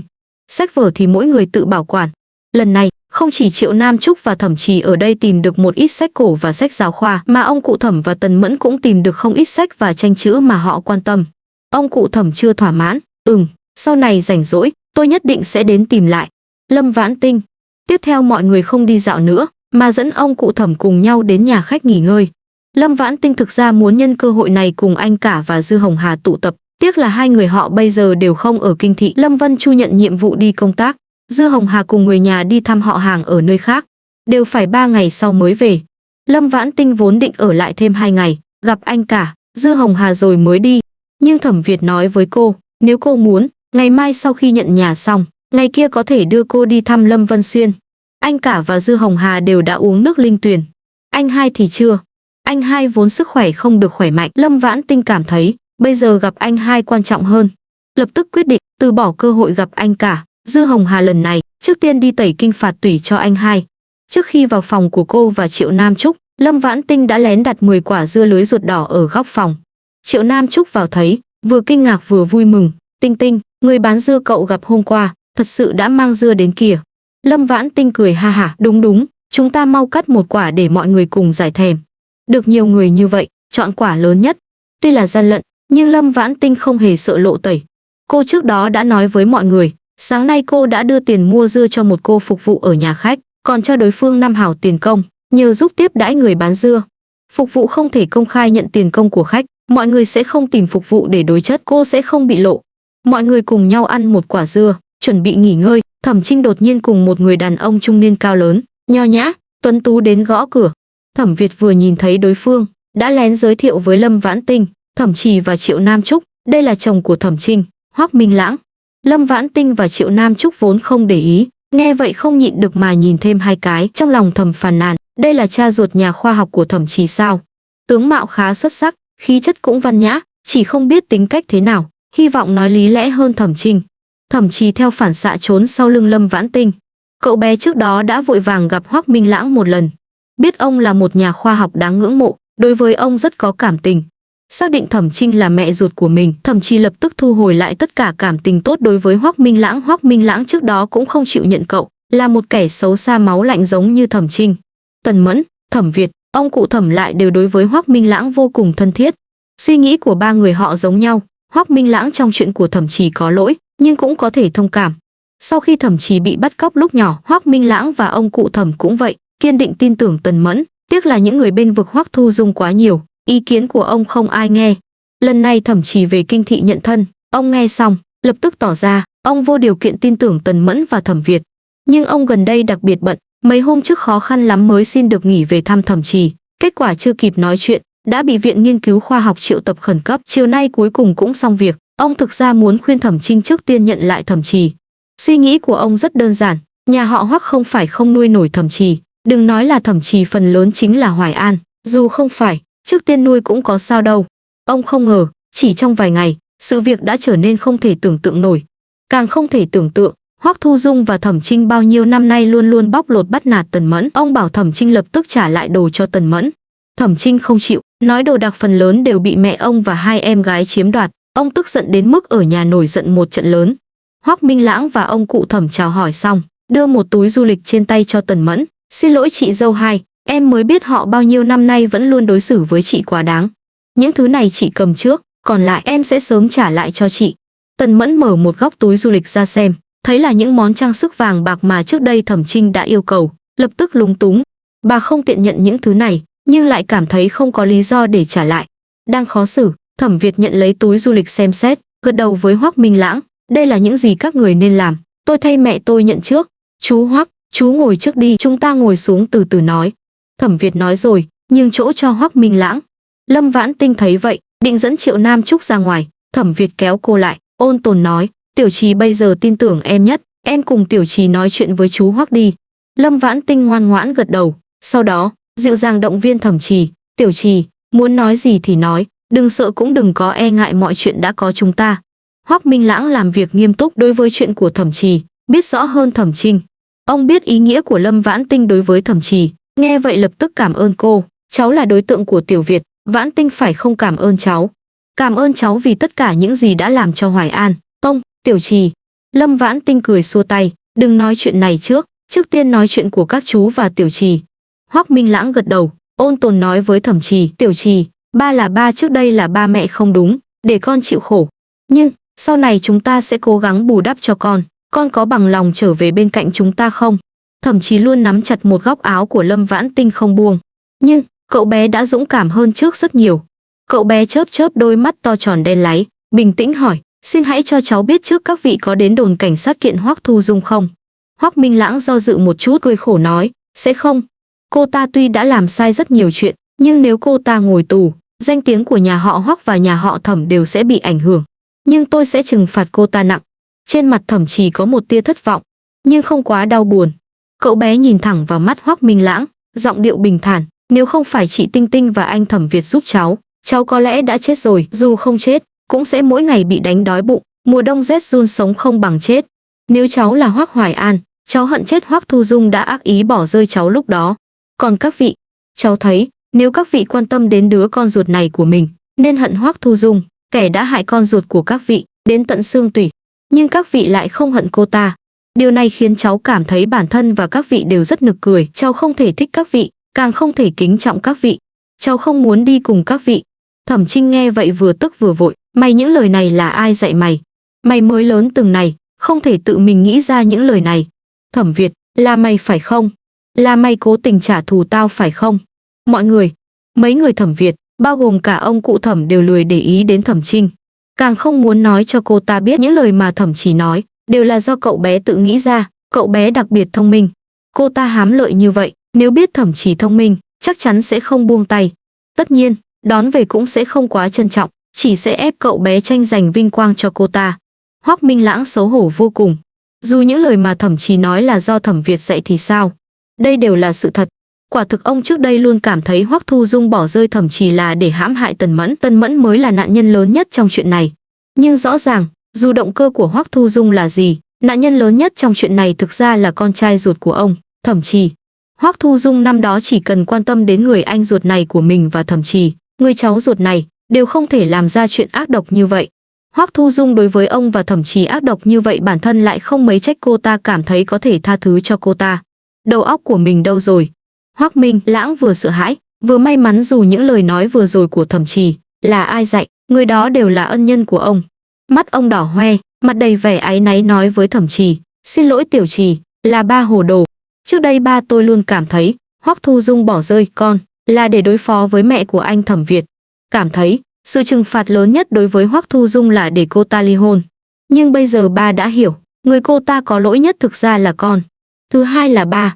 Cô ta đối với chúng ta hoàn toàn không có tình máu mủ, vậy nên ba cũng không cần vì tình máu mủ mà nương tay với cô ta. Ba bây giờ sẽ đến đồn cảnh sát kiện cô ta. Hoắc Minh Lãng nói xong sải bước ra ngoài. Thẩm Trinh sững sờ một lúc, vội vàng chạy qua chặn ông lại. Không được Minh Lãng, không được. Không thể kiện, ba mẹ anh đã nói nếu chúng ta kiện cô ta, sẽ bắt chúng ta ly hôn. Nếu anh không chịu ly hôn, sau này họ sẽ không cho chúng ta gặp con thứ hai và con thứ ba. Con thứ ba trong miệng Thẩm Trinh là con trai thứ hai và con trai thứ ba của họ. Hoắc Minh Lãng nhìn cô ta khẽ thở dài. Yên tâm, trừ khi em đối xử không tốt với con của chúng ta, anh sẽ không ly hôn với em. Còn về việc ba mẹ không cho chúng ta gặp con trai của chúng ta, đó là con trai của chúng ta, họ không có quyền làm như vậy. Đến lúc đó lãnh đạo của anh và cả những người ở khu phố đều sẽ phê bình họ. Thẩm Trinh chợt hiểu ra, ồ, đúng rồi, em đi cùng anh đến đồn cảnh sát nhé. Hoắc Minh Lãng lắc đầu, em đừng đi, em đi, ba mẹ anh đến lúc đó sẽ cố tình chửi em. Anh một mình đi, em ở đây chăm sóc Tiểu Trì nhiều hơn. Sự chu đáo của Hoắc Minh Lãng khiến Thẩm Trinh cảm động, cũng khiến những người khác xót xa. Theo tình hình vừa rồi xem ra, Hoắc Minh Lãng tuy không hoàn hảo, nhưng nhân phẩm và tính cách đều không tệ. Thẩm Trinh có chút không xứng, nhưng ông đối xử tốt với cô ta như vậy, cô ta thật là may mắn. Thẩm Trinh đầy cảm động tiễn Hoắc Minh Lãng rời đi, nhưng bóng dáng ông vừa biến mất, cô ta lập tức u sầu. Hoắc Minh Lãng bảo cô ta chăm sóc Thẩm Trì nhiều hơn, nhưng Thẩm Trì đã bị Thẩm Việt dạy hư, cô ta bây giờ đến nói chuyện với cậu bé, có thể được kết quả tốt sao? Thẩm Trinh trong lòng vô cùng khó xử, nhưng cô ta từ trước đến nay đều liều lĩnh, không do dự bao lâu, đã đi qua, cứng rắn nói với Thẩm Trì, bây giờ mày bằng lòng về cùng tao rồi chứ? Thực ra Thẩm Trì dù là lúc mới về kinh thị, hay là bây giờ, quần áo giày dép trên người, đều là những kiểu dáng xinh đẹp mà Lâm Vãn Tinh đặc biệt làm cho cậu bé. Cậu bé trông còn thời trang hơn cả trẻ con thành phố. Nhưng Thẩm Trinh vì lý do tâm lý, luôn cảm thấy cậu bé quê mùa, đối với cậu bé không có nửa điểm thương yêu. Bây giờ muốn đưa cô ta về, chỉ là muốn lấy lòng Hoắc Minh Lãng. Cô ta tưởng rằng thậm chí lúc này sẽ ngoan ngoãn đi theo cô ta. Không ngờ, cậu bé như tránh ôn dịch, lùi lại 2 bước, lạnh lùng nói, vẫn là câu nói đó, muốn nhận tôi, trước tiên hãy đưa ra chứng cứ tôi là con của các người. Câu nói này của Thẩm Trì vừa ra, không chỉ Thẩm Trinh kinh ngạc mà những người khác cũng vô cùng bất ngờ. Thẩm Trì vừa rồi không phải đã cùng Hoắc Minh Lãng nhận nhau rồi sao? Nhưng, nhớ lại kỹ những lời cậu bé nói với Hoắc Minh Lãng vừa rồi. Thôi được, cậu bé thực ra không hề nhận. Cậu bé chỉ là đưa ra một ví dụ. Nghĩ thông suốt điểm này, ngoài Thẩm Trinh, mọi người đều cười. Thẩm Trinh sau một bước mới nghĩ thông suốt điểm này, tức đến không chịu nổi. Cô ta không nhịn được mà quát giận, mày vừa rồi là cố tình lừa ba mày đi kiện Hoắc Thu Dung. Sao mày lại xấu xa như vậy? Mày có biết hậu quả của việc làm này không? Mày học ai mà thành ra thế này? Không được, tao phải mau đi ngăn Minh Lãng. Cô ta nói xong vội vàng chạy ra ngoài. Ông cụ Thẩm định kéo cô ta lại, bị Thẩm Việt ngăn lại. Ông nội, để cô ấy đi, chúng ta phải tin tưởng chú Hoắc. Ông cụ Thẩm suy nghĩ một chút, nặng nề gật đầu. Cháu nói đúng, Minh Lãng sẽ không giống cô ta, không phân biệt được trọng điểm. Trong sự mong đợi của mọi người, Hoắc Minh Lãng rất nhanh đã trở về. Đồn cảnh sát đã lập án rồi. Tiếp theo, nhà tôi sẽ có chuyện phiền các vị chăm sóc Tiểu Trì một thời gian. Tiểu Trì, ba hiểu con, ba sẽ không ép con nhận chúng ta, nhưng con phải nhớ, sau này ba sẽ cố gắng làm một người cha tốt. Hoắc Minh Lãng nói xong, mắt đỏ hoe sải bước rời đi. Thẩm Trì lặng lẽ nhìn theo bóng lưng ông, mặt không biểu cảm, nhưng mọi người phát hiện, mắt cậu bé ngày càng đỏ. Không muốn cậu bé quá đau buồn, Lâm Vãn Tinh nhẹ nhàng xoa đầu cậu bé, cười nói, Tiểu Trì, sáng ngày kia chúng ta phải rời khỏi kinh thị rồi.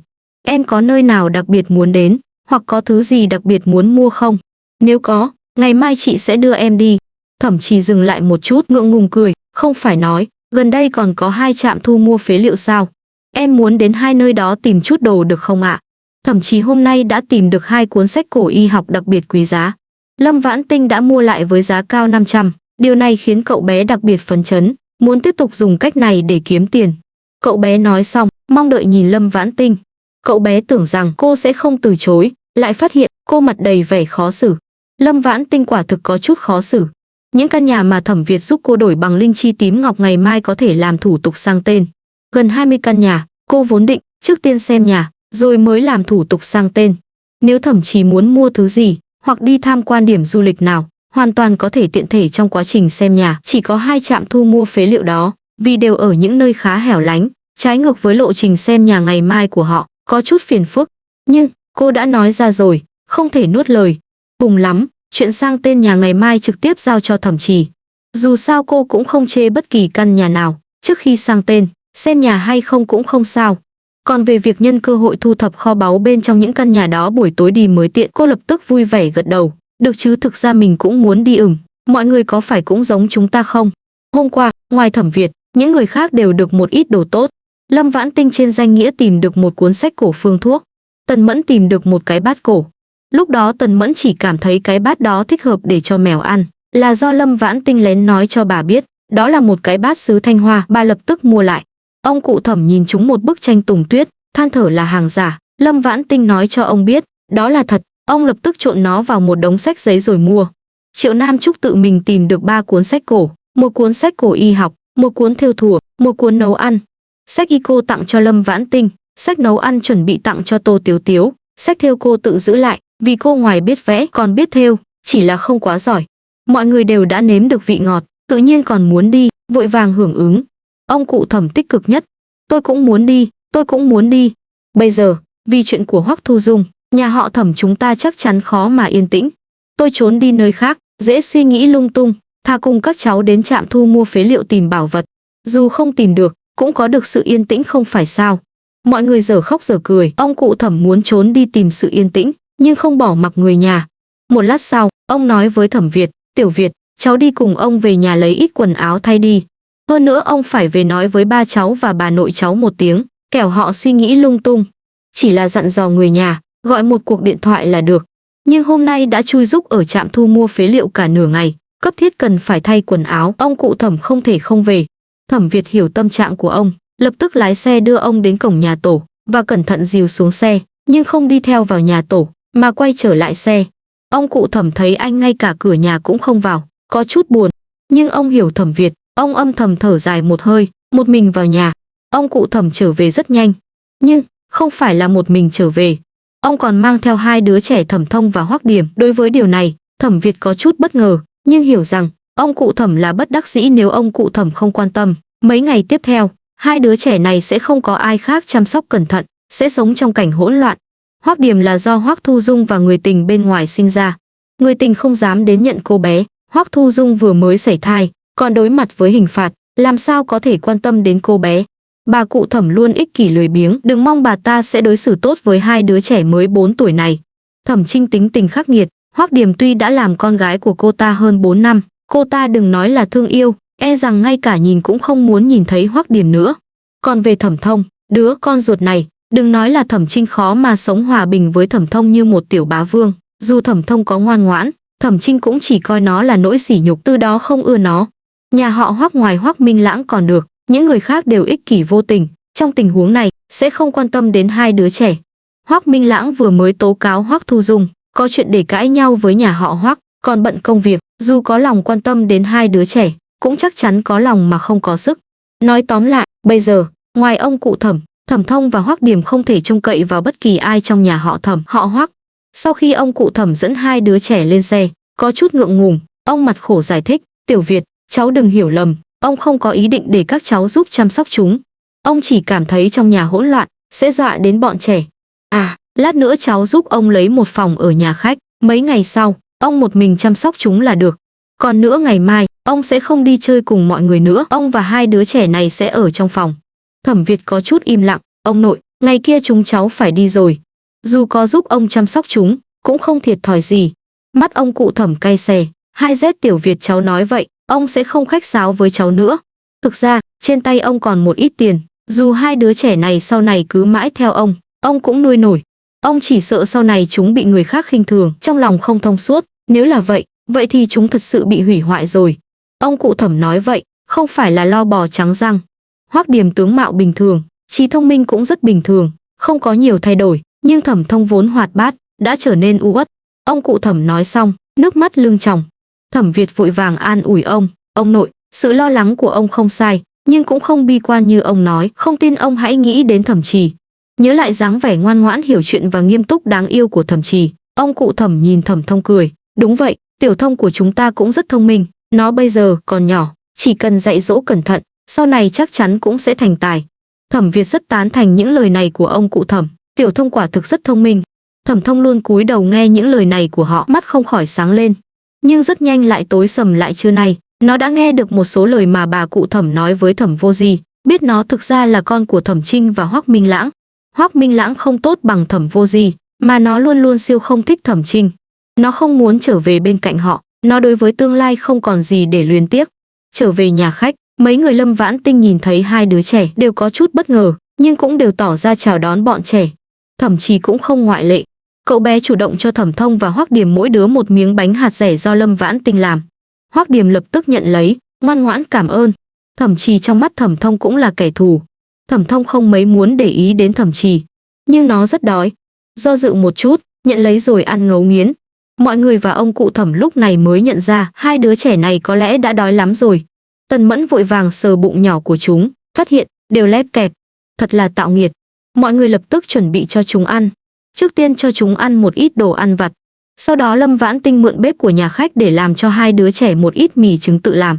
Cô không cho thêm nước linh tuyền, nhưng gia vị cho đủ, tay nghề lại tốt. Hai đứa trẻ ăn rất vui vẻ. Thẩm Thông uống xong ngụm canh mì cuối cùng, lại thè lưỡi liếm một vòng quanh bát mì, cẩn thận đặt đũa xuống, do dự một chút, lớn tiếng hỏi Thẩm Việt, "Anh cả, nếu sau này em đều ngoan ngoãn, anh có thể để em tiếp tục theo ông nội, không về nhà họ Hoắc không?" Mọi người nhìn ra rồi, Thẩm Thông cũng là một người tinh danh. Lâm Vãn Tinh cũng thầm phàn nàn như vậy, đột nhiên hỏi, "Anh Thẩm Việt, con trai thứ hai và con trai thứ ba của Thẩm Trinh bây giờ bao nhiêu tuổi? Cũng thông minh như vậy sao?" Triệu Nam Trúc và Thẩm Trì cũng quan tâm đến vấn đề này, tha thiết nhìn Thẩm Việt. Thẩm Việt đang định trả lời, ông cụ Thẩm đã giành trước, hai đứa trẻ đó học hành không ra gì, chỉ không biết có tài năng gì khác không. Ba người Lâm Vãn Tinh lập tức hiểu ra bốn người con trai của Thẩm Trinh, chỉ có Thẩm Trì và Thẩm Thông là quá thông minh. Lâm Vãn Tinh suy nghĩ một chút, ghé vào tai Thẩm Việt nhỏ giọng nói một câu. Thẩm Việt đang khó xử không biết trả lời Thẩm Thông thế nào. Anh hiểu Thẩm Trinh, biết Thẩm Thông trở về sẽ không được đối xử tốt. Nếu Thẩm Thông có tính cách kiên định nhẫn nhịn như Thẩm Trì, còn dễ xử lý. Vấn đề là Thẩm Thông và Thẩm Trinh cũng vậy, là một quả bom, bom gặp bom, cuối cùng sẽ thế nào, có thể tưởng tượng được. Nhưng để Thẩm Thông ở lại bên cạnh ông nội, độ khó thì không lớn, nhưng ông nội sẽ rất vất vả. Anh không muốn ông nội quá vất vả. Vì những cân nhắc này, Thẩm Việt nhất thời không biết trả lời Thẩm Thông thế nào.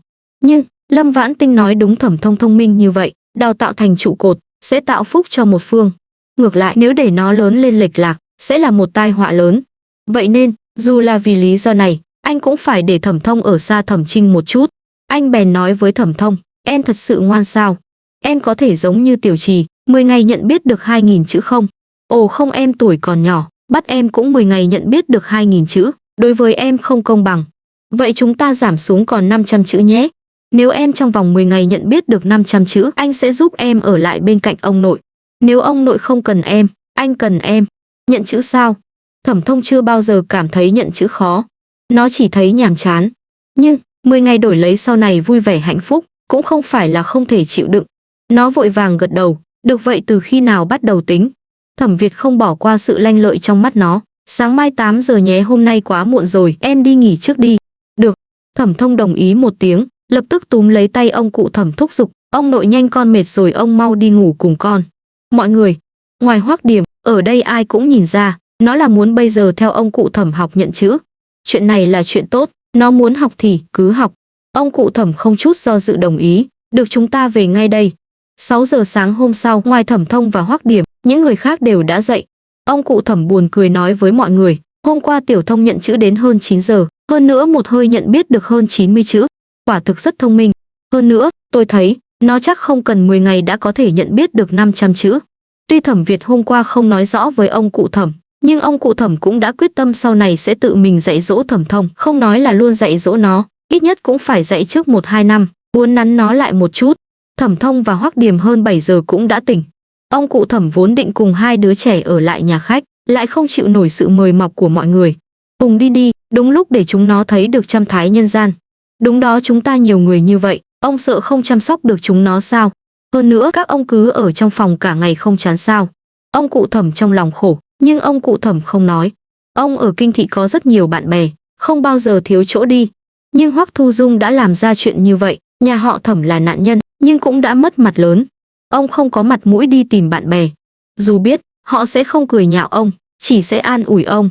Nhưng ông bây giờ chỉ muốn yên tĩnh. Trạm thu mua phế liệu không có nhiều người đến, những người đến cũng đều không quen biết, bên trong còn có thể có bảo vật, quả thực là một nơi tốt. Ông chỉ do dự một lúc, đã ngoan ngoãn đồng ý. Hoắc Điềm và Thẩm Thông theo mọi người đến trạm thu mua phế liệu, phản ứng của hai người rất khác nhau. Hoắc Điềm yên tĩnh không sao cả. Thẩm Thông kinh ngạc đến mức đồng tử co giật.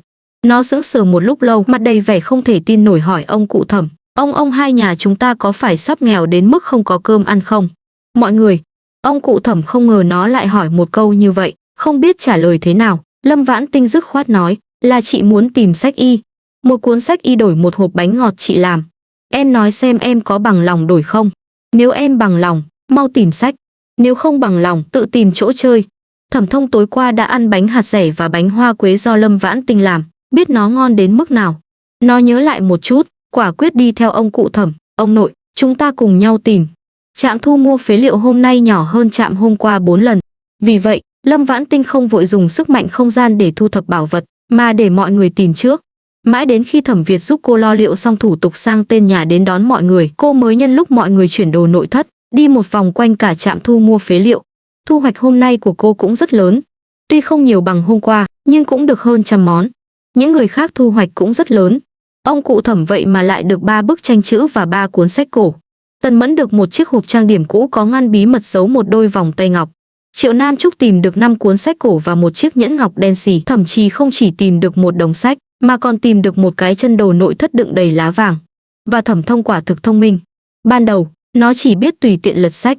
Không lâu sau, nó đã biết thông qua 2 chữ thảo dược để tìm kiếm sách y, vậy mà thật sự đã tìm được 6 cuốn. Tuy đều không phải là sách cổ, nhưng cũng có thể dùng được, đáng giá 6 hộp bánh ngọt.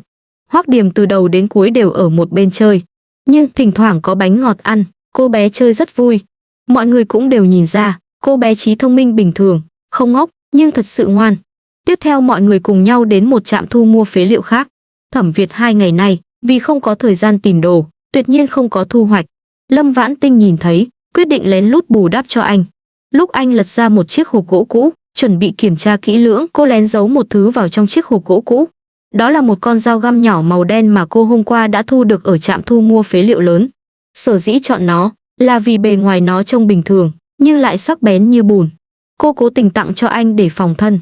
Lâm Vãn Tinh tưởng rằng sau khi anh phát hiện ra con dao găm, sẽ trước tiên lén giấu đi. Không ngờ, sau khi anh nhìn thấy nó, lại lập tức đưa cho ông cụ Thẩm xem. Ông nội ông xem đây có phải là con dao găm mà ông vẫn đang tìm không? Ông cụ Thẩm xem kỹ một lúc, vui mừng khôn xiết. Đúng vậy, quả thực là vậy, đây quả thực là con dao găm mà ông cố của cháu đã truyền lại cho ông. Tiểu Việt, cảm ơn cháu đã giúp ông tìm thấy nó. Tiếp đó, ông cụ Thẩm không chút do dự thu lại con dao găm đó. Lâm Vãn Tinh, cũng quá trùng hợp rồi. Nhưng, thôi vậy, dù sao trong không gian của cô có rất nhiều bảo vật, món quà này hụt, tặng món khác là được. Chỉ là, tặng gì nữa đây?